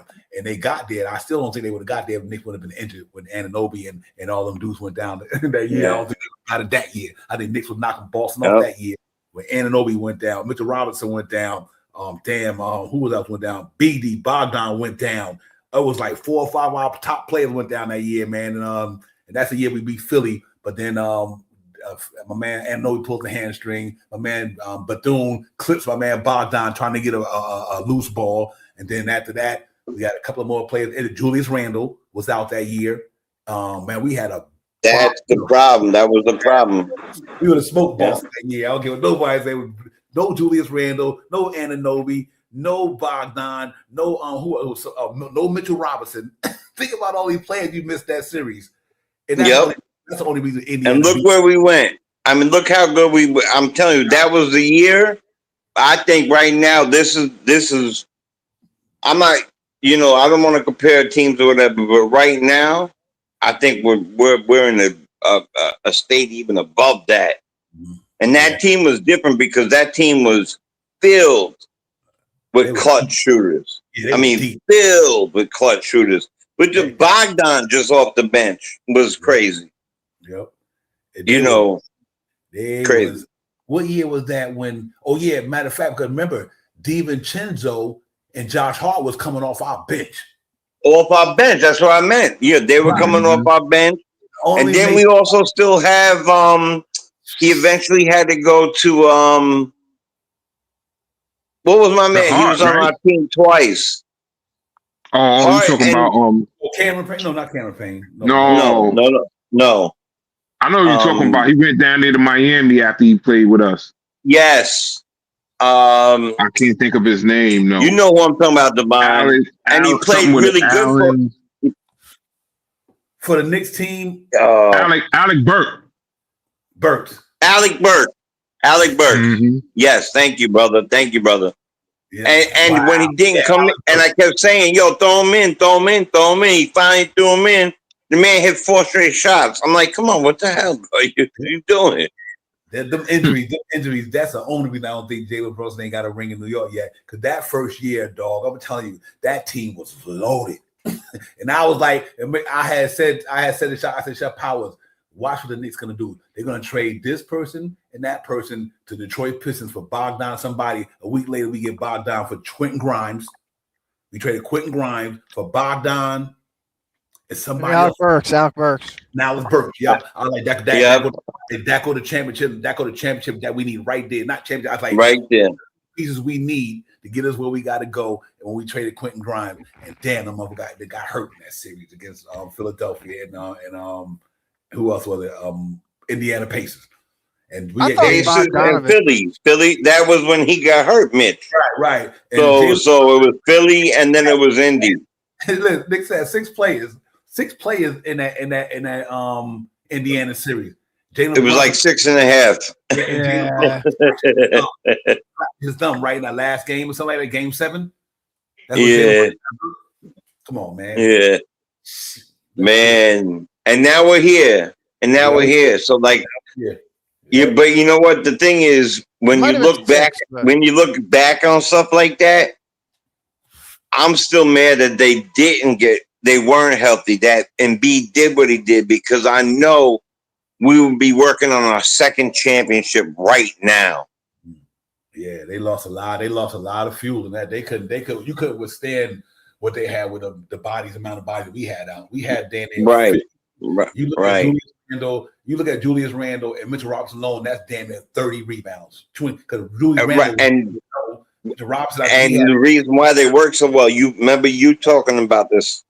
They worked so well because Mitch boxed out so good for Randle to get the weak side or the opposite side rebound. Yeah, you can't miss it. You can't lose that. You can't lose that much firepower. Think you could beat another team? That just ain't. Nah, man, you can't. Right, exactly. But you could do it with the bully dog who's like what 6'8", 6'9", or whatever. And Randle was going nuts. I remember Randle hitting the shot on Miami with like 0.5 to go over Butler and whoever from the corner. I love that team. Yeah, I respect I miss all jokes aside, I love this team, but I still miss DiVincenzo and Randle. Yeah, I ain't gonna lie. I don't know about Randle, man. He used to punch the laptops and stuff. You know what? He was filled with a lot of emotion, but when Randall got here, the truth is that we started really building higher because of Randall and. Listen, I don't know why people give Randall that bad flag. Listen, Randall literally came and put this franchise on his back. Yeah, that's right, 100%. Check it out. When Tibbs got here, listen. When Tibbs got here, right? It was Julius Randle. Now, I kid you not, ladies and gentlemen, go check the numbers. Yep. Every player on that team that Julius Randle took to the playoffs was making $5 million or less, except for right. He was in his second year with Elfrid Payton, Nerlens Noel. Gibson, Taj Gibson. I couldn't stand Elfrid Payton, man. I couldn't stand him, man. Get him off the court. No, I just couldn't stand his barber. I couldn't stand his barber. He was a gritty dude, though. He had a tough. I love his tough streak. Yeah, I mean, he blocked the run. Yeah, you can leave him open. You can leave him open in the ocean, and he wouldn't hit that motherfucker. Hey, real quick. Cleveland 68. Pistons 56. James Harden is starting to cook, man. Yes. Oh, he got 18, 4-7 from the 3-point line. That's like my God! Oh man, you had him under. I think Cleveland's gonna tie. No. I did a second half one where it was over. Hey, so I just hit that. Here, right? 68-56. So if Cleveland could do that to Detroit, why do you think we can't do it to them? We gonna smoke their boots, man. Them, bro. I'm telling you right now, man. Word up. I'm telling you, if it wasn't for Karis LeVert carrying them, if it wasn't for Karis LeVert coming off the bench with 17 points, they would be getting blown out the water. Assault Thompson in foul trouble. Yo, Jenkins, look at Jenkins' points right. He's got a big zero, a big donut. Yep. I think he's number 20. And Jenkins, I watched Jenkins play a lot of college ball because he played for St. John's, and I went to a lot of Luke Conner Stadium and the MSG because they played both. Yep. And Jenkins was a scrappy ball player, but he wasn't a ball player like he was now. Yep. He was all right. I'm gonna answer. Hey, brother Beater, I'm gonna tell you what's crazy about Elfrid Payton and all them. Think about this here though. The year that Jalen Brunson came here, right? Do you realize that no player that was on that team was even in the NBA? No Reggie Bullock, no Elfrid Payton, no Nerlens Noel. That's right. None of them was in the NBA. And that just Reggie Bullock. Oh my God! Right. What Julius Randle had to play with. None of them players we talk about right now. This was only 3 or 4 years ago, ladies and gentlemen. It wasn't like it was like 10 years ago. But that year, 2 years later, none of them Kevin Knox is in the league, isn't he? Even Alex Burks. I mean, right now they're not playing in the NBA. And Julius Randle took a bunch of $5 million players with Tibbs and took a 21-win team to a 41-win team with a bunch of $5 million players and a rookie named R.J. Barrett in the second year. Yeah, I'm gonna always give him props, man. Randall to me was the Knicks. What? That shit was crazy. And you know what, Divine? He also reminded me of the 90s. Yep. That's why I loved him. If we would have been able to like guarantee Mitch's health, I don't think they make the trade for Cat. I can see that. No, I agree with you. I think they would have made backup trades. You know what I'm saying? Like off the bench big men. Because they already had what they needed. They definitely didn't want to part with DiVincenzo, but they did whatchamacallit didn't want Deuce. Mm-hmm. So they were like, all right, well. I knew that. I'm gonna tell you though. I didn't know what was gonna happen that year. I'm gonna tell you, you had to make that big cat trade. Even if it wasn't that year, here's why. It's too many dots connected. Check it out. Father tried out for the Knicks, Metussa, New Jersey. His agent was Leon Rose, Collar Perry. And Big Cat. That shit was destiny, ladies and gentlemen. That shit had to happen. Leon Rose knew that. That was his missing piece. But think about this here: Jalen Brunson, New Brunswick, and Flat Philly, Big Cat, Metussa, New Jersey.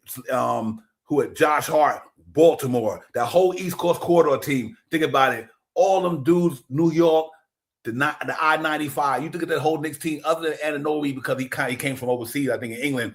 But you look at a lot of the players on the Knicks, they're all from the East Coast side of basketball, ladies and gentlemen. All of them. And from the tri-state area, almost. From the tri-state. Leon Rose said, "I'm bringing New York. I'm bringing the East Coast style of basketball to the New York Knicks." He went and got all the dudes that's right up and down that corridor. That's a fact, bro. That's a fact. Philadelphia, Jalen Brunson, New Jersey, Cat, New Jersey, Josh Hart, Baltimore, the DMV. And even look at it, some of his bench players, they all up and down that corridor, yo. Alvarado, Brooklyn. He like, I'm gonna bring cats that I know. And during that time, they were so itching to get rid of Randall too. Yeah, man. Yep. He brought all them dudes in here that knew how to play basketball on the way we play basketball on this side of the United States of America. And he That's right. That's right. For real, man. That's why I give Randall, I give DiVincenzo, and I give Tibbs his flowers. I don't care how. I know he was stuck in his ways, get off my lawn, that whole thing. But he built this team up. He built this, and he handed it off to a guy that opened it up. Yep, that's facts, bro. That's it. He built it up, and Brown and company opened it up. And in fairness to him, if it weren't for injuries, Tibbs would have got us to the finals. He just no doubt about it. 2024 was our season, period. Yeah, he would have got us there. And last year, he would have got us there, but weren't for the injuries. You think about it, Mitchell Robinson didn't play last year to 65 games into the season. Right. He didn't play the whole season. You're right about that, 100%.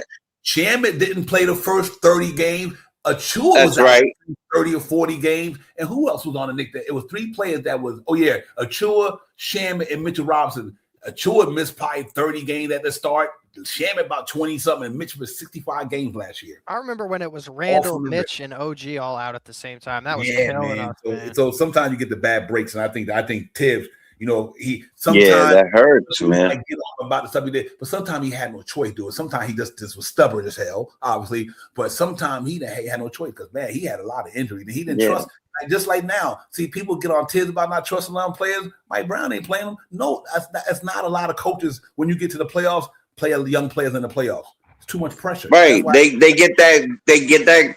I don't want to say garbage time, but that's what they got. They're getting the extra time because we whooping ass.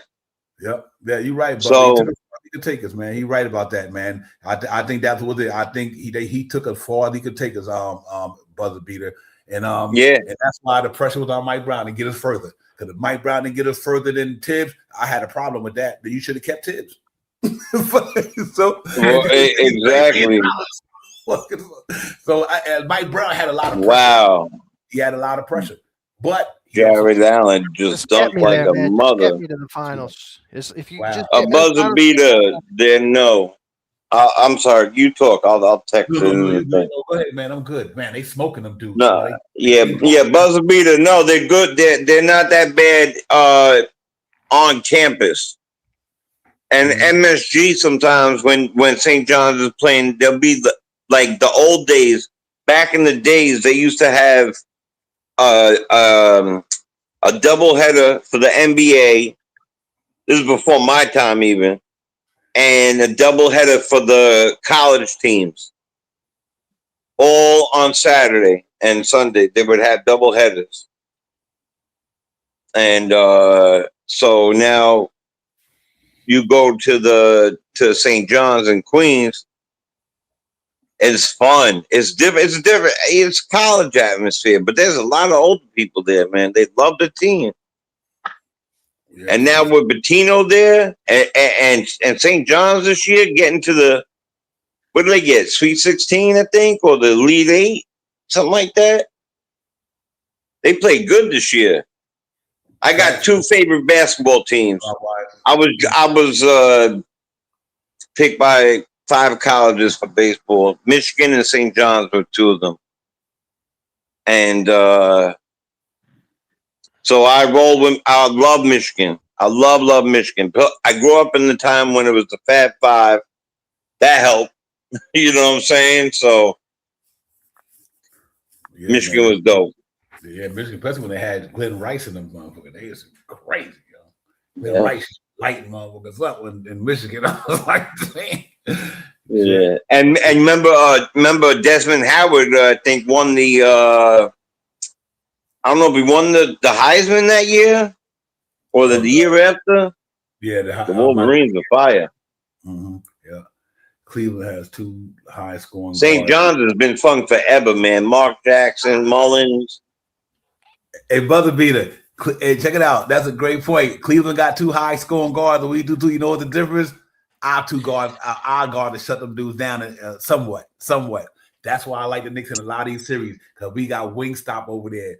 I guarantee you throw Mikal Bridges on James Harden, watch how his night go. The way my man Mikal fitted in. It'd be watched. Yep. And Harden don't play no defense. Yep. Yeah, and I think Deuce McBride guard better than both of them dudes, right? Brother Beater, Deuce McBride a better defender than James Harden and Donovan Mitchell. Only thing with Harden, he got a little bit of size for a guard. He got size. But Mikal will handle that though. That Mikal will handle it, yo. I'll try to tell you, boy. That Mikal will put them linky ass arms in front of him, make him shoot the jump shot, keep his body. Make him turn it over. He been a turnover machine this playoffs, yo. Right. Turnover factory. Yep. He's given tutelage on how to turn it over. Yeah, today probably his best game as far as the turnovers. He only got 2, 10 assists. Yeah. So if this stay to fruition, that means that they going back to Game 5. Cleveland pulling away. It's 78-64 right now. 80-64. Yeah, yep. So they 80-64. Yeesh. So it'll be Game 6. If Cleveland win today, you know it's going to be a Game 6 at least. And that just bode well for us. That's why I wanted to beat them tonight. But listen, if Cleveland could score like that on them, then we can score like that on them too. That's all I'm saying. So, ain't nobody. That's the thing about Cleveland. They winning all their home games, but they can't win on the road. So right. Road's been tough for them. And if they play us, we gonna have the home court advantage. Yep. But that's why I want them to win, because I don't really give a crap who wins, to be honest with you. People for the home court advantage, that's right. If anything, to be honest, if we had home court advantage, I prefer to play Detroit because of the season. But Cleveland, bring him on, whoever, Harden, Mitchell, whatever. By the way, I hope everybody knows this. Do you know Donovan Mitchell is Kevin Mitchell's son? From the Mets. From the Mets? Yes. Yeah. That's why he's a big fan of the Mets. Wow. That's not that's his biological father though. I that's his father. No, his father is Sandy. His father, he was a manager for the Mets just a couple of years ago. He just got released. His father.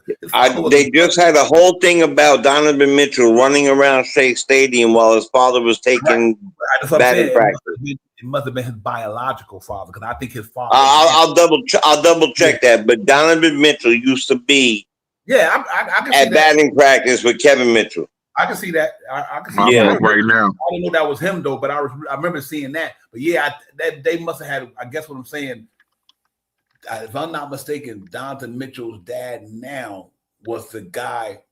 The reason why Donovan Mitchell really wanted to come to New York, because his dad was in the front office for the Mets. I think you might have to look that up to make sure I'm not. But for the Mets, for the Mets, and he was big time why he wanted to come here. Yep. So I don't know. It might be different, but wow, 80-68. Well, they only 12 points. Are they trying to make Donovan Senior? His name is Donovan Senior. Yeah. Trying to see what he do with his life. Yeah, because I'm not mistaken. I thought he was in the Knicks front office. So one of the family members. Mets front office. Mets. I meant to say. Excuse me. Mets front. Yeah, a lot of the old players are now doing that. Strawberry's an instructor. David Wright's part of the thing.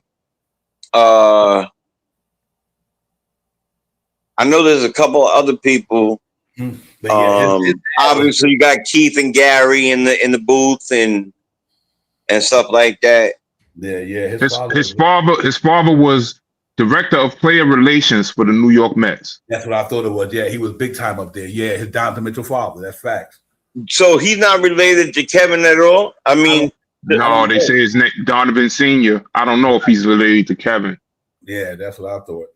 Okay, because the way they and this is by my knowledge for like 20 years now, so this is brand new news to me.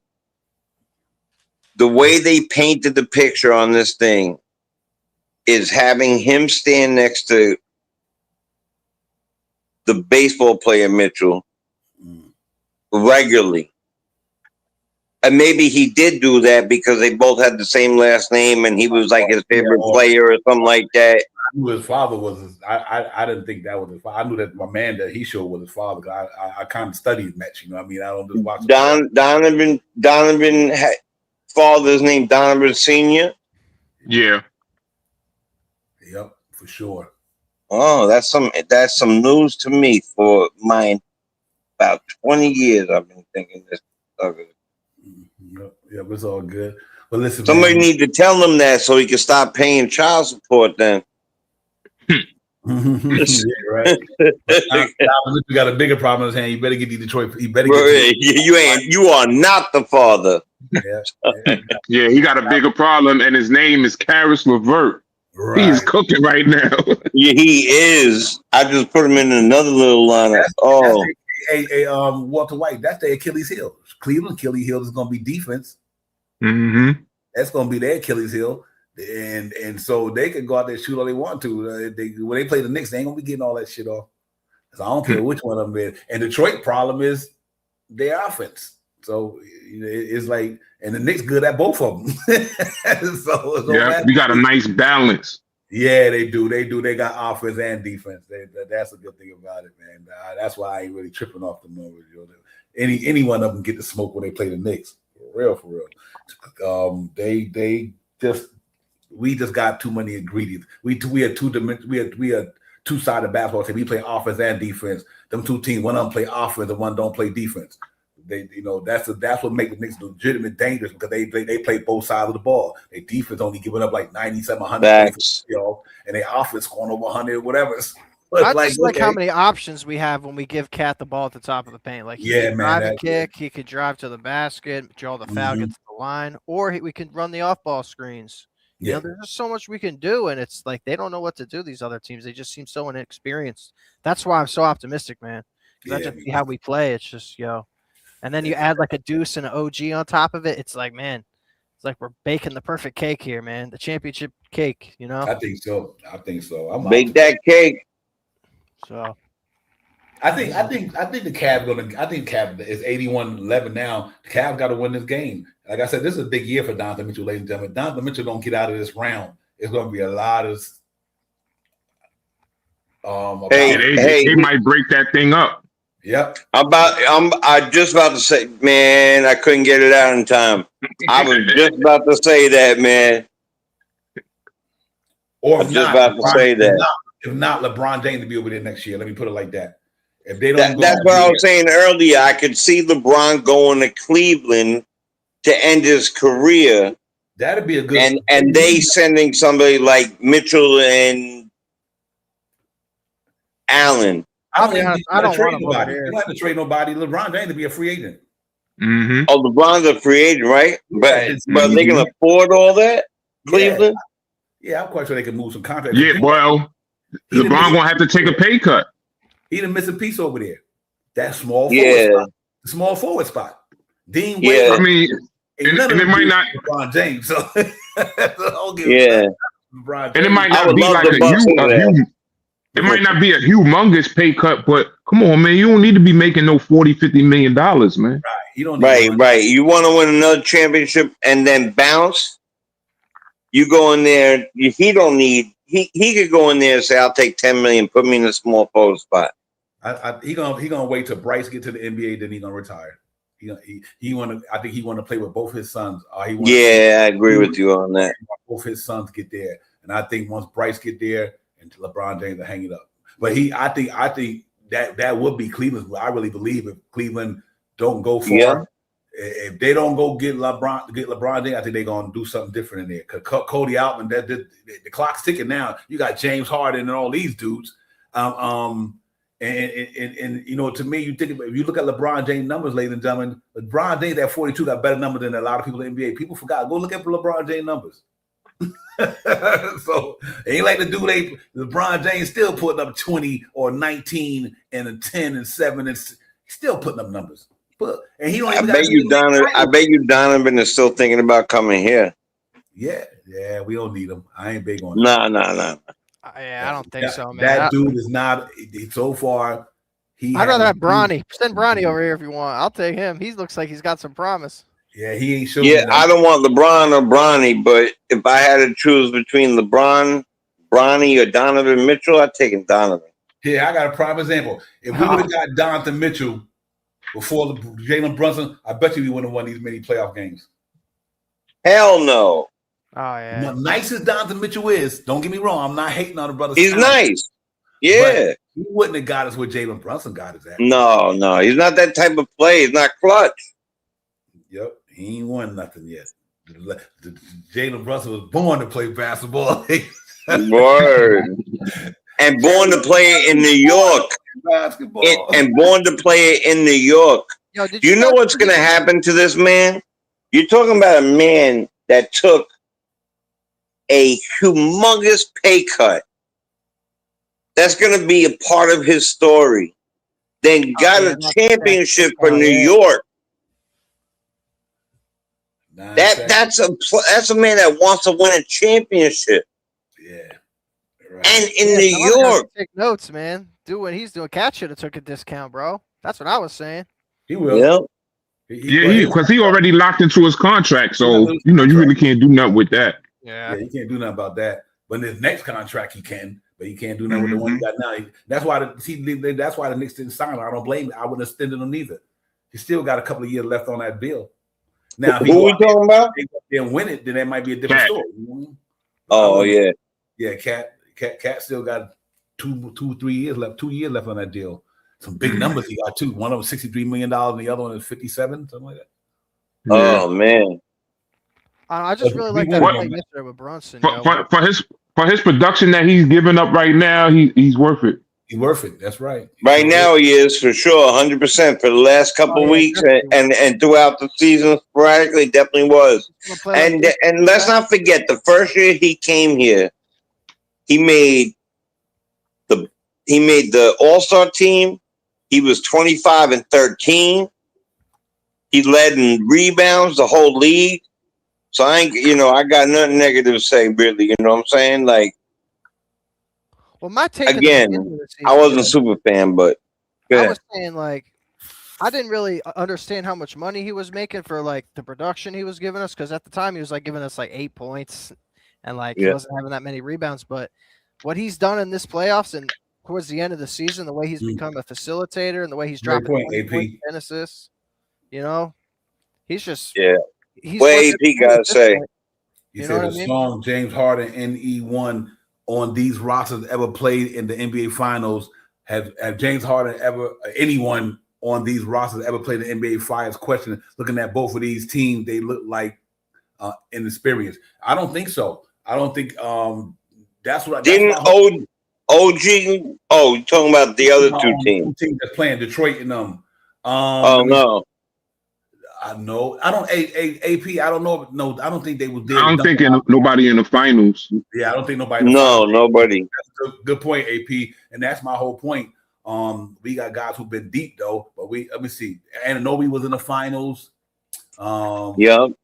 Cat went to the Western Conference Final, Eastern Conference Final. Yeah, right. We've been there a couple times. The Eastern Conference Finals. We didn't get to the finals, but I think that's why I like our team too, AP, because we got a lot of guys who've been there, at least to the West, to the Eastern Conference, the Western Conference Finals. I want to say, you look at our starting five. I think 2 of them been to the finals. Didn't McHale go with No, they didn't make it. Bridges and yeah, he went to the finals. He went to the finals with the Suns, right? Yeah, with Phoenix, right? Okay, yeah, that's what I was thinking. Right, they lost. Yep. Yeah, I did. That's why we were saying that I don't think they got any guys who've been there. AP, not deep. And that's why I get an edge over the Knicks over the edge to them guys, because we got guys who've been there. Like, these guys have been winning, bro. They won something. Jalen Brunson done won something. Mikal Bridges done won something, at least on a certain level. Jalen Brunson 3 levels, right? Oh, at least 2 levels so far. High school and college. Mm-hmm. Yeah, I just think it's more important for them to lose together and then still be on the same team. Like we're still running the same 5, you know? Like these guys have developed so much chemistry from losing in that Eastern Conference Finals last year. Like, you know, that's going to be their, you know, their engine. Oh, that's facts. That's facts, AP, for sure. No question about it. I'm a Donovan Mitchell guy. You know what I mean? Yeah, facts. I mean, yo, the blood in New York is New York. He just got to get out. He got to find a way to get to that. He got to get that monkey off his back. He got to get to the Eastern Conference Finals or something. But if not, they're gonna deem him as a player who can't get you but so far. You're gonna have the tips syndrome. Definitely New Yorker, man. But like, who do you give up? You don't give up. I don't know. Yeah, I don't know. Let's just worry about this year for now. We can worry about another team, another time. Yep. But 90-77. So the Cavaliers are about to drop 100 on the Pistons, ladies and gentlemen. Easy. Mm-hmm. At least 110. I'm gonna give them 20. Yeah, Detroit is cooked. Wow. That's 2-2 going back to Detroit 2 days from now. Wow. I'm telling you, I think Cleveland gonna win all their home games. It gets a game 7, and then anything can happen. You know what I mean? I don't know. Okay. Wow. Who lighted it up for Cleveland? James Harden? Yeah, James Harden. James Harden got 24. Donovan Mitchell got 25. Donovan Mitchell woke up. Evan Mobley with 13. Jared Allen got 9. Yeah. James Harden got 24 and 11 assists. Only 2 turnovers. Yep. And Karis LeVert. Oh, wait, and he got 3 steals on the block. James Harden having an out of body right now, yo. Damn. He really wanted. Damn. You know what that tells me? That tells me that Jalen Dorn and that Detroit front line, they playing their centers pretty good, but their backcourts is getting eat up by the Cavaliers backcourt. Yeah, because Assault Thompson was in foul trouble early. They put in Karis LeVert. Karis LeVert is all right, but he's not Assault Thompson on defense. But he's been cooking on the offense, though. Yeah, he got 22 points right now. Yeah, Jalen Duren got 6 points. Yep, 2 rebounds. Points. 6 points, yep. 2 rebounds. 2 rebounds. I wanted to say that all night. Yo, 2 rebounds. Yo, Wendell Carter was giving him some business. He was giving that playoff series, yo. Wendell Carter had Jalen Dorn in the donut for a while, man. And now he's playing Allen and Mobley and not having a good time. Yeah, that size, bro. The Pistons offense doesn't look too good anyway. Like listen, go back to last year. Go back to last season when Big Cat was in that playoff series against the Detroit Pistons. Big Cat was cooking them jokers last year in the playoffs. I mean, he was giving it to them. Like they ain't got nothing for them. Didn't he have like one of them games? Didn't he have like 14 or 16 in one quarter? Yeah, he was killing them dudes. Yo, and they tell my me because Isaiah Stewart wasn't there. I don't give a Isaiah Stewart was there. Big Cat was on his game. Word. That series, man. He was lighting them dudes up, bro. And right now, like I said, they're a good defensive team, but they offense is suspect, and there goes showing. But look at Cavaliers' offense is out playing their defense. Donovan Mitchell, no resistance, right to the hole. No resistance. Kay Cunningham, 12 points. He's 4 of 12.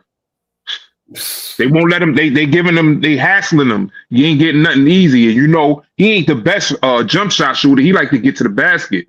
Right. And then going and your man Tobias, who's been scoring all these points, only got. He just got blocked by Mobley. Oh, he got 14 though. Tobias ain't playing too bad. 14 with 8 rebounds. 14 with 8 rebounds. That's why I shut my mouth.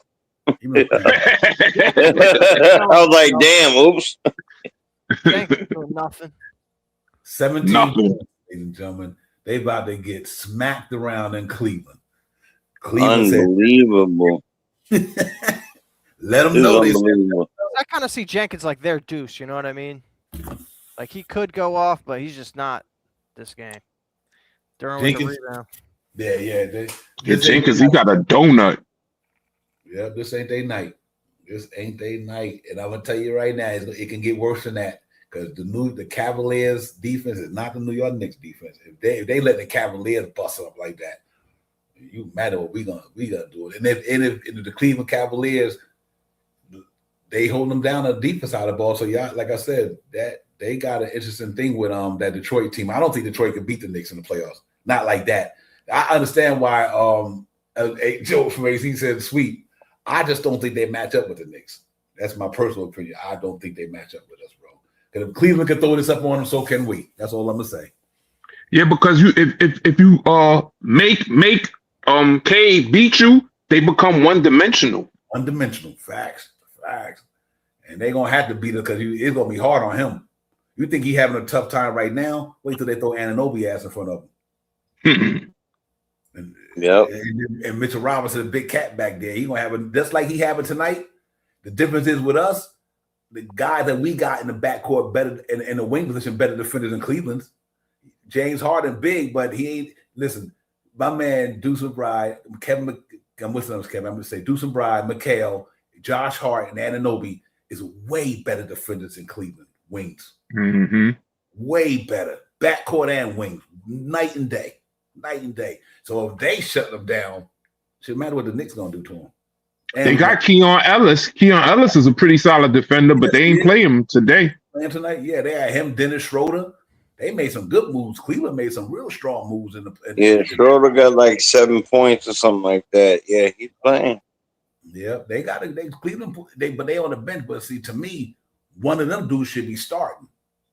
But they obviously you can't because of James Harden. Because see, that's going to be their problem against the Knicks. Their backcourt is not stout defenders. Just like Donovan Mitchell can go up to 45, so can Jalen Brunson. So they really ain't gonna mean nothing. It's like a wash and shit to me. So if Donovan Mitchell can drop 30, Jalen Brunson can drop 30. And the difference is James Harden, McHale, keep him in the 20-point range, and McHale might can score 20 on a hot night, like he did the other night. You know what I mean? So I look at it this way: even with James Harden, you throw Mikal Bridges on James Harden not going to cook no Mikal Bridges like that. That's for sure. I can guarantee you that. So that means that his 20 points could be in the 17 to 18 range, just like he did everybody else. Tyrese Maxey with a 30-point score in the league this year. That's one thing about the Knicks. Like I be trying to, because I do my gambling. I be trying to pick out like who's going to do what, and it'd be hard to pick who's going to do what on which night because any night is anybody's night. You know what I'm saying? Yeah, and to keep it fresh with you, and I do a lot of it. I'm not gonna name because they're not promoters, but the fact is I do about 3 of the, I do the pick'ems and then I do like the 2 to 6 people, over unders, all that other stuff, and some of the parlays. And the fact I can't remember, you gotta without a doubt you gotta use your mind, not your heart. So it's very hard for me to use Knicks, period, because they're so interchangeable with who plays. They're solid in certain ways. Like I could use JB every day for 24 points if that's what they give me. 24 points, I'm taking JB. Yeah. Right? If they're telling me nowadays it's been Cat with 5 assists, I'm picking that every day. Every day. Yeah. I'm gonna tell you, I was getting money early in the season. The Knicks against the spread, I was getting money, man. Then they kind of fell off like November, December. Yeah, they kind of fell off like November, December, January. For the past few years, Knicks been money. Yeah, big money. APAP, Mark Price and Brad Daugherty and them. That was and what's my man Hot Rod Williams and them. That Cleveland team was lit back then, man. They had Chocolate Thunder on that team too for a bit, right? Yep, they was lit back then. Yeah, that was a good one. They beat Jordan and them beat us, and then they played, like I said, Mark Price and them. Mark Price was Steve Nash before they were Steve Nash, ladies and gentlemen.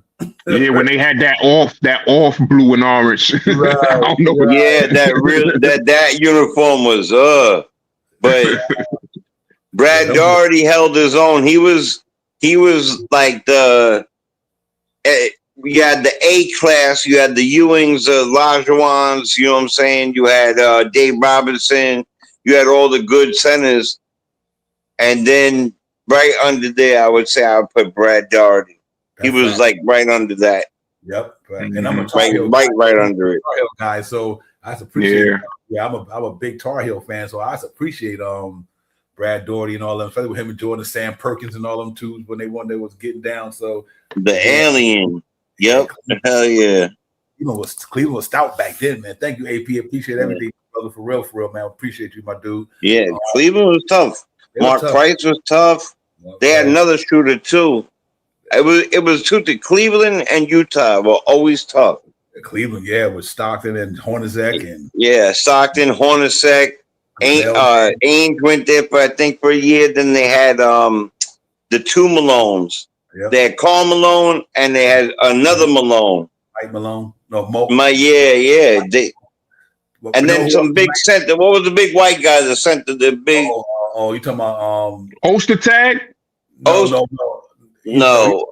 He was there at a different time. The big Mark Eaton. Yes, Yeah. Eaton, Mark Eaton, 7'4" or something like that. 7'3" or something. Tree stump, yo. This is crazy. Piston trying to close it in with 7 minutes. 14. They're out 14 right now. 7 minutes. They got 100. I always say first one to 100 win at it when I see certain scores. So I don't think that they would have to put on defense and clinic to win this game because that means in 6 minutes they got to score 14 points. In order for you to get to 100, you would have to stop them, and I don't think you're going to stop them in 4 minutes. So even if they got to 100, I think the Cavaliers would probably be close to 110. I always say the first one to 100 wins, and I think right now the way it looks, unless you shut them dudes down. Yeah, Jeff Malone. There you go, my man. Jeff Malone. Yes, Jeff. Thank you, my man. Juan Bag. I appreciate that. Yeah, Jeff Malone. He was a shooter too, though. He could light them up, man. They had some good teams. Jerry Sloan had them boys back there. Yeah, Sloan was one of the best coaches, man. Yeah, he was. They didn't take anybody out yet either team, right? No. Can you so hear far? Me? Yeah, I hear you. Oh yeah, my damn earbuds went dead. We've been rocking. Yeah. Walt, nobody's been taken out yet, right? On either team? I don't think so. Like they didn't give up yet. I don't see nobody out. Too early. Yeah, 7 minutes. I always say you try to get it down to 10 with 5 minutes left. That means you got a chance to win the game. And if you can't get it down to 10 by 5, try to at least get it down to 10 by 3 minutes. I think in today's NBA, you can knock off 10 points in a hurry with 2 jump shots from downtown. You're down 4 points. That damn fast, you know. So it's a fact. It's crazy. Today's NBA is so different, man. Like that 14-point lead right there. Hypothetically, they come down, knock down 2 3-pointers, then they down 10 points. Whatever, you know what I mean, or something like that. It's true. That's it. Yeah, but they got to play some defense though. Right now, let me think. Let me see. Cleveland has shot 37 3-pointers. 13 to 37, 35%. More than half their shots came from the 3-point line. Wow. And I'm looking at Duran trying to defend on a perimeter. He's not looking good. No, he doesn't. Every time he gets brought out to the perimeter, he looks lost. Which is really good for us. Jordan fan, check it out. APAP, I was a big Jordan fan, but you know when he got to the pros, he started fucking with the Knicks. I couldn't stand Michael Jordan. And I was talking about a Tar Heel sky blue till I die. But man, when he got to the NBA and he started beating up on the Knicks, I couldn't stand Michael Jordan. All that love just left the building. I hated him, but I did respect him. I respected his game and how so that's so funny you say that. He got beat up. When he got beat up against Detroit that year, he locked in the offseason and came back. I had to respect him. You know what I mean? Yeah, I agree. I agree with you.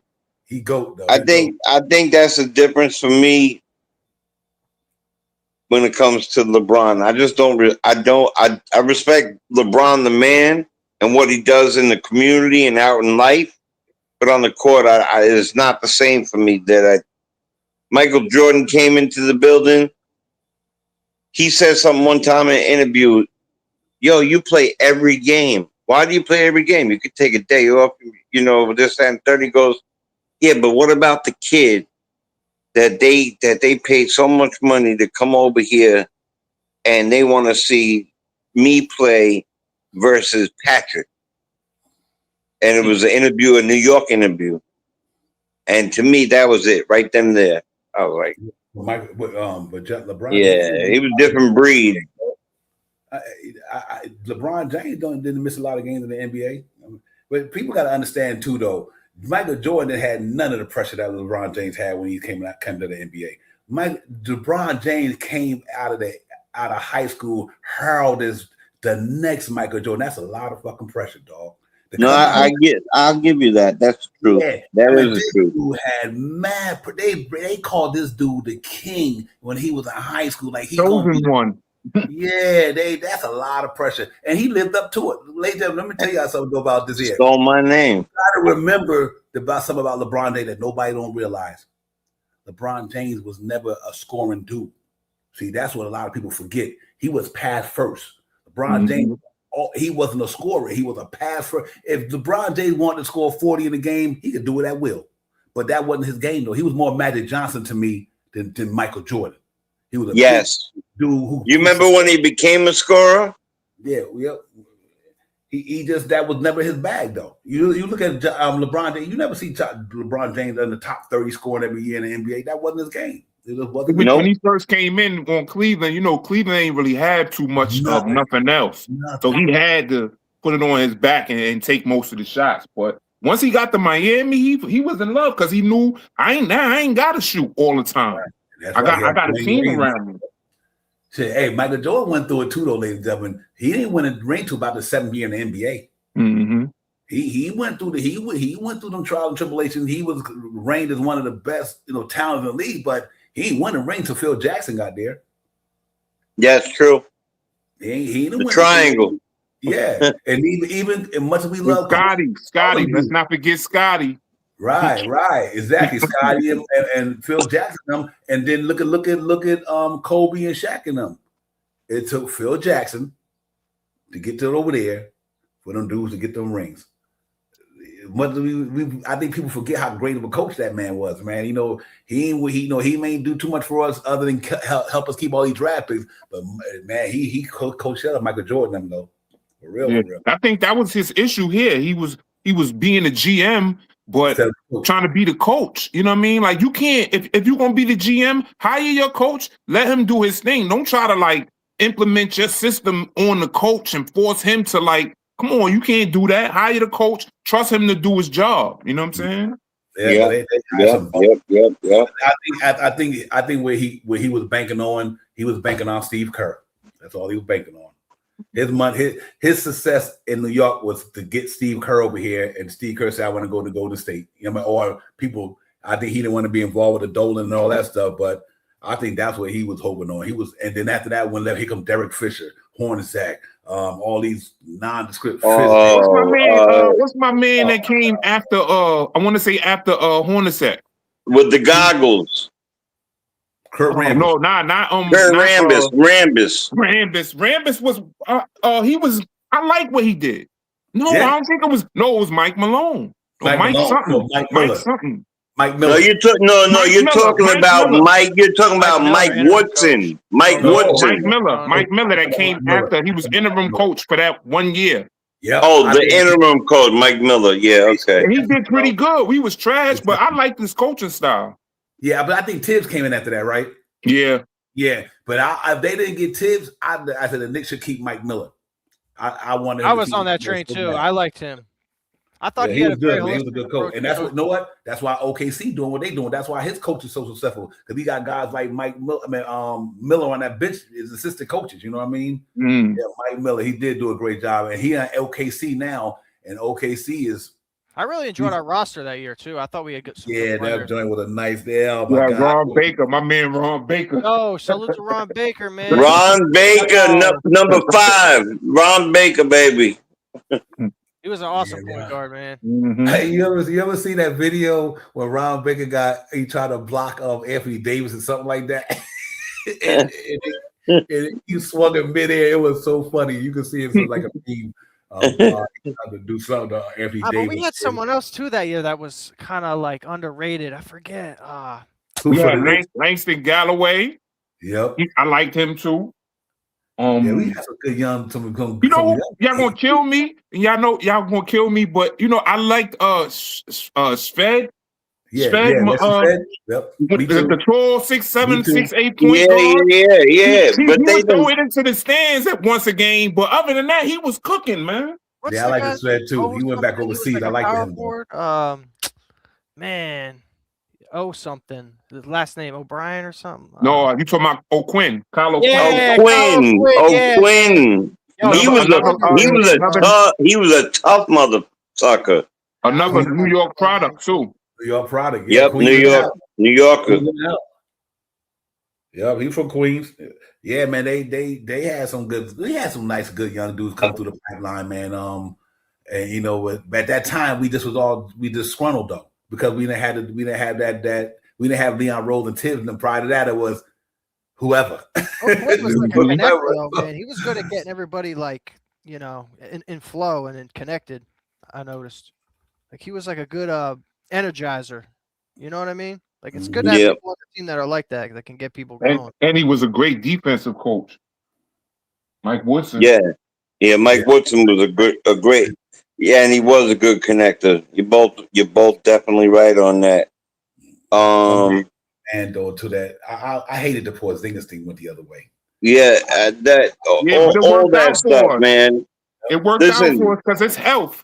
Yeah, right. Yeah, it did. Right. His health, it changed. He didn't really have remember, he didn't rebound well for a guy who should be getting 12 rebounds.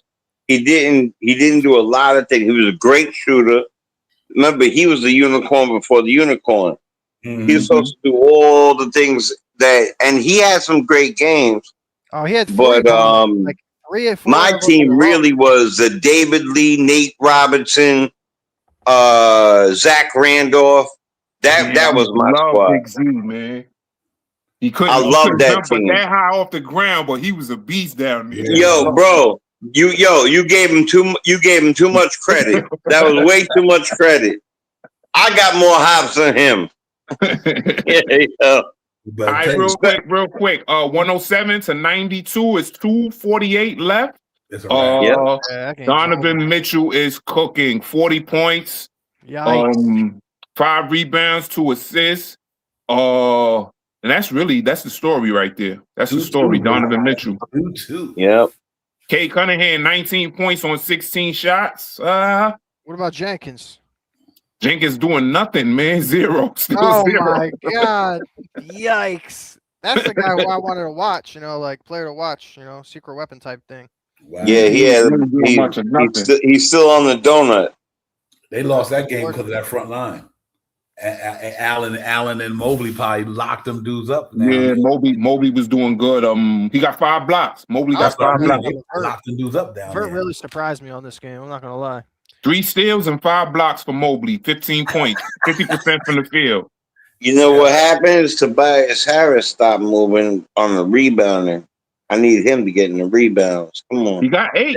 I mean, how many? What they had? I need 2 more from him.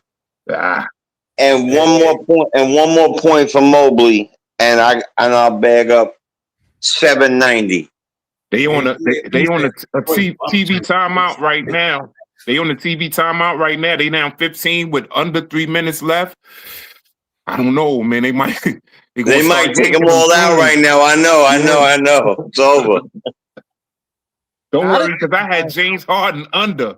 He cooked my ticket. Oh, and Allen got 9 now. Is he shooting free throws? Let me look. Nah, it's on timeout. It's on commercial right now. Now's another one we gotta watch because he could go off too if he has a game in the paint. Yeah, I was never that afraid of Tobias though. I don't know how people. Nah, come on, man. We very familiar with Tobias from the Philly. Sixers. Yeah, Philly. That's what I'm saying. So let's Maurice Cheeks though, because that's where we got that's where we got him from, the Sixers, man. Yeah. Have a buy. If I don't get it implemented this year, I definitely through next season I can make it happen for sure. But yeah, man, I enjoy being on here, man. My wife know I'm good. She probably about to say I'm really surprised at you today. I really am. But last time, I won't say last time I was on, but a couple days ago when I was on with you, we rocked for damn near 4 hours. Yeah, the good thing about the way. I remember I couldn't do that. I went out with my daughter. She moved My wife back, is the way. so I you love guys are on. my wife is a day person. I'm a night person. Right. So she get up like 4 in the morning, do all her stuff. Me, I'm a night person. It works out for us. You know what I mean? At Me our too. age, it works out for us, bro. You know, we got. Yeah, I'm the same way. I work Me nights. too. The only thing that's good is my wife work from home. So you know, when I'm off, we always home together. You know what I mean? So she don't really stress me. And she always been pushing me like, you need to start doing your podcast. You need the podcast. So I'm podcasting. I'm doing what you said do. So and they appreciate it. Because listen, you can either be here podcast, you could be out the street doing some dumb shit. You know what I mean? Right. That's a fact. So it's always a give and take. That's why I've been preaching to my son. I told him about my life as a kid. I said, this is what you need to do. This is what you need to do. This is what you need to do. This is not what you need to do. Yeah. I'd rather be here in my place, in my residence, locked in, having conversation with you guys. I don't do that anyway. Understand verbatim. If hypothetically you could be out there doing shit that she be like, you doing right? This? I don't have them issues. I'm good. Yeah. Word. Peace. At a certain age, man, you need a certain crowd around you, and even if it's like this, it's just different, man. Even in my music business, I hate in the music business. we'll do a party, and if the party is real young, like real young, 25 or something like that. I'm not always. But me and my partner, the DJ, we look at each other and go, "Oh man, this is gonna be, this is gonna be too much." If you're in the New York area, they have my man on channel 11 from Knicks Mob ATL. He got like a little thing going. He throw the get-togethers for the for the Knicks fans down here. He throw the little get-together, so we get together and watch the game and all that. And we about to start doing a podcast too, but that's my only thing. My wife really don't be wanting me to go out. She's like, "Oh, you go out and drink and this and this and that. You got to be safe and all that." I'm like, "Yeah, I know, baby. I know. You right. I know." I had a very, very I'll use the word troubled young life, and now I'm a single father. So now I went and got my drug and alcohol counseling degrees and stuff like that. So now all my work is basically from home. And during COVID, I got real sick. I'm not talking about with COVID, with another C word that no one wants to have. God bless you. And thank you. Beat that. And I said to myself, yo, I'll do these parties. They make me good money. And I'll do everything else from home, do this, that, and the third. Things are like that. Just get on there, talk to people, try to help them out. And then do the podcast thing. Because the podcast thing is, for me, is really, I want to build an empire out of it somehow. And that's why I love getting on with people like this, because all we're doing is building. We're building. Let me plug my website real quick. www.dirtyworkent.com is where all my music at. Put it in the chat. I ain't dropping in a few years. I got some songs lined up, but I don't know what I'm waiting on. I'm trying to learn how to make the beats, so I'm kind of waiting on that. But Walt, you know how to get to the private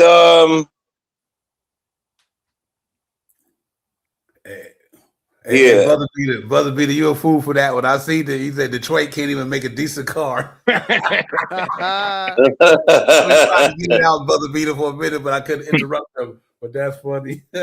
Yo, Walt, go to the private thing real quick. Yeah, last time you put your number in there, and I got bumped off when I came back on the private chat. It wasn't there no more. Yeah, because I left. So, or you got bumped off, right? Yeah, I got bumped off. I just put it back in there. Shoot me with the text. I'm real quick right now. Yeah. Yeah, but it's kind of crazy, yo, that you guys do music and stuff. Hey, but what's y'all over under? They down 10 now, ladies and gentlemen. Wait, what's the score? Did they take everybody out? I turned something off real quick to watch something else, some baseball. Yeah, they down 10. So if y'all had to get to a certain number, you might got a chance.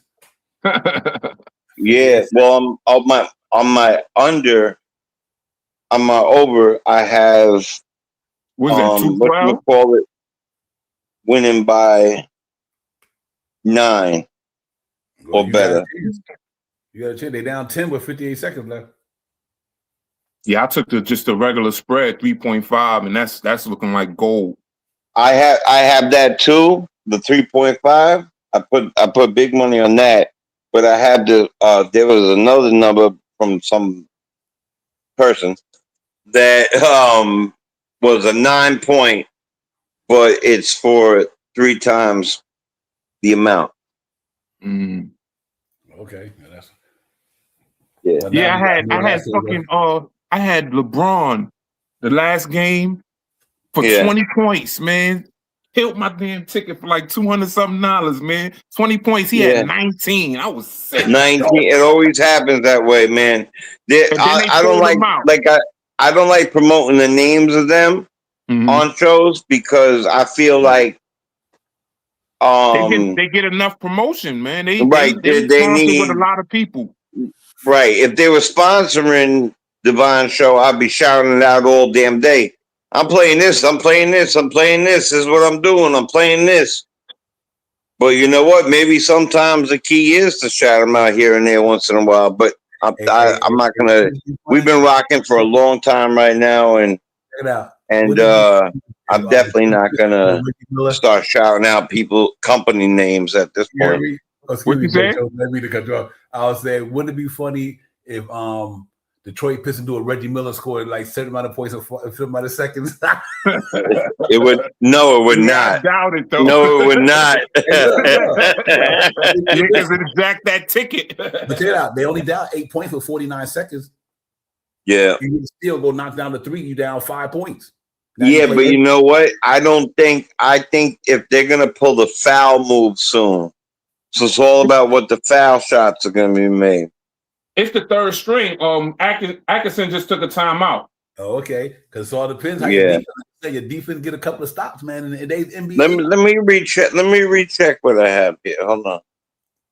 I got about 9 different lineups out. Hold on, and 3 different parlays. Hold on. If they knock down a 3 right now, they'd be down 4 points, right? You get a steal, you go down there and knock down another 3, you'll be down. No, I'm wrong. It wasn't 9. 6.5 is what is the number.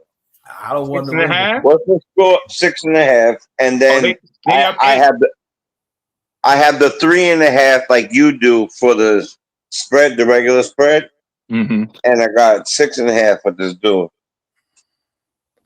Both of these teams in trouble. I'm gonna tell you what's crazy. Now here's another thing, y'all. Check this out. Donovan Mitchell 40 something. James Harden 24. But check it out though. They only got 109 points though. Yeah, because nobody else really doing too much of nothing. I say right there, ladies and gentlemen. Did you see they beating the Knicks? What would nobody say? They are not beating the Knicks, ladies and gentlemen. Neither one of them. Dean Wade got he played 23 minutes. He's a plus 20. He got 0 points. That's why he only took 1 shot. Right there. That they dudes ain't beating the Knicks, ladies and gentlemen. I don't get what nobody's saying. They ain't got nothing for us. I mark my word when I'm saying I eat crow later, but I ain't 80 yet because I ain't need to. I think Philly got just as much talent as either one of them teams. That's what I was just gonna say. Even the Hawks, man. Even the Hawks got just as much talent that them 2 teams got. I don't think, even though Jalen Dorian young, he still can't do what Embiid can do offensively. No. Tyrese Maxey can do what Cade Cunningham can do, but I guarantee you BJ Edgecombe could do what some of them do, and Oubre been around enough to do what they do. You know what I mean? And you got guys there on the bench who could do what they do. So I don't think those teams are that more dangerous than the 76ers. I really don't. And I think Kenny Atkinson put his starters back in. Oh, shit. He ain't playing no games. Yeah, you got to. I mean, it's a playoffs. That's crazy, bro. Took him out a little bit too early, man. But put him back in, man. Wow. I'm not dropping a game to some stupid stuff. You gotta play it out, you know. 2 series. So let's see. They what's today? Monday, Wednesday, they go to Detroit. Detroit win that one, right? Hypothetically. Right? So that means then they come back to Cleveland. That and if Cleveland win that one, they stay tied for 3-3, and then next thing you know, they go Detroit in Game 7, and they play whoever wins play the Knicks 2 days later. I think it might be a chance that between Game 6 and 7 they might get an extra day. I think because I know us, if we was to get to Game 7, it was going to be 2 days in between of it. Mm-hmm. Yeah, that was one thing I was wondering. I'm like, why are we getting so many days in between games versus this Hawks team? And now that we're playing the Sixers, we were only getting like 1 day in between. I was kind of suspect about that. Nah, you know why? It's because it's so many teams playing. Once you get to the next round, that's half of the teams are gone. So they try to like schedule it so it's always some basketball being played. Mm-hmm. Yeah, that's fact. Yep. Wow. But I'm liking what I'm seeing here, though. Just the fact that Detroit and Cleveland won that thing. This is setting up just the way I thought it was going to work out myself, ladies and gentlemen. I think it's working out just the way I thought it was going to work out, and that's a good thing. Because I said if the New York Knicks sweep these dudes, I think we punch our ticket to the finals just alone because the energy that we don't have to exert to keep up. Like we would have went with the Philadelphia Sixers back and forth just like these guys are doing. See, we might have been tired now, in a sense, after playing 7 games. But the best thing could have happened to the Knicks to get to the finals was sweep these motherfuckers, and we did it, bro. That I guarantee you Knicks get to the finals after that. Some people, how you feel about the Russ factor? It won't bother me in the sense of this here. If the rust might take place in the first game, and I do think the only thing might be rusty is the, how would I say, not only shoot, but not even so much shoot because they in the gym shooting all week. I think it's gonna work out even better. I agree with you.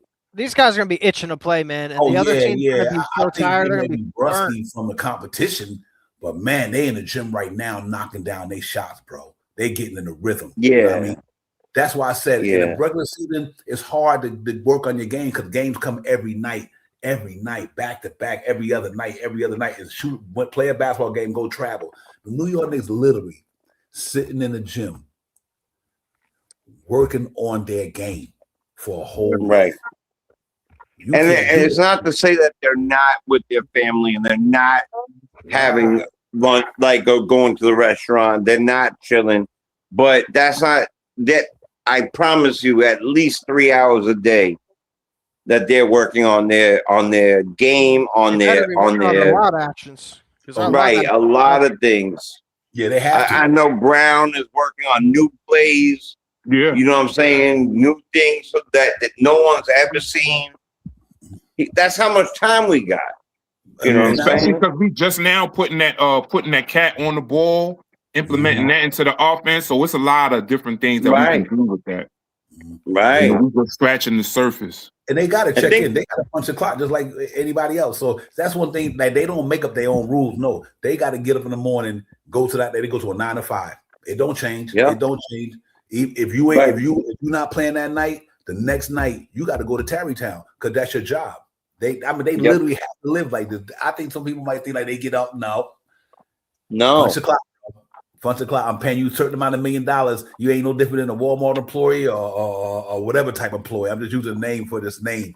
You got to punch that damn clock. Right. And I guarantee you don't think Anunoby's sitting home. No, Anunoby got to get up in the morning, go to the facility, get on the clock, go to physical, get them regimen, get your workouts and doing everything. Them dudes is on the clock, bro. And like I said, the Knicks probably today, even if they probably gave them a day off today because it was Mother's Day and they had to play or whatever on a day where they normally could have a day off. So I could see the Knicks always say this is your day off today, but after today,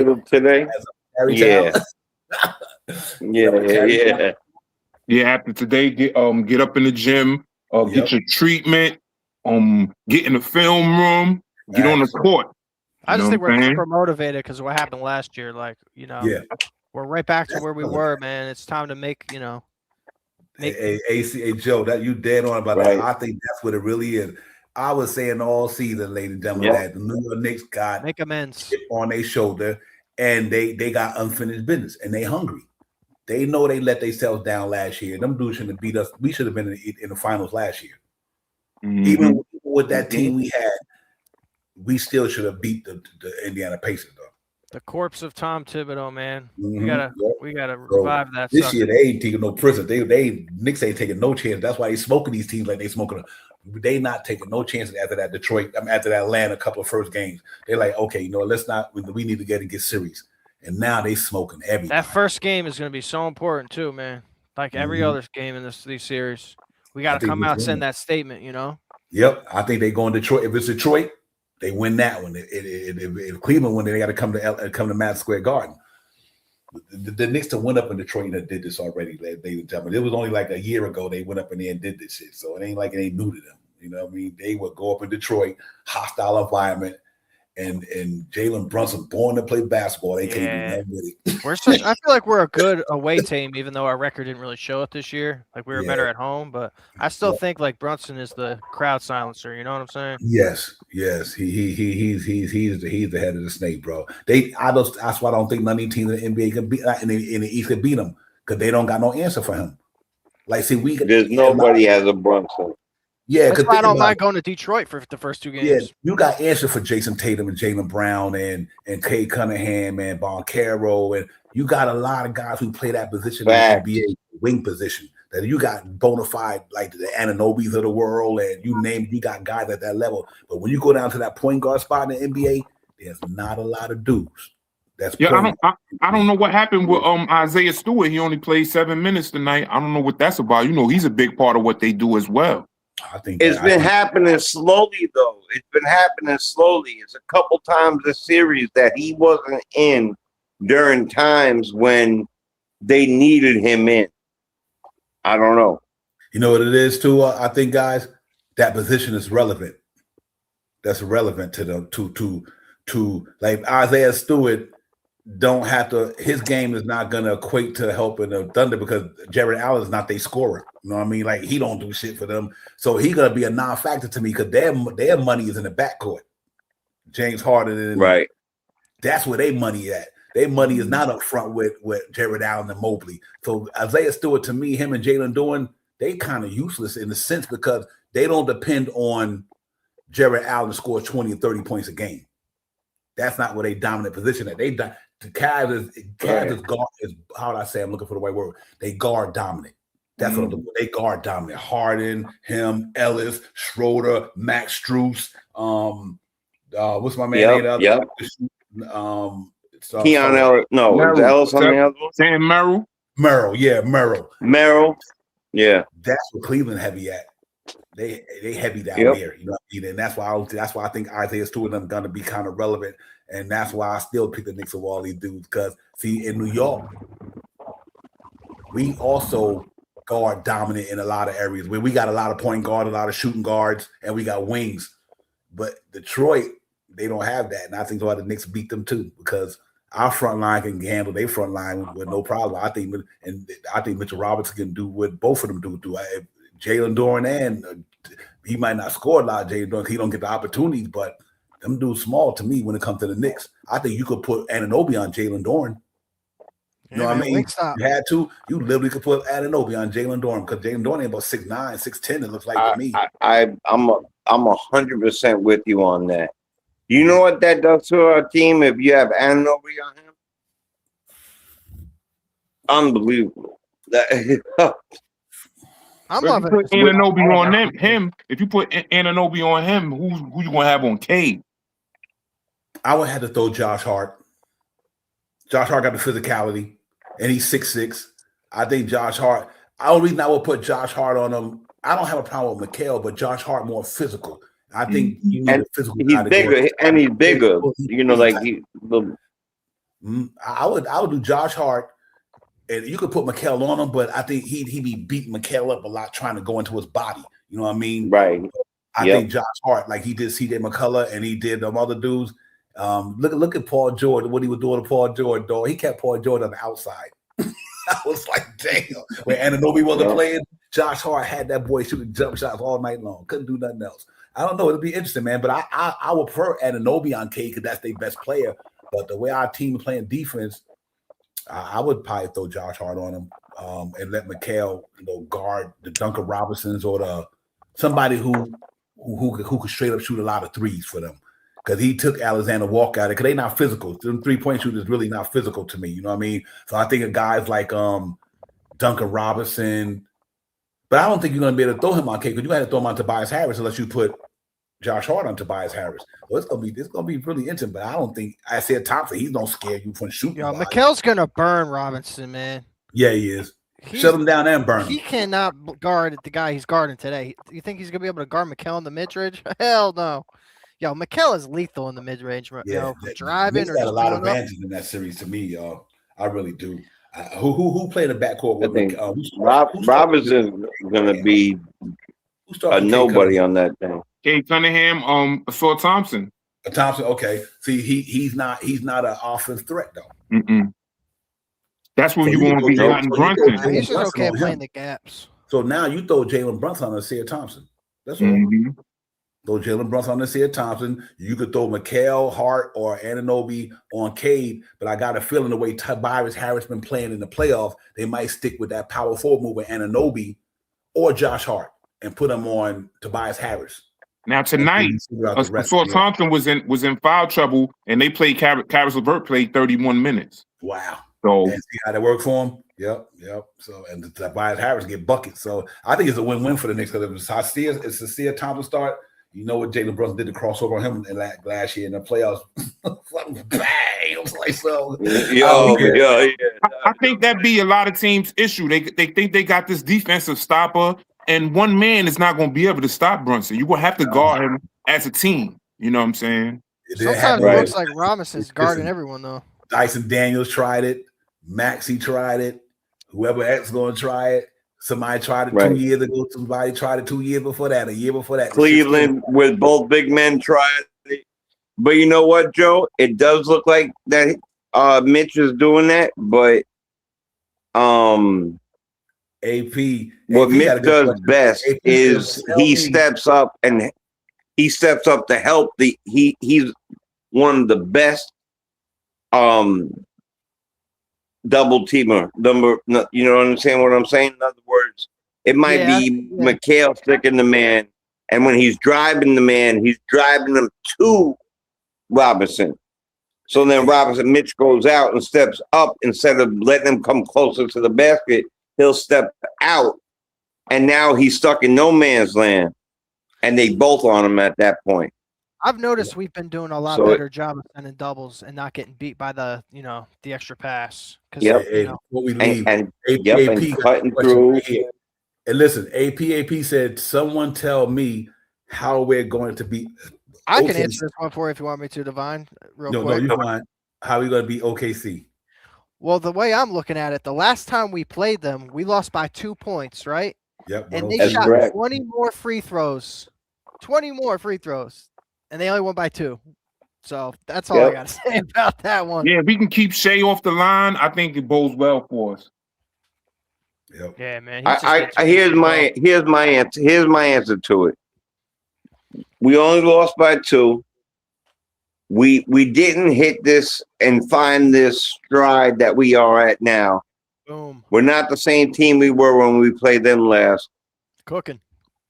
Just like the Atlanta, I'm going to say it here, hit our free throws and get somewhere around 27 to 30 assists. We're going to out-rebound them. We're going to outdo everything else on them. And if SGA is going to go, you know they're going to give him more fouls called no matter what. So every time we get a chance to get it, we got to make our free throws. That way the 2-point loss becomes a 6-point win. Yep. But I think we're going to beat. I actually think we're going to beat people by 10 on the regular. Yeah, AP. Here's the interesting thing to me, AP about that Mikal, series. I think Mikal will not fall for the stupid foul because he's too intelligent. He's an intelligent basketball player. Yep. I don't think he fall for the SGA stupid foul. He got enough length. He got enough. See, that's a good thing about him. He got the same size as what's his name? SGA. He about the same size and stature and he got the wingspan, and I think he's a really smart enough player to stay in front of him. And if he'll wait till he pull up for the jump shot, then he'll go up and try and do his thing. That's what I like about Mikal Bridges. He's smarter than a lot of guys. He'll wait till you get in your shooting motion. And once he know that the only thing you could do now is shoot or pass it while you off your feet, that's when Mikal will make his stride to go up and try to defend your shot. Other than that, he's standing in front of him. I think that's going to be a big matchup. I think we match up well because this one, you say SGA and Jalen Brunson. No worries, that's fine. You got, what's his name? Jalen Williams. You got He ain't been playing yet. Yeah, you're right. He's not playing yet. I think he's hurt still. Hamstring, same. He listed day to day with that hamstring for the whole playoffs. Yep. So even if he was, then I say AP. You got Anunoby guarding Jalen Williams. That's just like a, to me. I think SGA and Brunson. Yeah, is a wash. I agree. I think SGA and Brunson is a wash. I think Anunoby and Williams is a wash. I think Holmgren and Big Cat. I'm giving that to Big Cat. Holmgren nice, but I'm giving the Big Cat. Nice. Hey, put on Prime Video if you got it. We can scout OKC right now. They playing. That actually brings up a good question. Is Holmgren I like the Cat, and not only that, then that means Hartenstein got to go out on the perimeter. Either he guarding Anunoby or he gonna be guarding Josh Hart. So what does that do? That means that he got to go out there and defend out there, unless they throw Hartenstein on Big Cat, and he still got to go out there. Now, who you gonna put Trey Holmgren on? You gonna put Trey Holmgren on Anunoby? That means he got to go out there. You understand what I'm saying? We can run double big with them, though. Right, we can. Yeah, we can. Right. And you could do double big. If they go with the traditional lineup, though, hypothetically, think about this here. Both of our big men, that's everybody missing about the Knicks. Both of our power forward and our centers all can go out to the 3-point line. It changes the whole game against some team because now your interior defense gets weaker because if Big Cat get that ball the way he's getting it right now at the top of the key, doing all that shit, that means all them dudes got to come away from the basket. Yeah, cut the baseline. You got to cut that. Yeah, they all got to come away from the basket. Now, who's guarding the rim now? That's why I think the advantage to the Knicks in this series, to me, even against Detroit, that means that Jalen Doran got to go out to the 3-point line to deal with Big Cat. You know who's there to get the rebounds? Yeah, exactly. Yeah. Who's there in the back? That's why I think the Knicks guys got they got a two-way team. They got guys who can get it inside, outside, upside, downside. They get it anyway. Outside from every angle because they are the We're better at making the extra pass too. If you guys notice, like we're really swinging that basketball, man. Yeah, man, it's scary. Bro. Scary hour. We're getting hockey assists. You know, in hockey, you two people could get an assist, right? So we're going a lot of people. Right. We're going bang, bang, boom. A lot of the players that have been killing for OKC's or coming off the bench. Well, they got AJ Mitchell starting because Williams is out, but he been killing. And Jared McCain used to play for Philly. Jared McCain been coming in the game and cooking. Yeah, he playing all right. He's playing good too. You got a lot of good young small guards on their team. Check it out. He gonna have a problem with Deuce and Bride though, ladies. I'm telling y'all right now. I was just gonna say, you putting Deuce on SGA if we see him in the final? No, I'm gonna put Deuce and Bride on Jared McClain off the bench. Okay. That's gonna be a problem. That's gonna be a problem. Jared McClain can get that shit off now, but watch when he got to play Mr. 3 and D though. Deuce and Bride gonna stay up on him. He gonna stay up on him. He gonna get up in him. I love this shit here. I'm looking at all the variables. We got what they got, ladies and gentlemen. We got what they got. And if Big Cat, Anunoby, and Mikal come to play, I think we beat them. Lou Dort, he don't really attack the basket. He like to shoot threes. He like to shoot them threes, so we can stick Brunson on Lou Dort because he ain't really trying to get into the paint or attack the basket. Just stick him out there, stay on him, and keep your hand in his face so he just gonna get wide open threes. That's another thing too. Remember early in the season, we used to give up a lot of wide open threes. Those days are gone. Right. Yeah, that Tibbs drop coverage. I used to hate it, man. I hate the drop. ESPN analysts, man, they're always trying to say stuff, and it's like it's funny to see how how things are trending now because our defense, man, is just so much better than it was. Like they were not like I think these analysts from ESPN, they just weren't like they weren't equating in Deuce McBride. Like they totally put him in as a non-factor when in reality, Deuce McBride is one of our secret weapons. You know what I'm saying? Right. Totally underrated. They weren't putting anybody off the bench in that factor. They weren't putting Clarkson as a factor. They weren't putting Alvarado as a factor. They weren't putting Mitch off the bench sometimes as a factor because he was he came off the bench. He wasn't the same guy. He's not this. Stan Van, hate your man. I can't stand his voice, man, bro. He's just a hater. You know, that's why I wish it was on MSG. For that one, bro. Bonnie Miller said the Knicks playing so good they might win the World Cup. That's a good one, B. Bonnie Miller. That's real right there. That's funny. Bonnie Miller was a dope show. He said, "Or the Super Bowl." Yeah, man. Bonnie Miller. Bonnie Miller was my show, man. And listen, and that front line, Chet Holmgren and like Walter White said, you can go Mitchell Robinson and Big Cat at times. Yep. So we got what they got though. I'm gonna front. We got what OKC got. I think the Knicks are doing what OKC were doing last year. What the Knicks doing now. I think the New York Knicks got that. They got the talent. If the New York Knicks play defense like this here, and like Joe from AC said early in the year, they beat them 103-100. They beat us 103-100 in the Garden, something like that, or whatever at home. Yep. 108-106 for 108-106. Okay, yeah. So we got right, and it was and at one point I believe we took the lead, and then we lost the lead. Yeah, it was a 2-point game, 106-108. Yeah, we missed some free throws.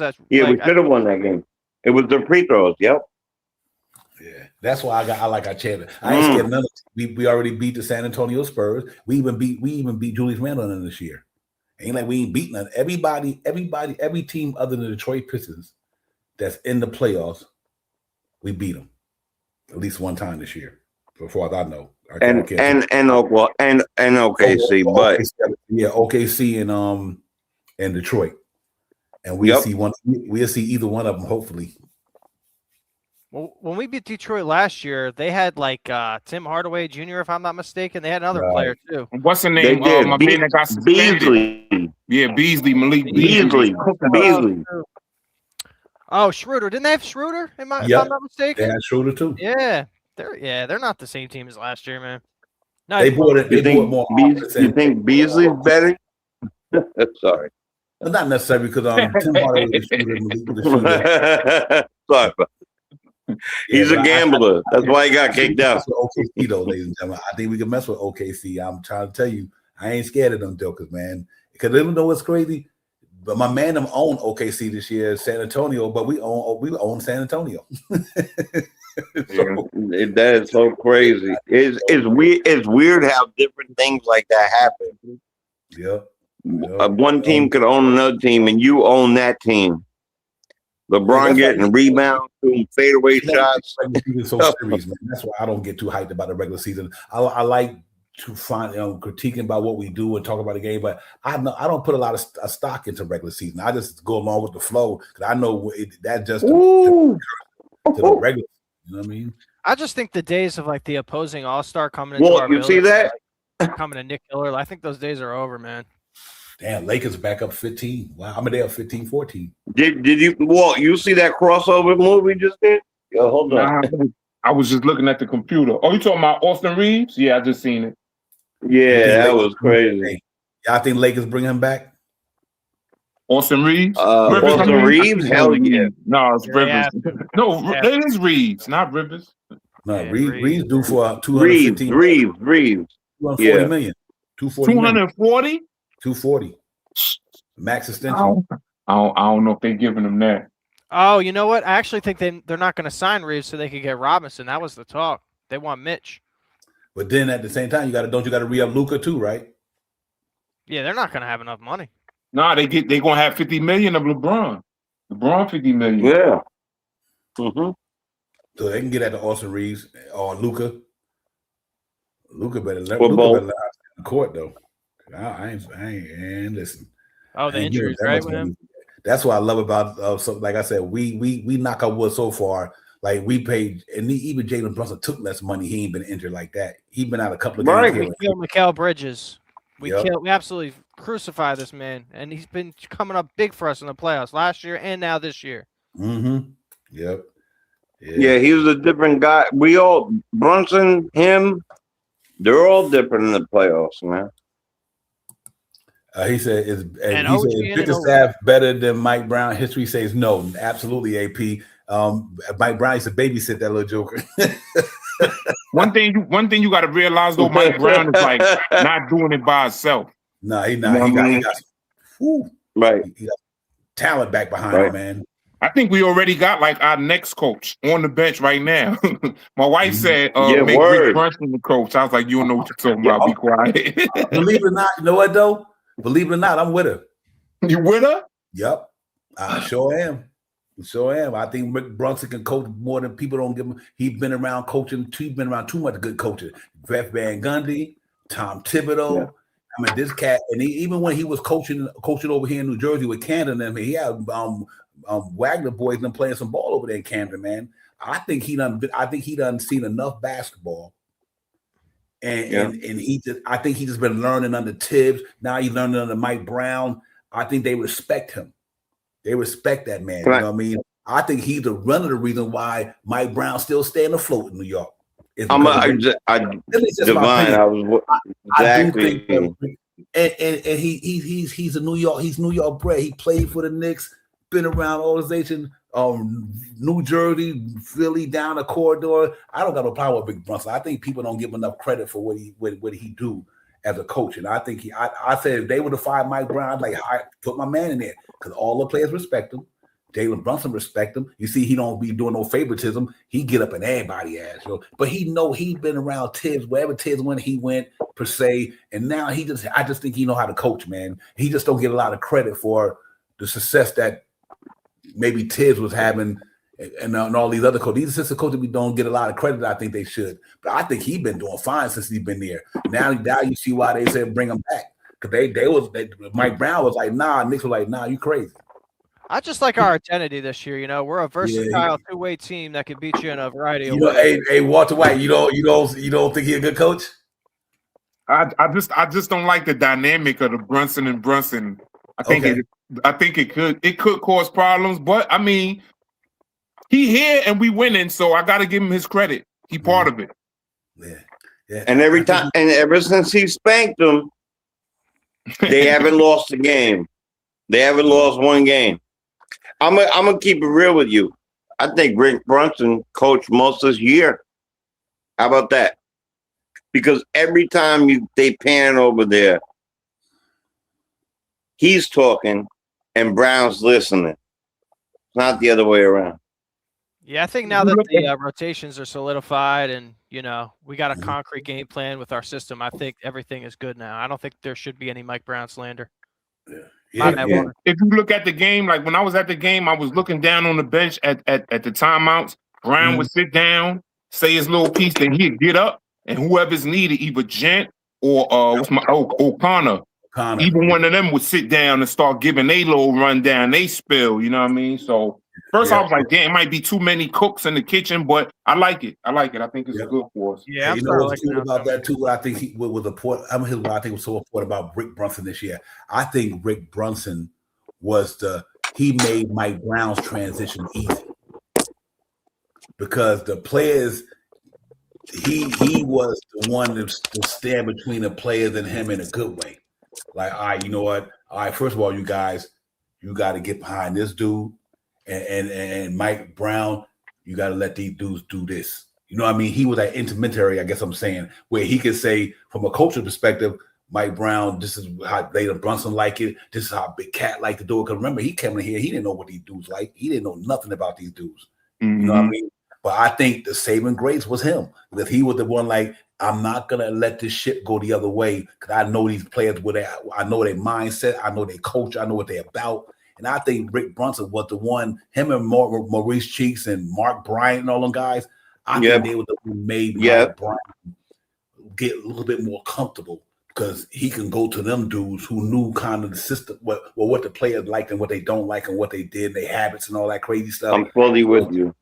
Yeah, I think that's why they want to Rick. Not only that, my man Leon Rose not having that. Them peoples, man. You know what I mean? This is a family affair. You know what I mean? You're right. I made a video before the season started. I said Rick Brunson for coach before Mike Brown got hired. Nobody was feeling it. I'm like, yo. I thought it was going to be Bryant, to be honest with you. I thought Bryant was going to be the coach. It's La Costa Nostra. Yep. Facts. I think we all thought it was for a while. I knew they wasn't gonna. I didn't think they were gonna do Mark Bryant. I meant Johnny Bryant for this reason.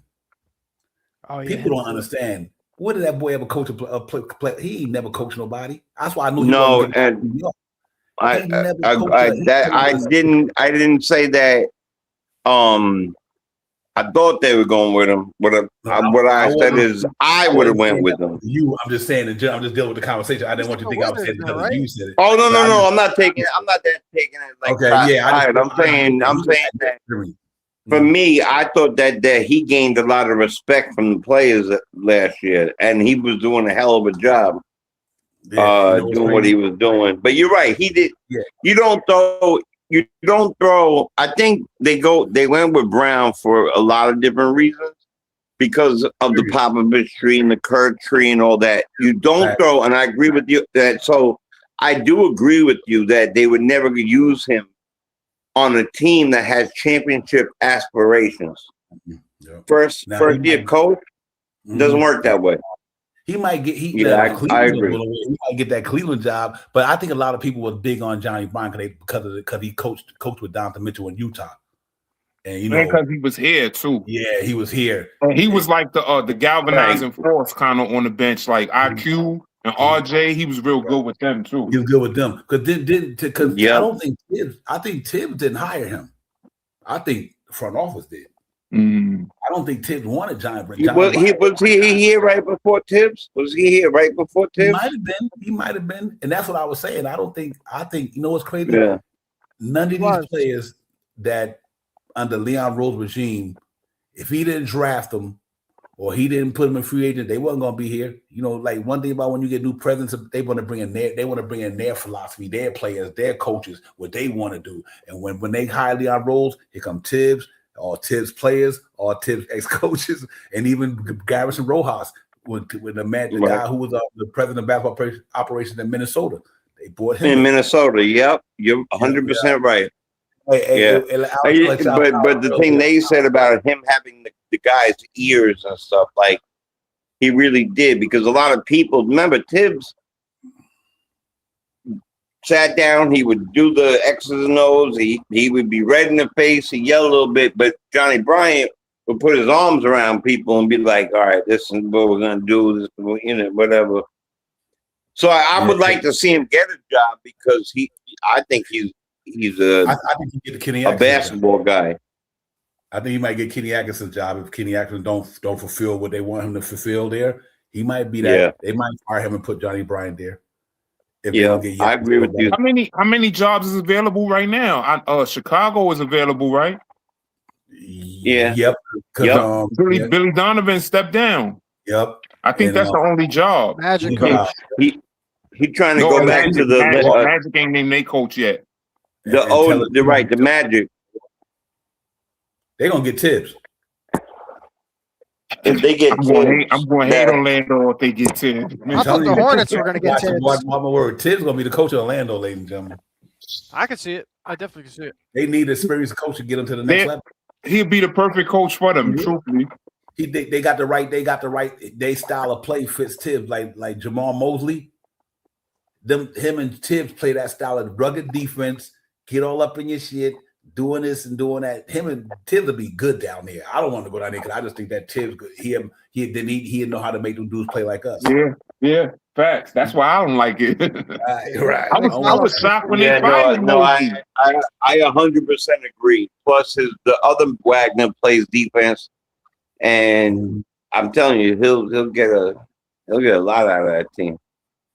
So I'm not getting a shirt printed. I'm not going to get a shirt printed Tibbs for Orlando or Tibbs for here, but like. Hey, so right now the only coaching job you said is Orlando. Orlando and Chicago, right? Chicago, Orlando. And potentially the And Hey, Sixers. listen, Tibbs will go back and right, Yeah. and then the Sixers. It might be No, the Sixers. Or it might have a GM job too. I don't know what Daryl Morey over there doing. Boy, you know, they screwed big time though, girl. Check it out. They got Joel Embiid got 3 years left, like 60-something million every year. Yep, That and post-game his interview was very last tough. year is like 75 million or some wild And stuff. Paul George just signed his. Yep. Just signed his contract. Maxey got Yo, a big contract. They I don't stuck. know what he is doing like for the longest, man. That he all those first rounders for those years, all those things that he had. He got Joel Embiid. That was a great pickup. But then, you know, I guess in He retrospect, wasn't there. I don't think he was there when during the process. Who? I think he I thought came after. that's 'Cause exactly remember, when he picked Daryl him up. Morey was in Houston with Harden. Then he went to Philly, and then he brought Harden to Philly with him. Right. Yep. Sure. Hold on did. real quick, really Right. quickly. So I wanna after see that, something real quick. Yeah, I think it was Billy King was the process GM. Billy King. I think you're right. Yeah, when I they think had you're him, right. yeah, when they had him and Ben Simmons. Yeah, for sure. Mhm. Yeah, Ben Simmons, exactly. And the other kid, Oh yeah, they had to mess up his jump shot. the mess up jump shot. Fultz? Yeah, No, Markel Fultz. Markel yeah, Fultz. Markel Fultz. Yeah. Yeah, man. Who's in Orlando? Hey, you know what? Here's a quick. Do you think Jaylen Brown stay next year? Oh yeah, I think he stay. I don't know. I think he was It's- good. I It's don't on them know if they about want to that. trade him. I think He under contract, so it's on them if they want him out of there, they got to trade him. Yeah, I think they traded for Giannis. And I think Milwaukee will do that because Jalen Brown's a young talent. They say they want something to return for him. I bet you if Boston throw some picks with Jalen Brown, I bet you the Milwaukee Bucks will bite on that. But they would have to go out and get a lot more than because Giannis is. I'm trying to think as far as young talent, who else would they have because I know Brown, the money match. Yeah, but don't, my man, who from Boston to go there? Yeah, from Boston. Yeah, Brown, young talent to go with that. You got Pritchard. You got Walsh. You got a Hauser. Yeah, you got that new white kid. What's his name? Scholaraki or whatever the hell his name is. Simon the Fireman. Simon. They got right. They got something, and the thing about that with Milwaukee, they might not win in the next year or two. But think about it, that dude, Hollins, Ryan Rollins. Yeah, I love Ryan Rollins coming out of school. Coming out of high school, I love Ryan Rollins. I wanted us to get him in the second round. Mm-hmm. Me too. He gonna be. So my God, that kick a ball. For me, that's an outstanding backcourt right there. Jaylen Brown and Ryan Rollins. That is crazy, bro. and they got Levy players around like AG Green, and I don't know. And Kuzma contract will be off the books pretty soon. Bobby Porter's contract will be off the books pretty soon. So they got a lot of stuff they can work with. Trent Jr. his contract, probably. You got a couple of guys there who they can maneuver in the deal to get some other players. Miles Turner. Oh, they got Miles Turner. That's right. So think about it. Miles Turner, Ryan Hollins, and Jaylen Brown ain't a bad little foundation, man. It might not be championship this year, but that don't mean another year or two they can go out there and get some money and put somebody there. So Miles Turner, Jaylen Brown, and Ryan Rollins. You can move Gary Trent Jr. contract. You can move Bobby Porter's contract. You can move a couple of them dudes. They can have a fast rebuild to be a play into a playoff team in no time with the amount of talent they got. So I take Bobby Portis on the minimum veteran contract right now. Bobby Portis on the minimum veteran contract. You wasn't here when I asked the question, but what you think about Indy losing that first round draft pick? That's what they get, motherfucker. Word. Ask them. Yeah. Yo, that should tickle the hell out of me, man. Yo, and not only that, the Clippers got the pick right. Mm-hmm. And they got Ben Mathurin in the deal. Yeah, that's crazy, man. That is crazy. Wow. Ben Mathurin. That shit. See, they got Zubac. That was a Zubac trade, right? Yeah, Zubac trade. He been Zubac. Cavs game's over. That was crazy. Oh, look at the Lakers. The Lakers hanging in there, 26. The Lakers up 5. Yeah, it's actually a good game. But that's how all the games been. Look, that's how all the games been until the fourth quarter. OKC come back and blow them out the water and cover the spread. Win by 18. I think 18 was the lowest they won by.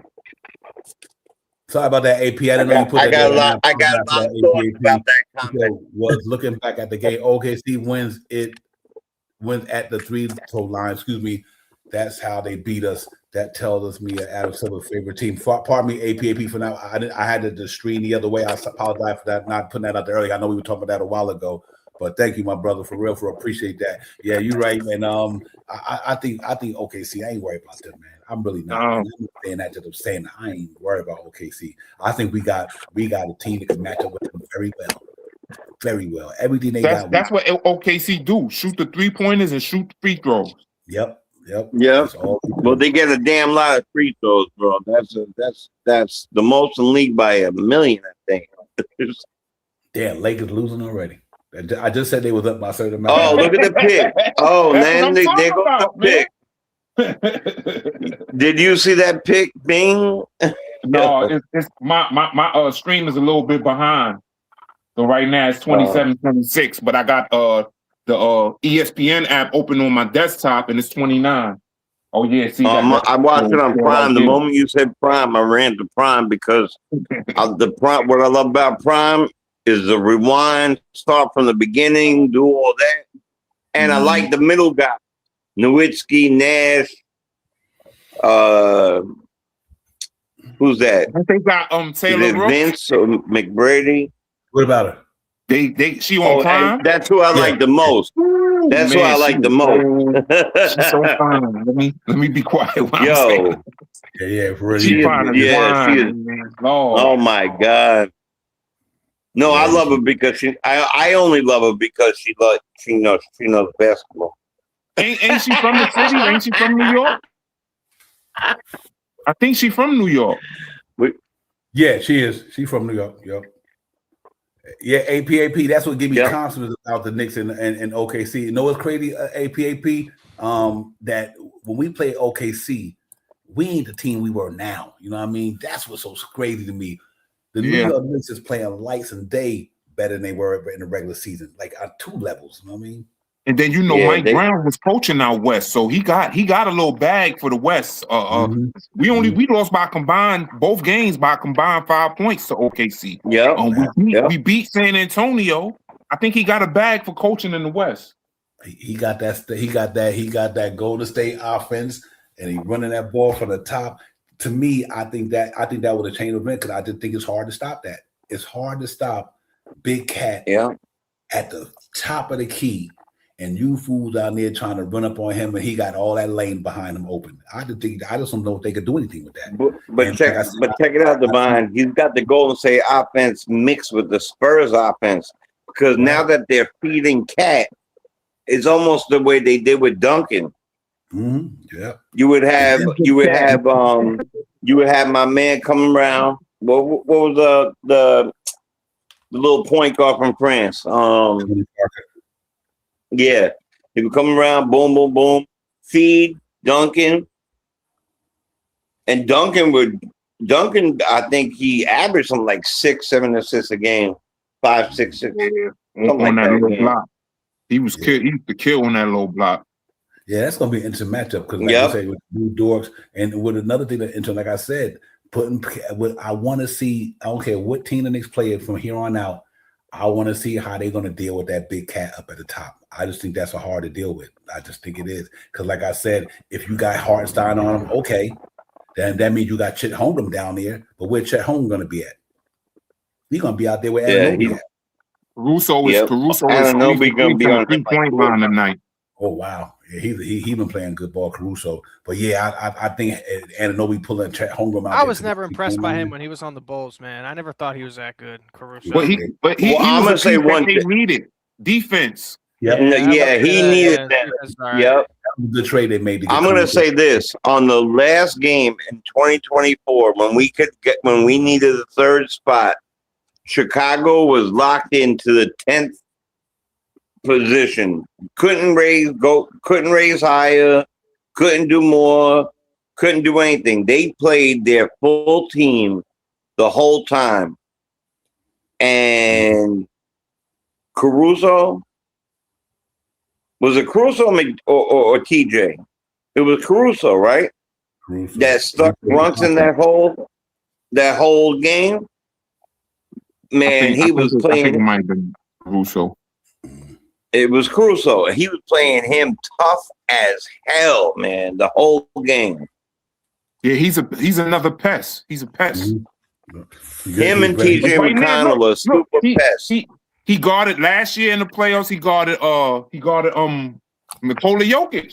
They got him on LeBron James right now. You gotta take those pesky defenders to the hole, man. Make them foul you and get to the line. Yeah, and you got the baldy with the headband. He's going out there balling. But you know who he can't guard though good like that? Jalen Brunson. Jalen, no one can. No one can. Yeah, that's what I'm saying. Like teams who think they got that. Oh, I got a defensive stopper, defensive specialist.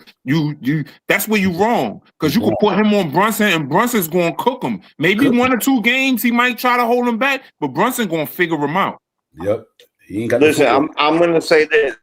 In that game, Brunson scored 30-something points and started, and I think he hit the game winner or something like that. That got us to the 3rd spot to play Philly.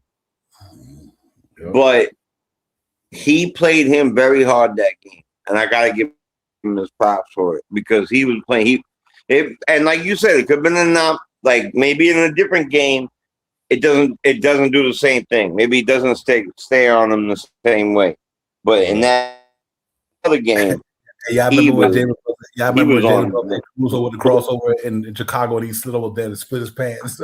yeah, he split his drawers. Yo, crossed him over. I'm watching this game. iHeart moves everywhere. Yeah, iHeart is a beast. We know, man. He's a traitor. Yeah, he's a beast. I would never have gotten rid of. You know what? Do you think if Brunson takes before iHeart takes the pick,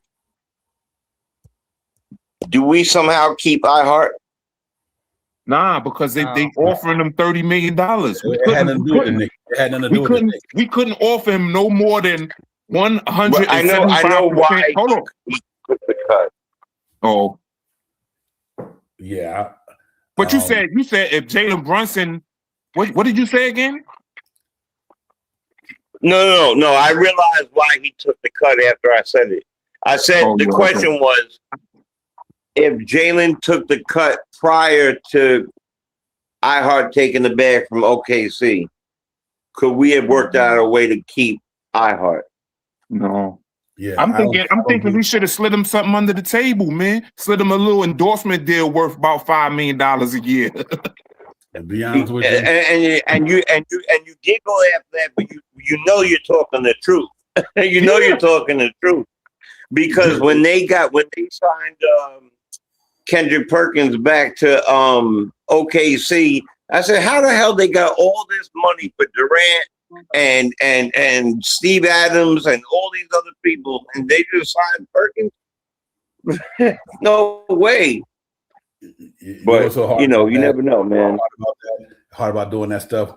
It's hard. It's hard in America nowadays. It's hard to hide money.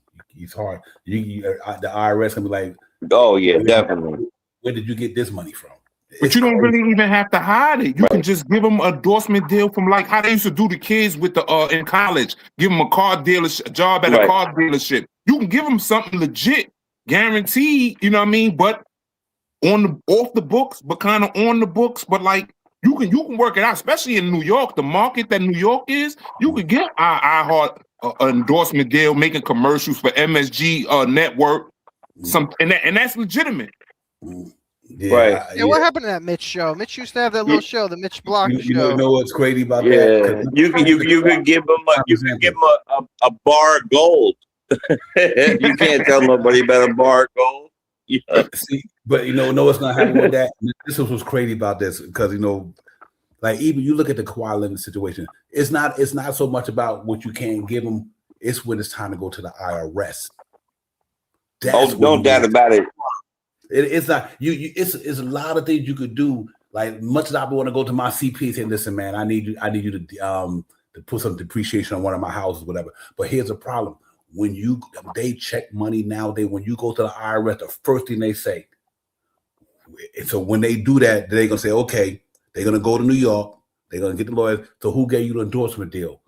When you go to that endorsement deal, they're gonna be, show me your books where you earned that money. I'm telling you, and that's where not to cut you off, but that's where Kawhi Leonard messed up. Yeah. He took that money, but he never did nothing. Yep. And it was like, what? Well, why are you giving him that for? At least make him shoot commercials. Right. He didn't put it in the right places. Yeah. And see, and the problem right. No. Yeah, and not only that, auditing is a very deep deal. It is, because check it out. Now, what's happening time when it's time for that other team who now you messing them up, because you know why? They gotta get taxed on $17 million. They're like, yo, I ain't even got the money.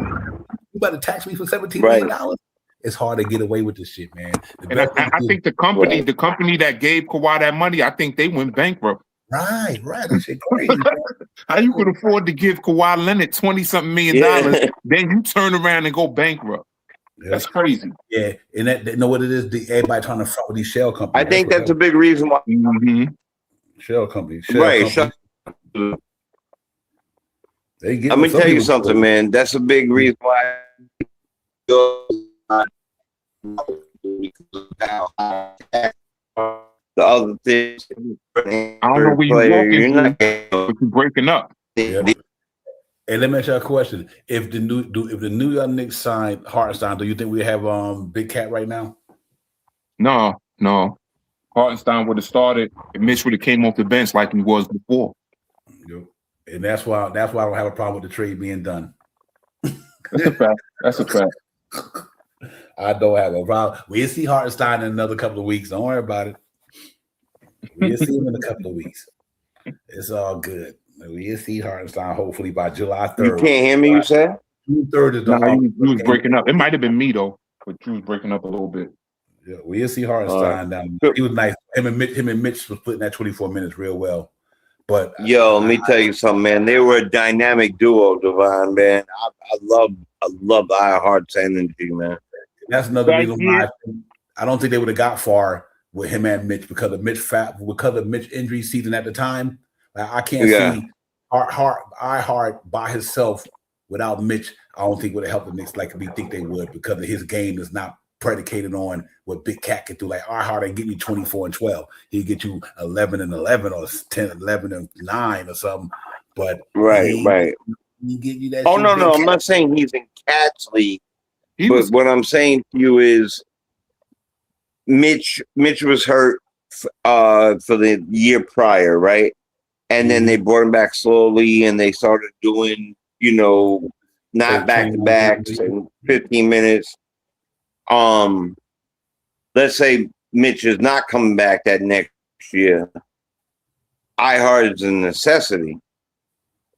But at this point, it's mute. It was just a question whether or not you keep him or not, because we didn't know that we were going to make a trade for Cat. I think it was more about Mikal Bridges, man. Like I like Heart too. I just knew that. I just knew that. Yeah. The Knicks needed somebody. They needed a 1A next to Jalen Brunson. Like they didn't need nothing. 100%. Wasn't going nowhere until they got another dude to complement Jalen Brunson. And I think that was Carmelo Anthony problem. That was a Bernard King problem. That was a Patrick Ewing problem. They never had a 1A dude next to them. They was trying to use Randall as the 1A. Yep. They were trying to use Randall as the 1A.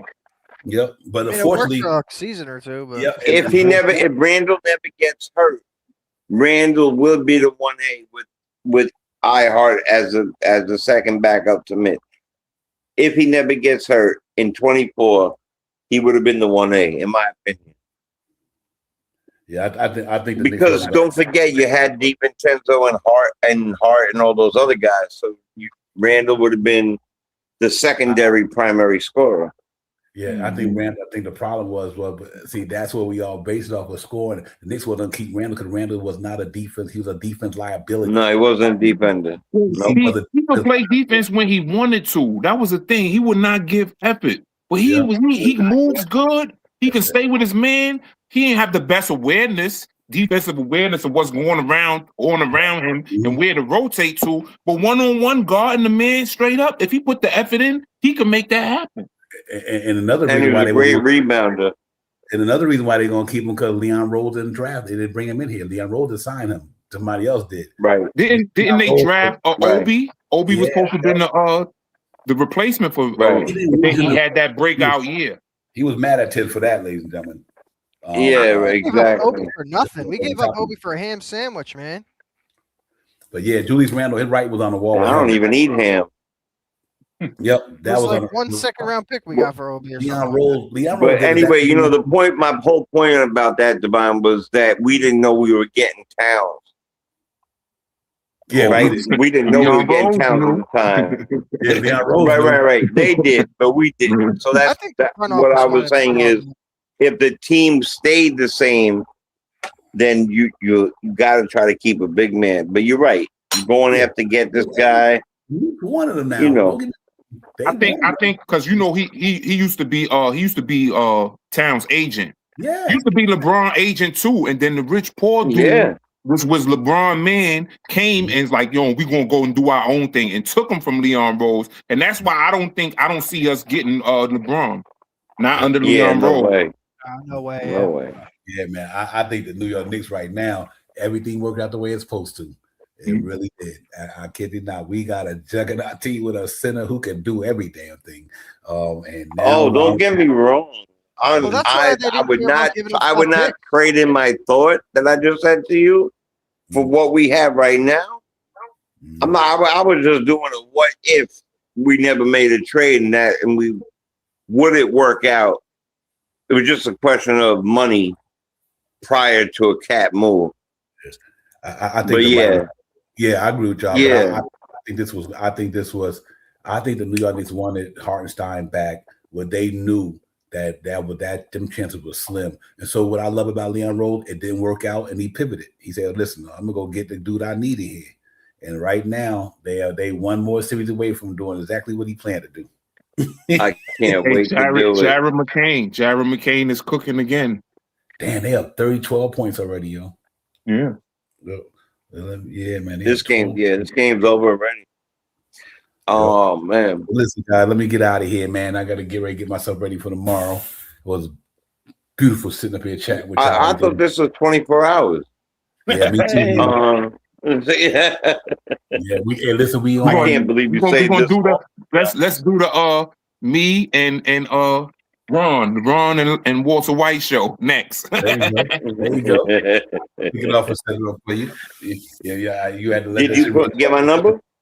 Yeah, I got it. I'm gonna shoot you a text soon as we get off. All right, cool. All right, listen, man. Y'all have a good one. APAP, everybody in super chat, man. Thank y'all for the support and everything. Just thank y'all for hanging in with us, man. Just cutting it up and everything. Yeah, for real. Thanks to everybody, man. We'll see y'all probably most likely Thursday or Friday. Because game 2 for these guys is game 5 is Wednesday, right? Yeah. Game 5 is Wednesday. So we'll see what happens at the game 5. So probably Thursday or Friday we jump in with some content because I'm quite sure by next Monday we'll be ready to rock and roll. This series should be over by Sunday. Yeah. I think the Knicks will be playing either way it go. They be playing these next Tuesday. Damn, they be off all week. They was all these yesterday. Listen, I want to tell you fellas, man, I enjoyed talking Knicks and hanging out with y'all on a Monday night and talking with intelligent, good people, smart people, APAP. What can you say? Just continuously with the contributions and the good love shown to my man and the show and everybody else. Barney Miller, good people. Everybody, man. And I had a great time. I had a really, really great time talking today, man. It was fun. Yeah, shout out Barney Miller. He's putting some good stuff in the chat. I was reading. So yeah, he was. Yeah, Barney, they was on it. Yeah. Like I said, man, we got the best chat in the world, man. These cats know their stuff, and that's what took me on my Q's. I learned a lot from just looking at our guys in the chats. Because, like I said, they did a visible panel here. They might not be on a panel, but they are the panel in a sense. You know what I mean? Because these guys ain't no different from us. You know what I mean? They're just a bunch of talented Knicks fans who know, and not only talented Knicks fans, they're talented people in general. They know what life is about. You got a lot of OGs up in here too, and we got some nice young guys in here who know they sports, man. They know their game. They know this content, and they know without y'all, this show don't move without them, man. I say that for real, for real. Without them, we can do this stuff. You know what I mean? Because you be talking to yourself, but I just love. I just love to read they quotes, and it lets me know the way I get and tell them, because there's always each one teach one, ladies and gentlemen. It's each one teach one. So I learn a lot from these guys because it's what it's about. It's each one teach one. And because, like I said, I don't want to be nobody who ain't going to educate me. Why am I be with you for? You ain't going to teach me nothing. Fuck, I want to be with you for. That's right. So, yeah, exactly. I want to be with you if you ain't gonna help me elevate to another level. Then I don't need the stupidity. You keep that to yourself. I don't need all that. I just like the fact that we can sit here as people who never met, but because it's always mind over matter anyway. I might not see you physically, but I see you mentally and spiritually, and I think that's best. A blind man can't see you, but he can see your love, though. You know what I mean? And I think that's what's important. That we might have never broke bread together, but mentally we broke bread though, but maybe not physically, but we broke bread mentally, man. That's what we're doing right now. We breaking bread, having conversation. And it's some good conversation. It ain't about nothing negative. It ain't about no guns, glocks, killing, shooting, stealing with none of that devil shit. We just talk about some good, positive New York Knicks or sports talk, and that's where it should be. And that's what it's about this season, man. It's about staying optimistic, holding your 10 toes down, man, not giving up to the negative energies, man. And, shout out to Barney Miller. I want to say what he said in the chat. He said, Jose was jumping around the sideline like a coach. That's what we need right now. We need that energy on the sideline, to bring us home, man. So especially when Deuce hit that three. When Deuce hit that three, Alvarado was like, I'm about to get my Latin hustle right now. I'm about to swag out of this one. We need more of that, man. That's what this is about. This is all about being positive and just, making being bigger than basketball. So that's how I feel. Divine, think about how many conversations we started just from the chat comment. Yeah, absolutely. Somebody smart, somebody will say something smart. All of a sudden, 20 minutes we're talking about that whole thing. So, right now. Yeah. Exactly. And this is our safe space. I'm in my shelter, man. I'm in this protection. This is my safe space. I ain't out there amongst the devil's civilization. I'm right here in my safe space. I ain't worried about nothing. I'm in my man cave right now. Yeah, man. I'm in my safe space, man. And I ain't nothing like being in your safe space, man. Ain't nothing like being. I'm like Dorothy. I ain't no woman, but clap. Ain't no place like home. Ain't no place like home. No place like home, man. That's my man cave. But when the kids ain't home, the whole house my man cave. Well, it's just crazy. Like we were down 1-2 in that series against the Hawks, and there are a lot of people, with their negative mindsets jumping off the ship. And it took us positive Knicks fans, to reel us back in. And it all plays a part, man. So I ain't going front, man. I killed Mike Brown after that game 2. Mm-hmm. I killed Mike. That's when I started making my little content after game 2, because he mismanaged the timeout situation coming down the stretch so badly, man. It irked the hell out of me. Yep. No, you deserve to feel that. Didn't bring Mitch in. Yeah, that too. Yep. Yeah. You know what? He had to learn on the fly like everybody else, and and like he's a human being too, you know what I mean? Like I said, and but I tell you what, damn boy, he got that shit together now though. He got the W for it. We got W's after that. He is cooking. Not only that, he make it same thing that Walter White just said. His timeouts is even more fluid. He called them at the right time. That's what I loved about Tibb. Tibb knew how to call timeouts though. Tibb would be like, nah, the Knicks could be at 18, and the Knicks get down to 14. Tibb's like, nah, motherfucker, nah. Yeah, this ain't going right. You better score 2 baskets in a row. So lately, he's been doing it better, Mike Brown. Yeah, Mike Brown doing a good job. Everybody's leveling up, man. Even Cat, we just haven't been in that late game close situation yet. I'm hoping he's ready for it. You know what I mean? Because we've been blowing teams out. So if you want to do that, knowing like, oh, I'm kind of suspect coaching in these close late game situations, so I'm just gonna blow everybody out. If that's how you feel about it, then I mean, hey, I salute you. And I know the good thing about it, I'm glad I think one thing that's good about it, he does have the personnel to pull that off. That's the good thing. He does, like, he's not playing a bunch of mid-level players. He literally got, like I said, these dudes he got is like Mikal Bridges could be an all-star once in his career already because he been playing. Anunoby could be an all-star, Cat all-star, Brunson all-star. Shit, Josh Hart could have made it last year. So I think he's comfortable with these guys. Like he could have made this year. Yeah, he can lean on these dudes. Like some coaches can't lean on certain teams, but he know that even if I'm coaching a bad game, I got Jalen Brunson to call every town. Even if I coach a bad game tonight, I got a couple of dudes who gonna correct the mistake for me and get me a victory. And I think that's why I think this shit is so dope for him, because he know, like we always say, he inherited a Bentley or a Maybach or whatever. He got handed one of the nice cars out there. I don't know the modern new ones and everything like that, but he damn sure got handed a good vehicle when he took over the Knicks, because they left that man a nice car. So if you don't drive that car to the championship, something wrong with you. You know what I mean? You had an Aston Martin. Yep, no doubt about it.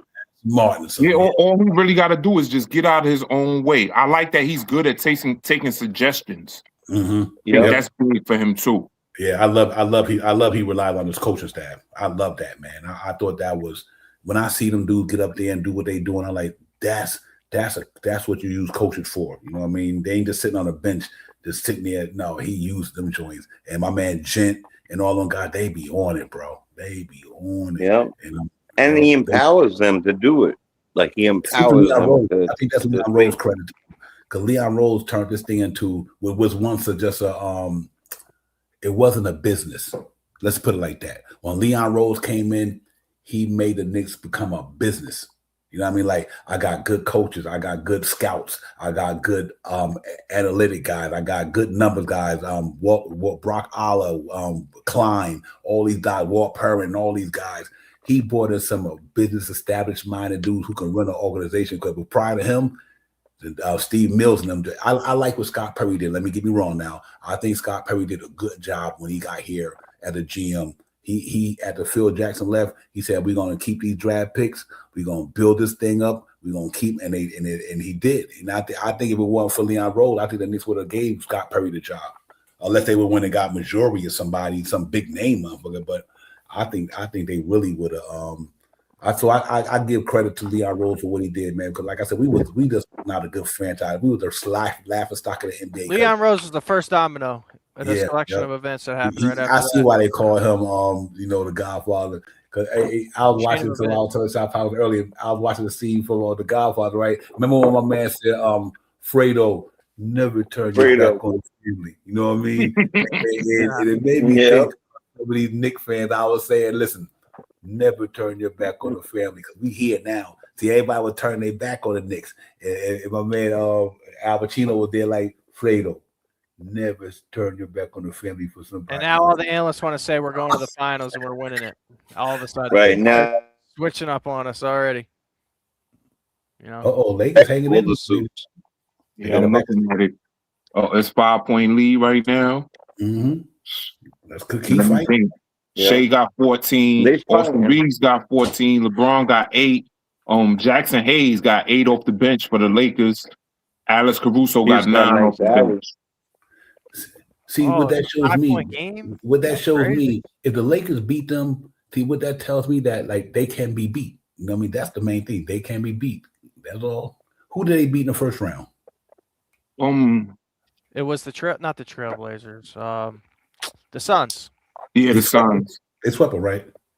Yeah, they swept both series. Wow. I'm telling you, the game be looking like this. Thing happens tonight. They swept the bowl series, yo.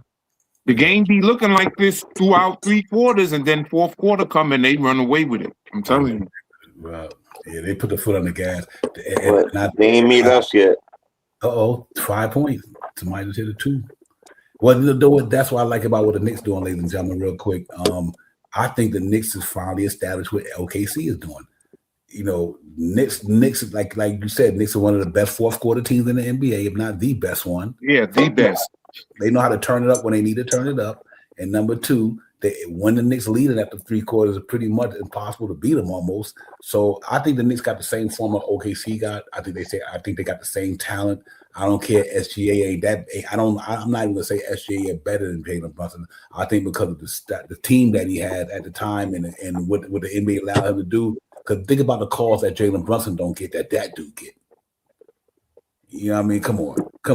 Yeah. Jalen Brunson hammered down there, man, and he don't get the SGA calls like that. So He ain't good. And he's not going to get nearly the same amount. That's why we got to play very efficient. This OKC team, man, they know we're on their ass. They know we've been trailing them for a long time. We've been waiting for this matchup, man. And they know when they're scared. You know what I'm saying? They got to be scared of us this year. Yeah, we next up, man. We next up, bro, for sure. The Knicks next up, bro.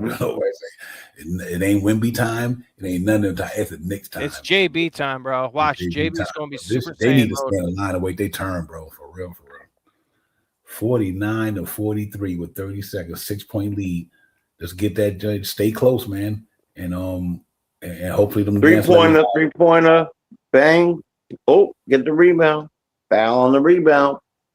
Who got the ball? Rebound. Due for another 40-point. I think OKC they're going to probably sweep this series, but the San Antonio series is where they're going to have struggles. I got San Antonio in that series. We'll see though. We'll see. It might go 7.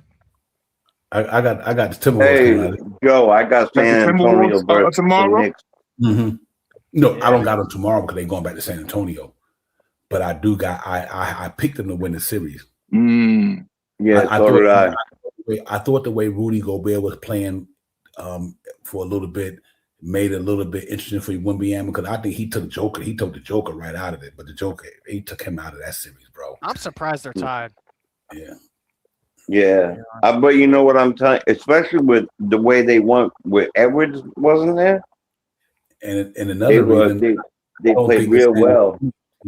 I don't think the San Antonio team is better than the Timberwolves. I mean, I don't think they better than. Excuse me.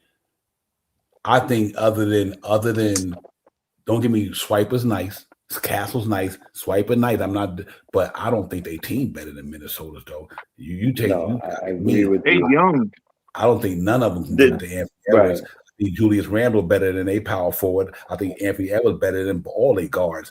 And I think Jaden McDaniels, he can neutralize a lot of them guys out there. They missing a power forward, San Antonio. I think Champagne's just a shooter. Harrison Barnes ain't that dude. You know what I mean? I think them dudes is missing a power forward. Now next year they're gonna be in trouble if they go out to get a power forward next year. It's a wrap. Well, hold up real quick. Who on OKC is you got a guy now that's playing alongside that takes the pressure off of Wemby because he got a dude that can really go there and get it at the power forward spot. Them dudes mess around and get a stretch 5 to 6'10" stretch dude or a 6 stretch 4. Oh man, they're gonna be a problem, bro. They just don't got that right now. And I think Castle, who he is, he's still learning the game and everything. He's just a second year and everything, but he's a good player. But I don't think they're better than Timberwolves. Timberwolves got, and especially when they got AU there. When they got AU there, I was like, damn. Ron James is wincing. Something happened. He is wincing, and so is Holmgren. Something with his leg. I think Holmgren just collided with his leg and fell. He hit his knee, held his knee for a few seconds, and then laid down. I don't know. Is he still on the court? Yeah, he's still out there. It's halftime, though. Oh, it's half now. He just chucked the ball. Yeah. Oh, you almost made it. He look like he's scared to walk, man. Yeah. That might be a cop out. It might be a cop out. At halftime, yeah. Who? LeBron. It could be a cop out. I'm getting my ass kicked. Oh, my arm. He's walking gingerly. Yeah, it's like Embiid. Oh, I got my son here. I don't want to. Who, Holmgren? Right, exactly. Holmgren frail, though. He a frail dude. Yeah, he's frail as hell. Mm-hmm. Yeah. Yo, I didn't realize it, but when he collided with him, his knees hit each other, and he fell on the floor. His arms looked like ankles. His legs, I mean. Yo, his arms and his legs look like baby I legs. love that New York Knicks commercial. Oh, the camping one? You can see we ain't got a life. Oh no, I'm watching something different. I'm watching Prime. This is life. What you talking about? It is like way nine. That's facts. That's facts. That's facts. Yeah, this is life. Facts. That's facts. Yo, 49, 45. And they're still coming. That's facts. Yeah, still the same as far as the stats. LeBron got 10, Austin Reeves with 15, 5 and 9, 2 for 4 from 3-point land. And then Jackson Hayes off the bench, 11 minutes, 10 points. So that's basically where it's at right there. Yeah, I think they close. I think the Thunder go in the halftime, come out with a different mindset though. It's hard. Bro. All the games been like this. It's hard to close out a team on set if you're the New York Knicks. All the games been like this. Been close, third quarter, they get to the fourth quarter, and OKC just run away, man. Run away. Yep, that's how they play. They make some good adjustments. They know they go out there and adjust real well. And that's what I like about the Knicks too. That's why I really like this series. The Knicks do that real well. They go to halftime and come back out. Mike Brown's got that shit rolling. He like, okay, yeah, we didn't do this right. We didn't do this right. We didn't match their intensity. We didn't play with their energy. We didn't good up a screen. They go through all them intangibles. And next thing you know, the New York Knicks come out in the third quarter and they are a different team, man. A different team. So that's a good one. Oh yeah, I see that commercial AP with Alvarado and that the one with Brunson in them. Yeah. AT&T. Is that the one you talking about? AT&T giving our players a big bag, man. Because remember they had the joint with all four of the Villanova Knicks with when Devo left. They had that commercial. I'm like, man, AT&T showing love. Commercial. I hated you know what it is? Winning kills everything, ladies and gentlemen. You win, and you get everything. Winning kills everything. Yep. Winning, you really become that person. Yeah, 100%. It was the other way around. It was Bridges on the outside and Dante was on our side, and then they made the commercial with Dante being on the outside looking in, which is kind of strange to me. I always just thought the front office was really wanted to bring Mikal Bridges here at any cost. If it meant trading Dante, if it meant getting rid of Randall, you know. I'm gonna keep it real. I wanted Bridges here before he got here. Right. Yeah, because I'm gonna tell you who the first person brought it to me was Raw Hebrew. Yeah. He said it like a year prior. You know what I mean? Yeah, I wanted him myself. These dudes is winners, bro. I'm gonna keep it funky fresh with you. I didn't, and we all could have our own opinions. I wasn't a fan. I didn't really know. I didn't really know defensively what he was, how he could play, and he definitely struggled at some points, and that made me more mad. But the way he's been playing, same thing with Cat. I liked Randall and I liked DiVincenzo and whatever, and I couldn't understand it. But once I saw it rocking, the first 5 games with Cat, I was locked in. That was it. Him being on the Nets painted his image a little bit, like him being on a yeah. I think that's what did it for me. With Bridges going to the Nets and really not getting his as the number one, I think that's what did it to me. Yeah, but it's all right. He's a Knick now, and I root for Knicks. The period. Every single one of them. Right. I knew that was going to happen. Like I was like 99% sure. I kid you not. I knew Big Cat was going to be a Knick. I didn't have no doubt about that for the last 6 years. Like, this cat going to be a Knick sooner or later because it's just too many dots connected. Timberwolves, Tom Thibodeau, Garrison Rojas, my man Leon Rose.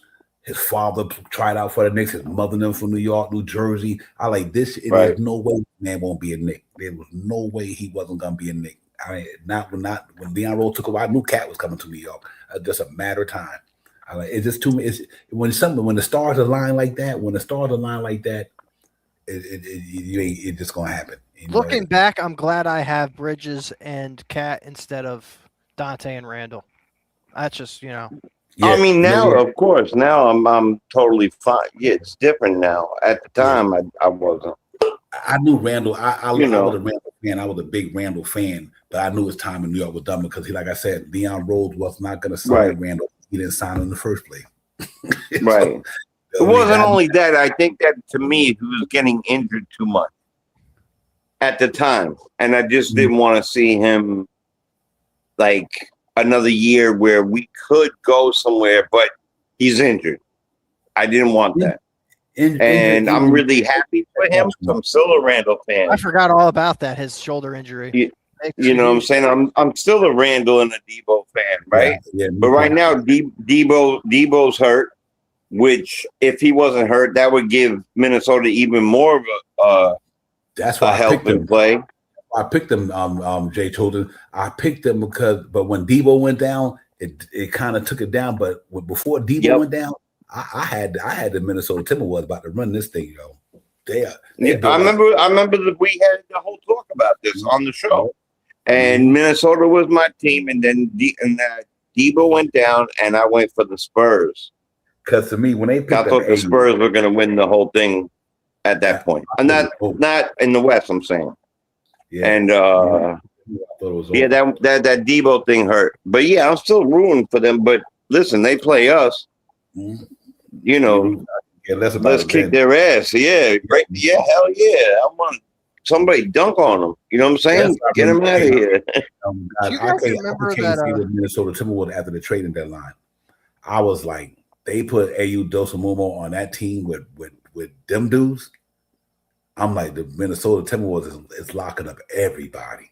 They were good. They got a good front office too. He hurt. Didn't he get hurt too? Yeah, he did get hurt. Yep. But think about it. But he's back. He's back. AU, check this out. AU, Anthony Edwards, Jaden McDaniels, and Rudy Gobert. You ain't scoring on that. Do you see what happened to Julius Randle? Right? Look how potent Dimmer was. They shut that shit down. Shut it down, bro. I was like, damn. Down. Shut it down. I was like, that's a defense juggernaut right there. Them four dudes. And they got a center who 4-time all defensive player and everything. You got Anthony Edwards and Jaden McDaniels could defend with him and Anunoby on that type of level when it comes to defense. Now, like, you add this dude, I was like, they ain't fucking with them. And Julius Randle with Debo and the guy you just said. Mm-hmm. You can't forget Julius on that. You know what I'm saying? Julius like, got to play well for them. Nas Reed, Mike Conley, Bones Highland. Right. Yeah. Oh, Bones Highland. I forgot about that. Yeah, they got a deep team, bro. Holy shit. Team, man. And they got guys in there that not even playing that's gonna be on a lot of rosters. They picked up some good dudes, man. I'm telling you, They got a chance to There's a lot of guys on their bench. I like, if things, next year things start changing around, you start looking. In the last 2 years, they've been to the Western Conference Finals, right? Am I right? Then last year they went and the year before that, Big Cat and them went up against the Jokic and them. So like they had a 3-way tie. Remember? Mm-hmm. Yep, they been knocking. I think it was a 3-way tie. Don't count them dudes out yet. I'm telling you, because I'm gonna tell you what's gonna happen. Yeah, I'm not counting them out. I just wish they had Debo back. If they did. What's gonna happen tomorrow night? Wemby gonna catch one tomorrow night, ladies and gentlemen. Oh yeah, somebody's gonna hurt him. He's gonna be hyped up. He's gonna be hyped up. Hurt him. Nas Reed or somebody gonna give him one tomorrow, ladies and gentlemen. That's the type of team they got over there. Rudy Gobert gonna throw a fake elbow or something or whatever. He ain't gonna hurt his fellow countrymen, but he gonna let him know that shit you did to Nas Reed is no. So I think Julius Randle, he want him to give you an elbow on the low. You know what I mean? I think them cats gonna do, but I mean, I don't want to say they gonna do something dirty, but they gonna let them know we don't appreciate what you did to our boy. They ain't gonna forget that shit. I mean, I just don't get how he doesn't get suspended. It's weird to me. I don't get it. Facing the NBA. Yeah, I mean, of course I get it. You know what I mean? But I don't get it. You know what I'm saying? So. Well, then they look a lot at your track record. He don't really have a track record of doing nothing like this. But I don't think that could be beyond him because he kind of like blanked out. They was fouling him. He had the ball and he kind of just blanked out and was like, "Get off me!" He got frustrated. He was fed up. Yeah, you can lose it like that going forward. You know what I mean? In future years going forward from now, I think he can. He might not be stable. Yeah, you know the only reason the only reason he didn't get suspended is because nothing happened. Whereas if he would have hit Nas Reed, he would have got suspended, Joe. Because word is born, that dude, he looked at Nas Reed order in that motion, and that was premeditated. And if he would have hit Nas Reed anywhere in his face, Nas Reed could be in the hospital right now. Now, right. Yeah, they would see. That's the only thing I don't like about it, because he didn't get hit hard. Yeah, because it missed him. But what he did, that shit could have hurt that man for a long time. He could have drew blood. Yeah, that's not for nothing. That's some punk shit right there. No, fuck that, yo. I'm not about. I don't like see teams win because of suspension, but I think you got to set a precedent sometime. Because put it like this here, me and you ain't gonna want nobody to do that to us. Neither one of us want somebody. Nah, hell no. Because we gonna man up, or we gonna do something. You know what Eddie Murphy said. Remember when Draymond Green just grazed nuts? He got kicked out. He got kicked out. Yes, indeed, man. Man, listen, my brother, you know I appreciate you, man, for real, for real. Yeah, we've been rocking. It's already tomorrow. My BX brethren. Yep, yeah, for real, for real. But listen, man, let's get this thing going, man. I'll see y'all in a couple of days, and your guys cut it up. But I know my wife, we probably like, I'm up to my bathroom mode now. So yeah. I think she got her 8 hours of sleep now. Time for me to get my 8 hours. I don't never get 8 hours. Probably 4 hours probably. Oh man, it's already tomorrow. Yeah, I can't sleep for me. But listen, all right, brothers, man, it's been a blessing, man. It's been a blessing. And I touch base with you. I'll see y'all before Thursday or Friday. And like I said, Walt, that'll be coming down the pipeline to you by the weekend. I think something like that. Shop Howard. I got to be able to rock my merch while I'm on. On pan. You're gonna hit me up. You said you're coming down. No, I'll see you guys later on in the week, and y'all look for the notification and everything. You know what I mean? And we'll see what's up. But yeah, I'm gonna be working on content over. I got a lot of stuff to do. I got to get the new third round stuff ready, and a lot of stuff I gotta do. And now, you know, with my regular work life, I still working on some of my property. I gotta do all that. I never lazy guys. I wish it was 48 hours a day. Time, man. I really don't. I'm gonna shoot you a text. I'm gonna shoot you a text, because maybe that's how I could get you the thing. Yep. Don't worry. Yeah, we'll see what's up with that. All right. Man. We'll move on with it. Yeah, that's cool. But listen, y'all guys enjoy, man. In a couple days, be safe out there first and foremost. And APA, my brother, thank you, everybody. Thank y'all for hanging out with the show. We doing a 6-hour marathon, but we about to marathon. Crazy. 6 hours. Oh. Yo, y'all be good. I ain't going to bed for another 4 hours anyway. They heard it here first. Yeah, I'll definitely be up. I'm a night shift worker, so I'll be up. Yeah, what's your up all night. 7 to 7. I work 7 to 7. Oh, that's a good hour. So you get the kind of, it ain't like you get home and miss the night, but at least you get home and watch the Knicks games though. Yeah. That's dope though. You get to watch the Knicks game at 7 because you work 7 to 7. I mean, I go to work. I go to work at 7. I be riding to work listening to y'all when y'all come on pregame. Right. I'm riding to work listening to y'all. Oh, you graveyard 7 to 7. Yeah. I get up in the morning, 7 o'clock in the morning. Wow. But at least 7 to 7 shift, man. I remember those. Oh my God, bro. Hey, all right, let my man Divine get up out of here, yo. I'm going, man. I ain't gonna keep. Peace, everybody. I appreciate y'all. He been trying. That's all good. We good now. Yo, peace. Peace. Peace.